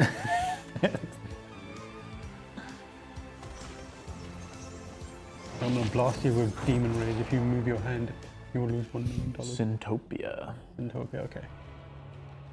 Guy running. Darksiders 4. Sword on back. Okay. I hope it doesn't show anything else. Yeah, I've seen that. Oh, you balled it. Pretty insane. Oh, that was no good. That was bad. I'm so distracted by looking at the person. I'm not looking at the game. Note to publishers and developers. Like, please. Showing off your game with like streamer in the corner never works. I'm not paying attention. I don't. Yeah, no one needs to see that stuff. Just show us. It's just showing that somebody has. Someone's playing it. Yeah. Hey, at least it has UI, like I said. Yeah. Okay, I need to like block this man. Oh yeah. Okay. Okay, I think I have an idea of what the game looks like. There's so much going on in this boss fight, dude. Dude. Yes! Okay, we did it! Oh yeah. Let's go. I dug on that fight. That was cool. Are they real? Are they I have real no idea. streamers? I don't Because know. not one of them asked for subs. Or like no one said follow me. Or chat, is this real? Action RPG from the fine folks at Secret Mode. What if they were actually If you streaming like that to deal moment? They were massive like, damage "Damn, and want shut to up." take out your enemies, be sure to go and get it wishlisted. Now, friends, it's time for another world premiere. World promising a premiere. return to the golden era of multiplayer shooters with fast-paced GTA Online gunplay, too? a huge selection of weapons and attachments, plus a commitment to pro-consumer monetization. Let's see. Pro-consumer monetization. Counter-Strike. You know what game's good? Counter-Strike. Counter-Strike is. We should people have said we that, should yeah. start playing Counter-Strike. You don't want to play just Strike.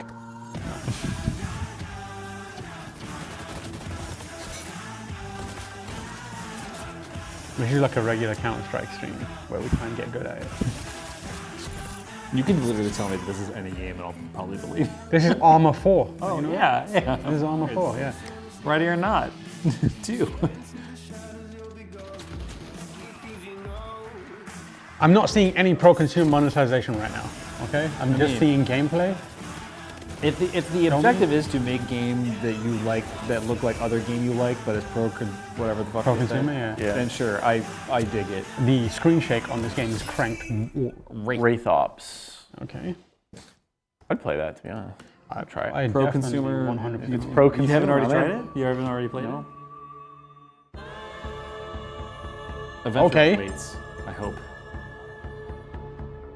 Is that I just saw a cowboy hat. A boy and his dog. All right. Whoa, that's a big dog. Dog's wearing a hat. Or you could put it in- Dog is Monkey D. Luffy. I was like, I saw a cowboy hat. I was like, was that on a... That's the Luffy hat. Get this human out of the way. Give the dog a bone. What if you couldn't pet the dog, though? Someone should make a game about If I made that. a game, I wouldn't let you pet the dog. The Legend of Babu. There'd be so many dogs too, and you wouldn't be able to pet any of them. Onimusha 2 has What's a that? Onimusha 2 has a ton of dogs. You can't pet them. That would be. Imagine a whole game around and not being able to pet dogs. Yeah. That would be so funny. But you can't. There's a temptation. Yeah, yeah. You could, but you're not supposed to. The dog always dodges. It's like Sekiro, the dog parries you. And it's like a more blow stab. What was that? The horse. Simulate? Oh, sticker book. So, my sister told me. I went to she's school with a kid that couldn't say the word spaghetti. What do you What'd he say? Biscotti. I feel like I've heard some kids say that. Now we're talking. Love milking a cow in a video game. Daddy chai. A palace on the hill. Oh. Can I scan that? Over there, Elvin. I'm a fan of holding your map in world, so that's cool. Whatever that was. Project Grove. She's in I My already Hero played it. Academia.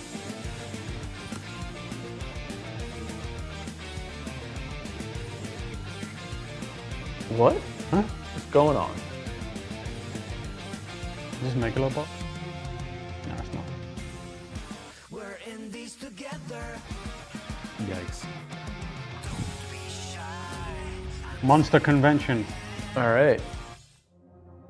Yeah, Our dynasty has waited long Oh, looks enough. back.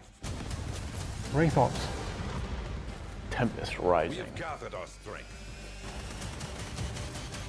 And GDF now Is it just me or like game names not as good anymore? They're not. They're like it's so generic. It's like the vomit of a few words. Yeah, You call it's it. not Wraith Ops, Tempest Rising.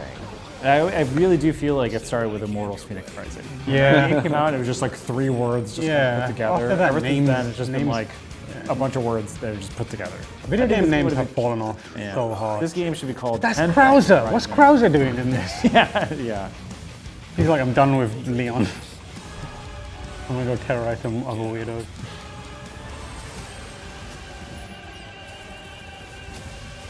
poke out the eye of the beast. He's got a wide mouth. Yeah.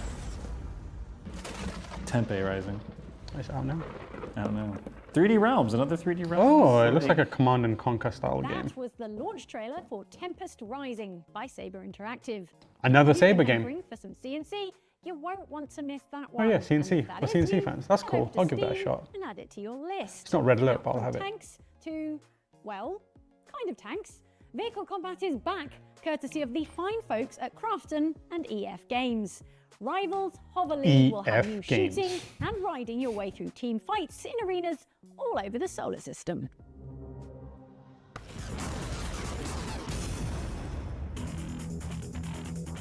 Welcome to Rivals Hover League, a battle of blazing. Rivals Hover League. Was that the Batmobile? So this is like, you know, like Twisted Metal, like. You know what? I don't think we have enough of these car combat games. So I'm into this.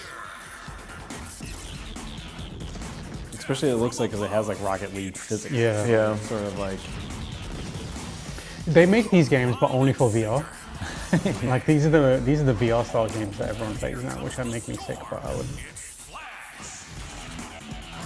I like this. This looks cool. I'll give this a go. Yeah. Do we have any real cool combat games? What's that one that came out? Like, what was that one at the launch of the PS5? Or were you roller skating? I remember roller skating shooting game. RHL. Roller Drome? No. Because that's a roller skating combat It is. game. Oh, striking distance. All right. Striking distance is what's the name, right? Ghost Protocol. Fans of the genre. No, not Ghost Protocol. No, it's the one that. Survival horror game. It's that game that we fought over for no reason. Callisto Protocol. Yeah. Callisto Protocol. I thought you said Ghost Protocol. Yeah, I know. Oh, I thought you said. I said Callisto Protocol, and Sam was like, "No, that's not it." I heard Ghost Protocol. I didn't hear. So this is redacted, but is this like? I hope this is in the Callisto Protocol universe. It is, because it's redacted. It's that game that. Oh, came it's just out. redacted. Oh, But it's like it must be new New or content? DLC or something like that jazz. Or you just here for a good spanking. Okay. Okay. There's too many games, man.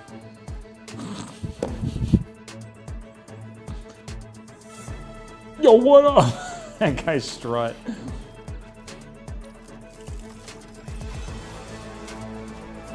Oh.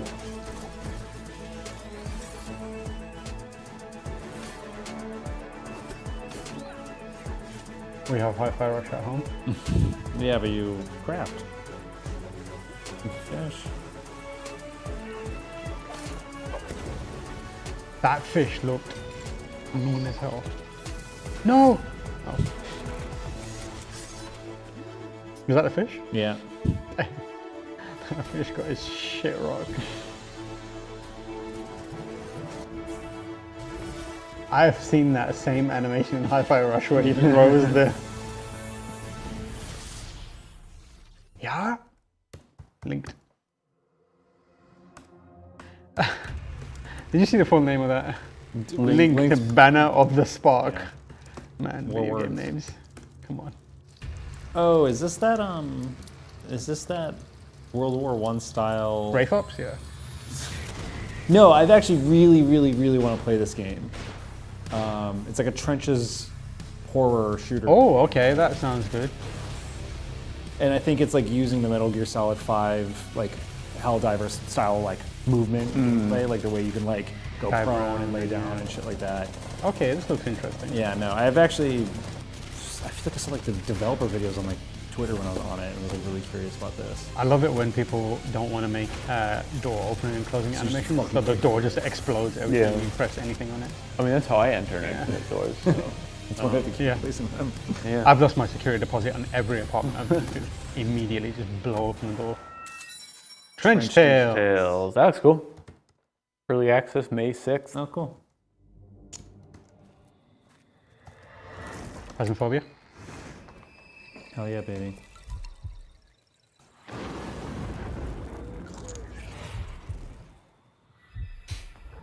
Getting hunted by a weird Humpty Dumpty. That was good. This is fun. Yeah. Kinetic games. It's like the event. You can't move that fast in Phasmophobia, that's crazy. No, you definitely cannot. My ass would be out of there every single time if that was true. Cursed Hollow. Cursed Hollow. Oh! Oh.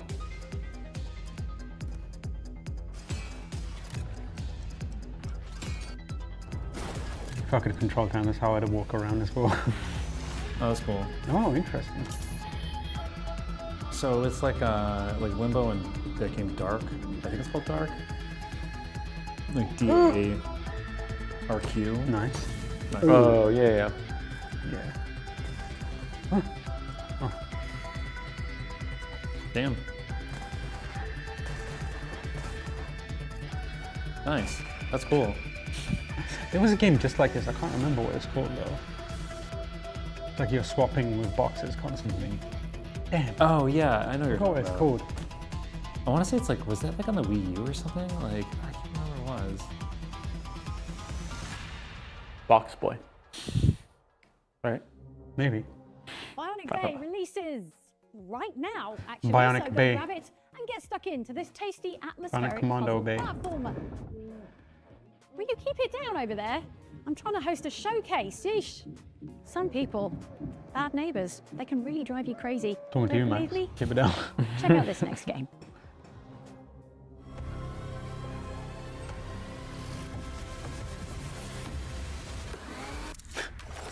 Next door, the game. Oh, get wrecked, Granny. Yes. All right. All right. I'm into this. Neighbor Suburban Warfare. Now that is a name. That's a name. This is actually pretty unique. Like, you have to like build up your like defenses in a house and then go out and like fuck your neighbors up. Seems like it. I wonder if this is Or is this- multiplayer. Like, are those other people, or is it? Yeah, it definitely has to be. Yeah, interesting. So you have like a limited amount of time. That's actually pretty sick. This is interesting. I like this. This is dumb as hell. This is like the Home Alone game you finished playing. Yeah. Like, there he is. There he is. There's Kevin. It's out now. All right. Damn. Okay. I know what I'm doing this weekend. Sleeping.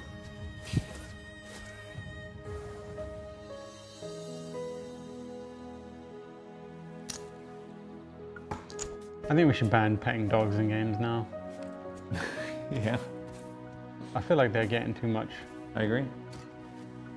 Getting too hyped. It's enough. Dogs deserve taken down a notch. And also, they need to start making cats react realistically. Yeah. You can't just pat any cat. They're gonna be like, "Fuck you," and you like Cat's lose like, health. Yeah. Like if it fucking swipes you.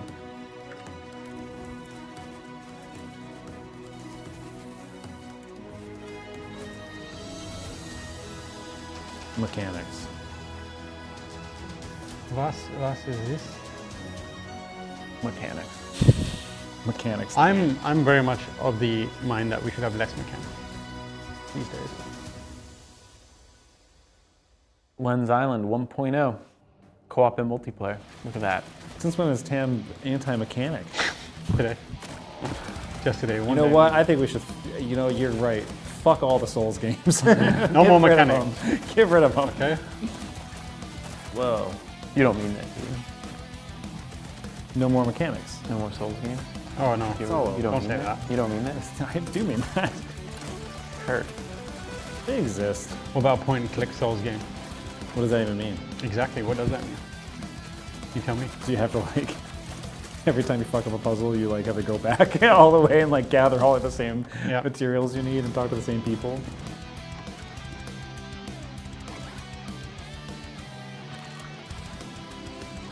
Whoa. What's that?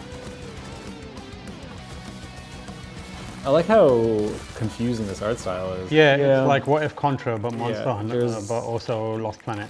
There's like 10 different art styles happening at all Chain times. stuff.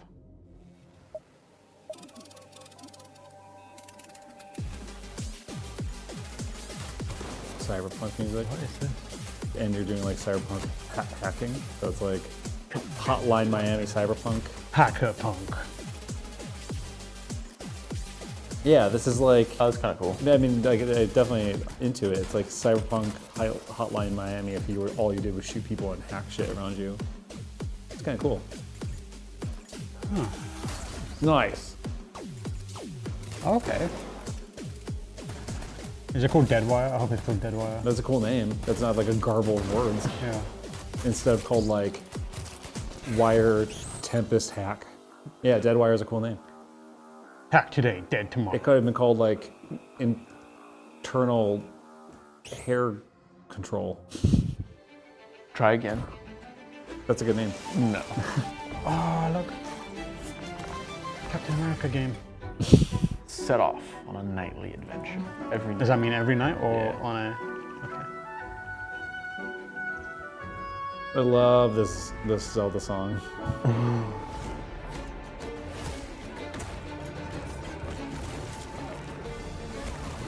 This is Immortal Phoenix Rising. Mechanics. Too many mechanics, get rid of him. I don't ever want to interact with the boulder. There's a fucking other glider.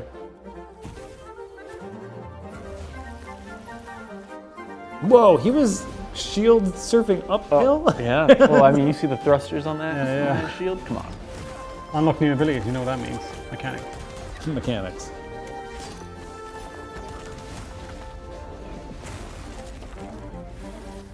The Nightling. There was like not enough night in that.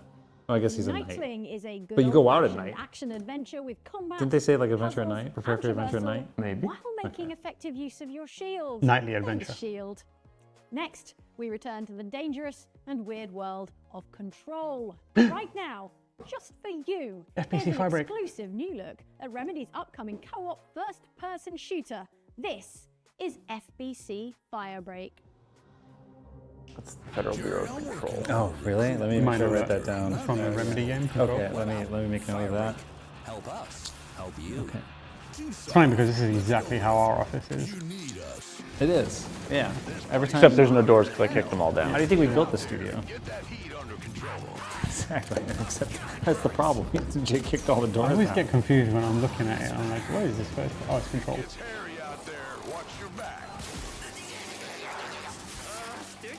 I love that. Because that's my bedroom. I don't know how I feel about this, like, Joss Whedon ass trailer. They gotta do what they gotta do. I'm sure they do, but like, it's kind of weird in the Control world, you know? I mean, I think this in theory is weird.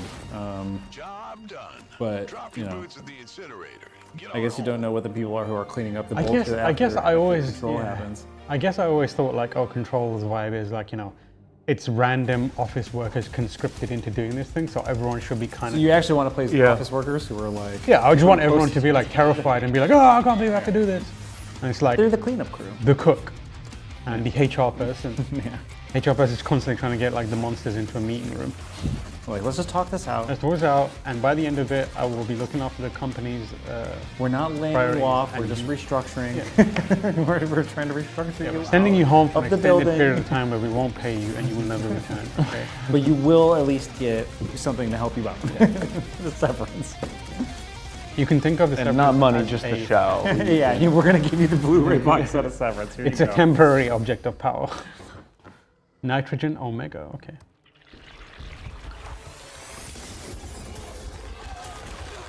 It's like carrying. Now this looks like Control. Yeah. This looks like some liquid television on MTV, like 90s shit. Oh. It's funny, this does look like Control. Like this Yeah, is that's like what I'm saying. oldest Like house. Control. Gaia, what are you doing? We need to burn it. There's people in there. We have no choice. Incineration sequence activated. This looks interesting.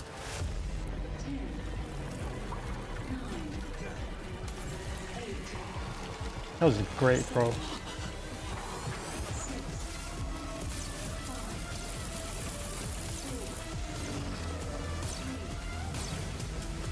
Wow, I dig this. That looks, yeah, that one shot took out so much.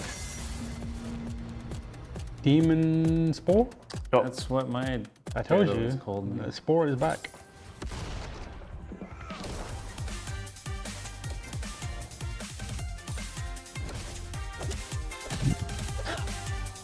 Oh my god. Fall Guys. Fall Guys. I feel like the main theme of most And like games. Fortnite. these days- That is like Fortnite. Fall Guys. I feel like every game is doing way too much. Mechanics. Did you ever play that free to play game called Guns with a Z? No. It was this like early 2000s for poor kids, but like you played as like you had like dual guns and a samurai sword, but you could like wall run and do all this sick shit. It was free to play. Yeah. I think it was. I mean, I don't know. I had it somehow. It was free to you because you just had it. So Yeah, I was like, well, it must have been free. Oh, I was ahead of stole the it from the rental store. It's like Anything's free to play. Ninja Pop. Steal it. FMV, let's go. Oh, no, don't make that anymore. No. Hello, adventurer. They don't call me the High Sorcerer for nothing. What would we do without you? Is this the actual game? If this isn't the game, then I don't care. It's not. You know what a game is. I okay? know, but like... All that way for a single needlefish.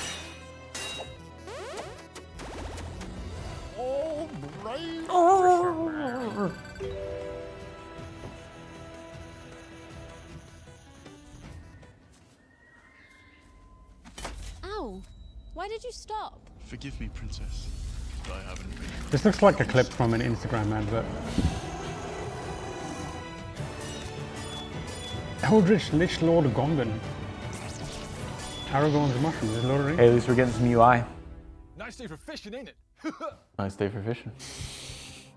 That was Nice Day for Fishing, an entry in the rare fishing RPG genre. If you're angling for a good time, get your pre-order in now. All right, friends, we are getting close to the end of the show. No! Before we finish, let's crank up the coziness. Our next game lets you escape the hustle and bustle and set down What does roots cozy on a mean? tropical paradise. That's what I want to Farm know. crops. It means It's that you subjective. can- It's subjective And to yes, anybody. What before you cozies to ask, you? I think there are cozy plenty means like you of can play this romance game options. It was my commando first and question, feel good. so But like, let's I check think out Resident Starman Evil is Island. cozy. You take your pants off, you take your underwear off to play it? Yes! Yeah. Makes me feel good. It's a cozy game. Planescape Torment? That's Take your underwear off. me. It's like, take my Let clothes off that whenever I thing play that hang, game. baby. I mean, the main character's basically naked, so it's like... Planescape Torment.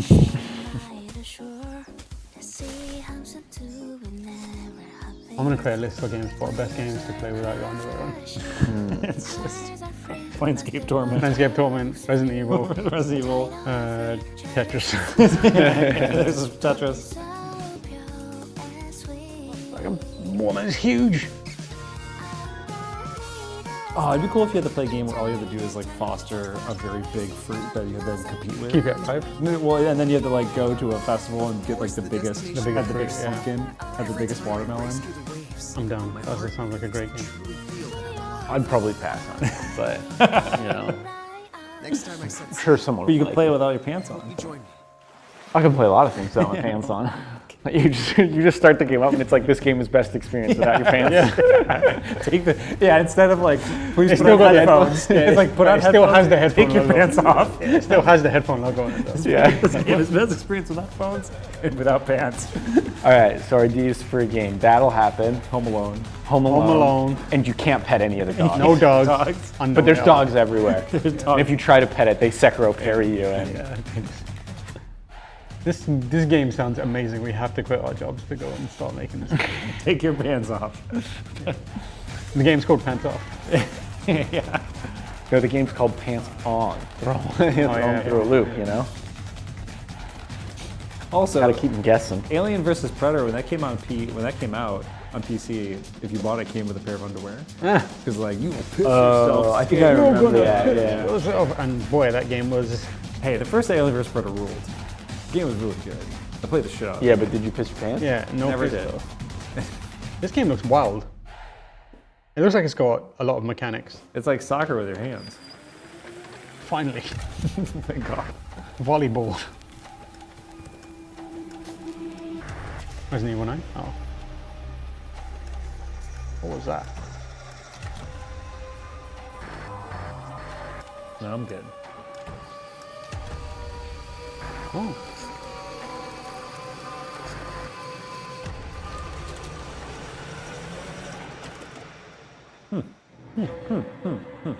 Video curious. Galaxies. That's a good name. Yeah. This is not a real game.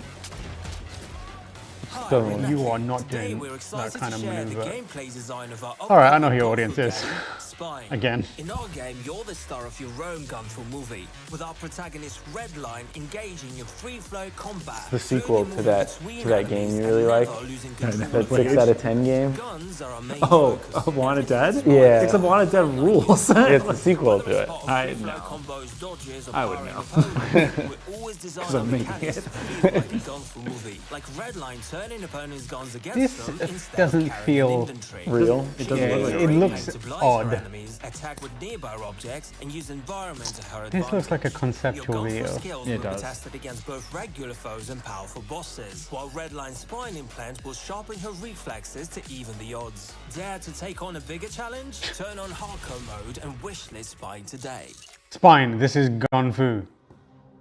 This That is Gun was a Fu. brand new look at Spine from Neki, which, wow, already brings us to the end of the first ever Galaxies. We hope you've enjoyed the show, and don't forget to head to galaxiesshow.com/wishlist to find all of tonight's games in one place. Of course.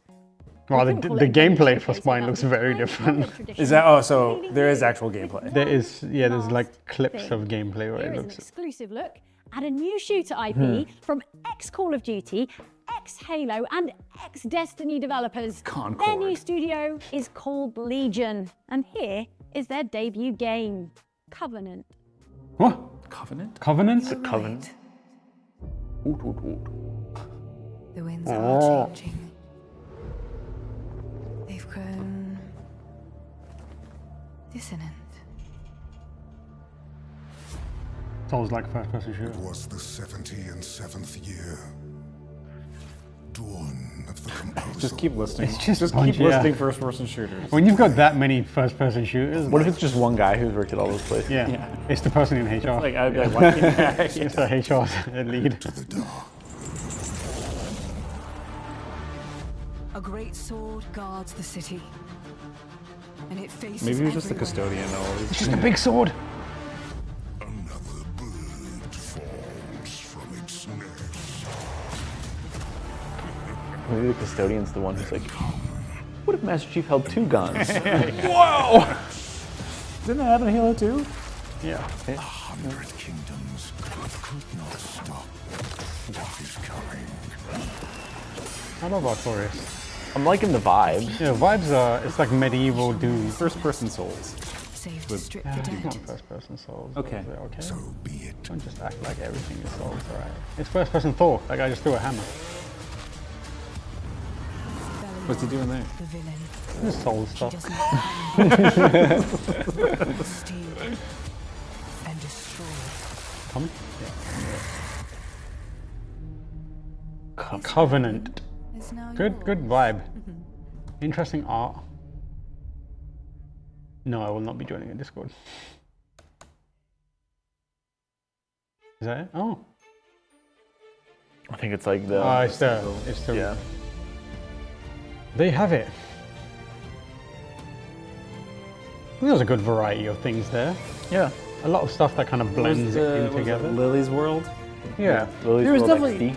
There was. We'll come back and discuss this. We're gonna let this roll, and then we're gonna go away for a quick minute, because he needs to go to the toilet desperately. He's been dropping silent farts. I can smell it. Oh, I'm not doing it. I'm not hiding it. Oh, yeah, okay. So we're gonna go away for Kurt to poop for a minute. Oh, I'm gonna poop right here. Oh, okay. And then we'll come back and talk about everything that we saw. Well, not everything, some of the things that we saw at the first ever Galaxies Game Showcase. Oh, that was another good one. Just by being in it. Delivery. There we go. That was a good one. Lucky to have you. Thank you for everything. Solid. That was a solid showcase. Yeah. Decent. Oh, that's us! Oh wow, Jesus. That's us. Is it? I mean, are we live still? I think so. In a minute for, stay tuned, the GameSpot post show. It's starting shoot soon. That's Shoot us. soon. It's starting shoot.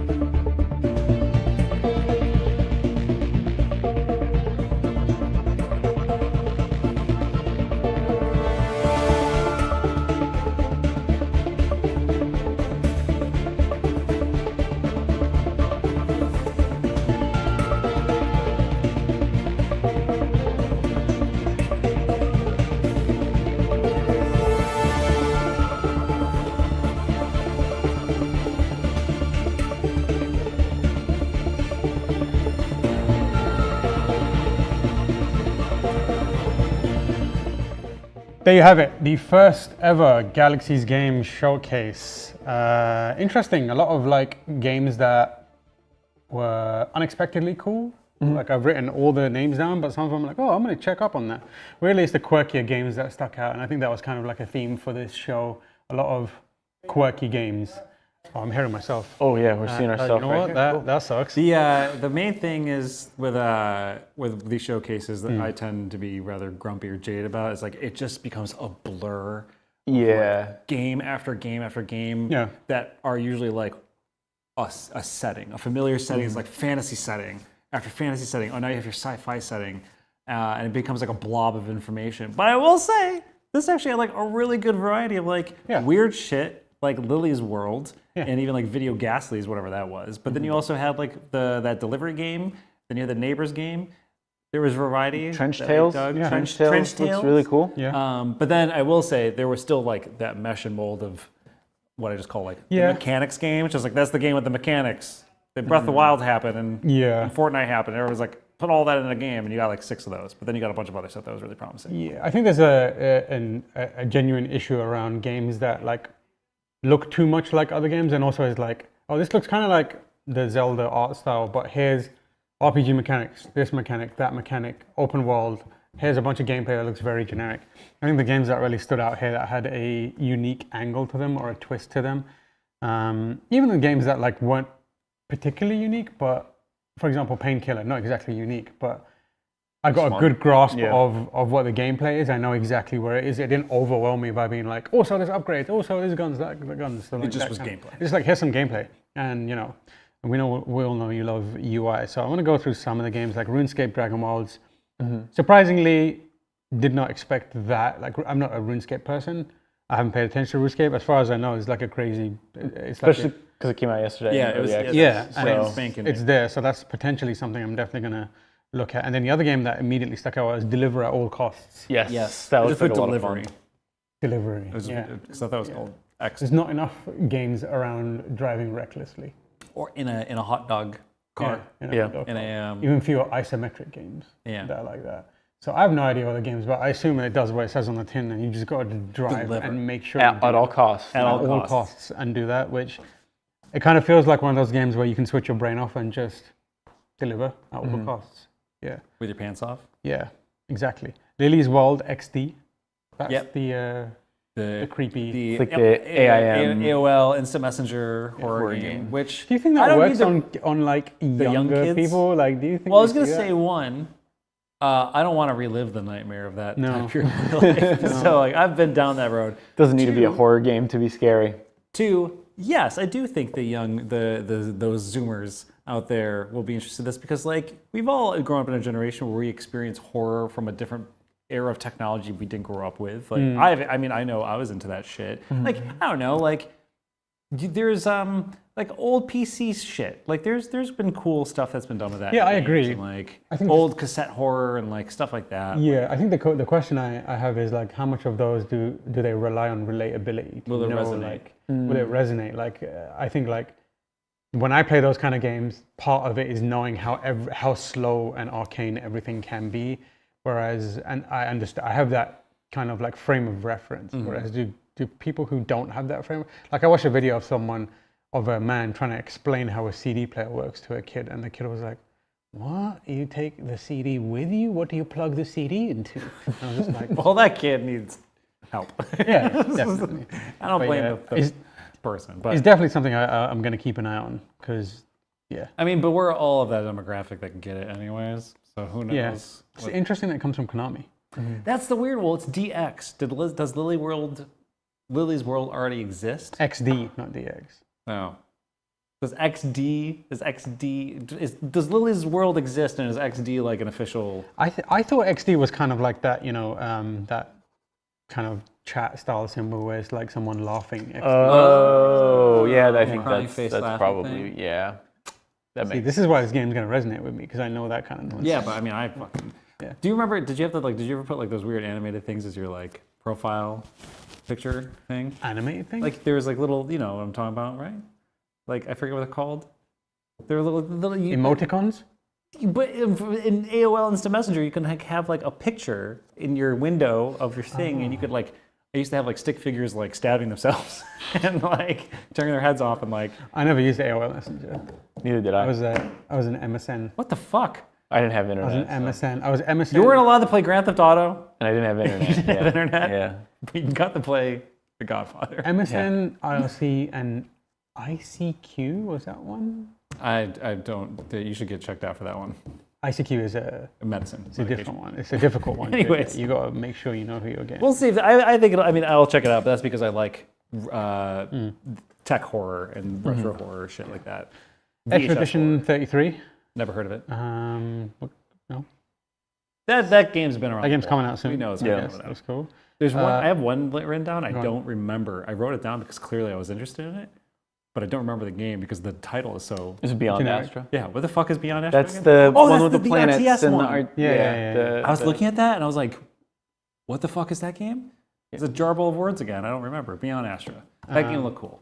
Is that that was the That's the world. worlds, Worlds, and you go seamless sci-fi exploration strategy. Which again, too many words, man. Yeah. It's Anyway. a 4X game. Yeah. So it's a sci-fi grand strategy game. That looks cool. Yeah. I don't play much of that genre anymore. Neither do I. But I'm tempted. Power Wash Simulator 2, another one that stuck out.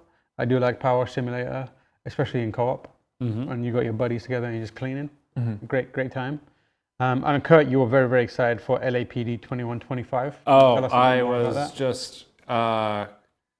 There's that one. Sister's pregnant, yeah, he's right? like, that's when my sister told me she was pregnant, and then I'm gonna become a cop. I'm gonna arrest that kid I'm one gonna day. arrest the guy who got my sister pregnant. I'm gonna wait for the baby to born and then arrest the baby. I'm gonna arrest the baby.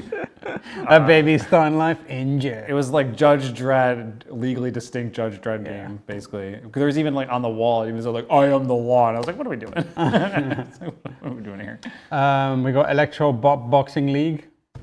Oh, that's the one you're making The robot robots. game. Yeah. The uppercut. That's a rhythm fighting game. I mean, it's out tomorrow, so we'll know what that means tomorrow. Hairtale of Hauntings.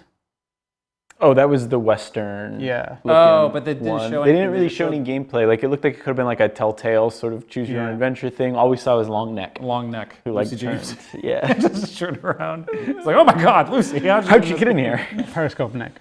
We've got a bunch of other games that, I'm going to be honest, I don't remember them. Death Crown.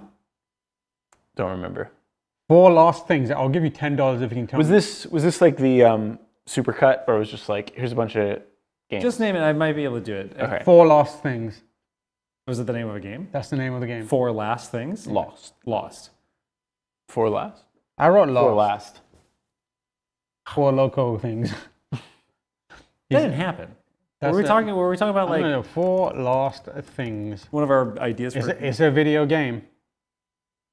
It's It was it's one a of point and click adventure game It was one of them that was like in the showcase. Yeah, and it's sizzle. already out. Overwhelmingly positive. Came out in 2017. How is it out already? Why are you in a showcase if you're out? Get out of here. We've got Subverge. I remember that one. That one where you're like. Is that with lad. Pantaloon? Yeah, Pantaloon Games. Yeah. We got Asuka the Ascent. Oh, that's the Car one. car. Anime car. Anime car game. That looks interesting. Chroma Gun 2 Die Hard. Oh, that's was, the one that reminded us of that Portal? one game Oh, with Portal. the gun and the cake. Yeah, you never played it? Unbeatable Arcade Mode. Unbeatable. Yes. Unbeatable is what it's called. The rhythm game where music is illegal. Which it should be. We should make music illegal for 1 year just to see what happens. Well, I'd die. collapse. Yeah. Yeah, I have to listen to other people. That'd be wild. Poltergeist, not the Poltergeist that we think. Not the it should be, Poltergeist that we haunting know starring and love. Poltergeist. I think Do everyone you should think just that's play. just what it is? Do you think they like saw Poltergeist and we're like, we got to do Poltergeist? I don't think so. It's like Alien, but aliens. There's just more Poltergeist. I'm gonna type Poltergeist. The problem is you don't play as a cool dude in a leather jacket and like a It's mohawk. not. Yeah. I mean, it kind of is. It's called Poltergeist Possession Party. 8 players use sneaky sabotage to get opponents caught by a raging monster. So it kind of is. Like it's like. But one of those- Poltergeist was like, you were just like, I'm going to scare the shit out of Yeah, this you're like mom Green for no Bart reason. Simpson, just annoying Like, families and stuff. Yeah, make the phone Scaring babies. I think everyone should like find a way to play Scare the babies. haunting starring Poltergeist. And then we should start a Poltergeist like game club. Yeah. Yeah. To scare babies. Yeah, to scare babies. Yeah. What a game that was. Syntopia. Oh, the Mr. Beast world. Yeah, Mr. Beast. No association with Mr. Beast, but I imagine that's what his hell life is like on his. What Game, world one of your favorite games coming next? Wraith Ops. That's the game that looked like the game with the guns and you shot people. That's the Call of Duty one. Yeah. Pro consumer. But Jake was like, I'll play that. I'm kind of curious, you know. The thing is, I think like I like the kick that the guns had. I was like, because Call of Duty's a little arcadey and a little more kick. I support like the idea of like if all you need is a game that replaces that Call of Duty thing, but is player focused in a way that's like for the player, all about it. Yeah. Player consumer monetization. Yeah. PCM. Legend of Babu, dog with one piece hat. Oh, that looks cool. I like the look of that. I can get behind a very large dog. Yeah. You know, wearing a hat. I don't know what anything else. That dog's Would you probably rather play as the dog though? I would rather play as that dog. Yeah. I don't care about. So take everything else. I just have it be Babu. Just the dog. Yeah. Babu. Yeah. Gotcha. We've got Tempest Rising. Oh, that was one of those games with a bunch of with 2 words. That was the Command and Conquer. Oh, with the guy with the really Krauser with the wide mouth. I could get behind a game that's like CNC. Yeah. RTS needs to like come back. I mean, RTS exists, but like I would like to see in a big way. Yeah, like a good resurgence of it kind of when we were watching the trailer for Trench Tales, which is probably the game that looks. That's the game I'm like, where it's like bad. Third-person shooter, but like horror, World War One. Also, super destructible environment. It seemed. Yeah. It kind of reminded me of when I first saw it. I was like, this is like a zoomed-in third-person Company of Heroes. Oh, sure. Now I just feel like more. I want to play more Company of Heroes. Yeah. I mean, there was a new one, right? Was it 4 or 3? One of those two. I wasn't super into it. RHL. Do you know that like the Hover League one? The the Twisted Metal? Twisted Metal. Yeah, the Crafton, right? Yeah. That's one. And then Trench Tales, May 6. You up for some Trench Tales? You want to squad up for some telling trenches? Fucking get all up in my trenches. What's that mean? I don't want to know. I'll give you a tale about these trenches. The tale. All right, show you. Cut his mic. Show don't tell. Cut his mic. Cut his mic. Like weird butthole references. Phasmophobia, Cursed Hollow. You're a big Phasmophobia. I'm a big Phasmophobia. And that's also a game that you play with your underwear off. Yeah. Just the ass cheeks to see. Yeah. No, I sweat too much when I play it, so I just get completely naked. But then now I gotta like steam clean my sofa every week when I play Phasmophobia, just because I'm sweating. That is disgusting. So when we played Phasmophobia the other week, naked. you were just buck naked. You were just naked in front of the developers. Just being like Julie, one of the ghosts that Jake was trying to find. Yeah. Bionic Bay. Bionic, that game where Bionic Bay. Yeah. That's what I call my robot dog. Hey, Bionic Bay. Here we go. Game of the show, undoubtedly out now. Neighbors, Suburban Warfare. Which I am very, very You know what? interested in. It was basically like if you take what's that Call of Duty map? Nuketown. Nuketown, yeah. It's like you just beat the shit out of your neighbors. And It also kind of reminded me of like Plants vs Zombies, Garden Warfare. Yeah. Kind of Suburban like Warfare, Suburban Warfare, yeah. That game could be Game of the Year potential if it goes right. If screw Grand Theft Auto 6, screw Blueprints. It started with a granny getting punched. Not even punched. Sledgehammer. Yeah, sledgehammer. Which honestly, like, I think all But you grannies couldn't do. tell until after the swing and then the sledgehammer reset. You're like, wow, that Granny got. just took one to the face. Yeah. Nightling? Deadwire was one that looked. Deadwire looked cool. Oh yeah, because that was the hacking. Hotline Miami looking game. Yeah, which potentially, I mean, I feel like that game sinks or swims based on the soundtrack. Oh yeah, I was like, yeah. Let's go. We'll listen to that. It was. I mean, it's cool because one of Cyberpunk's most interesting mechanics is the hacking mechanic and how you use it in combat and like arcadeifying that in like a Hotline Miami thing. Like that seems building a game around it. Yeah.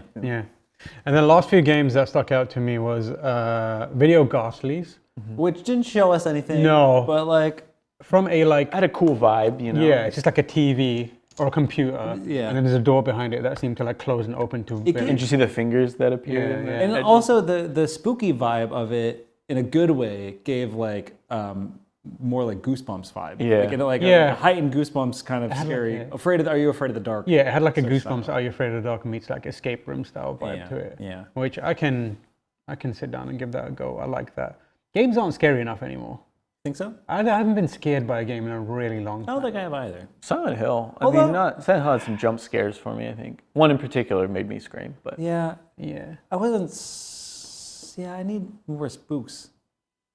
Yeah. Honestly, Lethal Company. That's probably one of the scariest games I've played in a while.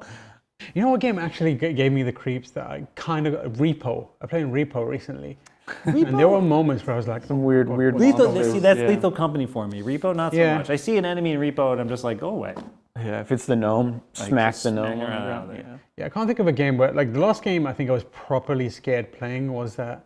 Oh, I forgot. It's one of those that first-person horror game that everyone loved. It had the invisible monster walking in the water. Amnesia. Sequence. Amnesia. That was it. I forgot the name. I've never finished that game because I can't. You can't do that Because it just fucks me up. I Yeah. get so on edge. messed up. But I would say Alan Wake 2. That's a moment. Scared you? Alan Wake has That's some moments. Yeah. Oh, interesting. There's a whole section of that game that really. I think the problem with Alan Wake 2 being scared about it, we're completely off tangent here, is like it's too well produced. Like it looks too good. Yeah, It's but too polished. there's one section of that game that like I was like my Terrified. heart, I was like, I've had enough. The And then I dance got through sequence. it. The dance, yeah, it was Herald of Darkness. just seeing Sam Lake being like, oh my god, I've never been so scared in my life. And then we have Spine. This is Gunfu. Oh, the game that's The game that looked like it was it trying was to not. I'm sorry. Yeah. pull the wool over my eyes. Also, that like one when you walk out in the shot, the camera's like, Yeah. like right down there. And you're like, all right. This is the game. This What is am I just looking to like at? filter out all the Yeah, motion like, sickness what am I people. looking at here? What is the focal point? Yeah. I mean, that game could potentially be interesting. It looks like it's, a Gunfu version of Sifu potentially. But it looked staged. Yeah. And when I went to the Steam page, I was like, Something looked, it looks off here. Maybe looked it'll be animated, weird. you know? Yeah, it like looks weird. Overly animated. And then final game, Covenant, Oh yeah, you're the Souls. made by the team behind, Every made by the shit, HR director behind, every custodian. Call of Duty. Yeah. The guy who refilled the coffee. Apex Destiny. Legend. Yeah. I think I saw Battlefield in the trailers was. also. Yeah. So it was. If I so ever- that means. Well, we don't know what Call of Duty won, so it's like it could be any studio. Yeah. Potentially id, Bungie, Yeah. whatever called Respawn. Battlefield, like, Apex. Yeah. If I ever start a game studio, I'm going to specifically go out to find like someone who worked at a studio that is very well known, but worked in a job that is completely unrelated. Yeah. Like it's the janitor. Delivered the mail. Just for marketing. Yeah. This is the person who filled is the the coffee. janitor at From Software. Yeah. And then I'll say like from the mind behind From Software, very small, cleaning. The guy who refilled the Coca-Cola machine once. The person who refilled the staples in the stapler from Software. Yeah. Yeah, I feel like Covenant looks interesting. Like, a single name attached to it that is from any of those studios that I recognize. Just, Yeah. the air conditioning man from these studios presents. But I'm into it. It had like a medieval kind of. Yeah, medieval studio fantasy vibe. sci-fi. Did you Yeah, play like, Witchfire? Any of you? Any no, two? I want to. I know you like Witchfire a lot. Actually, good. there you go. Is it It's early Souls? access? It is early access, yes. But Witchfire is awesome. Like, it's. I didn't play Destiny, but people have compared the gunplay to Destiny. But then you like take straight up like Bloodborne elements and mechanics, and it's like you get Witchfire. I mean, I keep seeing the image for it where it's like dude in hat. Yeah. And like, maybe I'll give this a go. It's good. It's good. I like it. Yeah. How would you rate it out of 10? You can't do that. It's really Do it. access. I'll say. Do it I'll, now. I'll do yes. Yes out of 10? Yes. You heard it here first. Yes out of 10. Yes. Yes out of 10. A lot of times I'll be asked like, 1 to 10 on this thing, and I'll give you yes or no. Yes. You know what? That's a good new rubric for. I'm going to pitch that. Well, let's completely change the the kind of like rating system for GameSpot to just yes, no. Yeah. Yeah. Yeah. Yes. That's No. that. No. We should rename. We should start a new series called Yes No Gaming. Yeah. Yes. No gaming. We should present all of these games, and then we all Yes. get to be like yes, no. No. And we say nothing else. Yeah. Yeah. We Just should add it show as a game. segment to Yes. GameSpot, The GameSpot Show Show? on Thursdays. There we go. Here we go. Running it up. Amazing. There you have it. Those are all the games that stuck out to us at the Galaxies showcase. Thank you to intrepid host Jane Douglas for that. guiding us through all those games. We've definitely come away with a few that we're going to... You have to pick one game that you're going to play out of this. Which is it, Kurt and Davina? Why do I have to be the first to go? Yeah, because I'm pointing at you. You're the furthest away from me. All right, one game. Think of hard. Hold on, I'm meditating. Okay. I think it's Trench Tales. Is it Trench Tales? Yeah, that's just like, that to me is just like, it's the one game that I saw that Potentially could let you experience what gout is like. Yeah, well, you know, I've always wanted to know what it's like to be like a fucked up like skeleton man in World War I.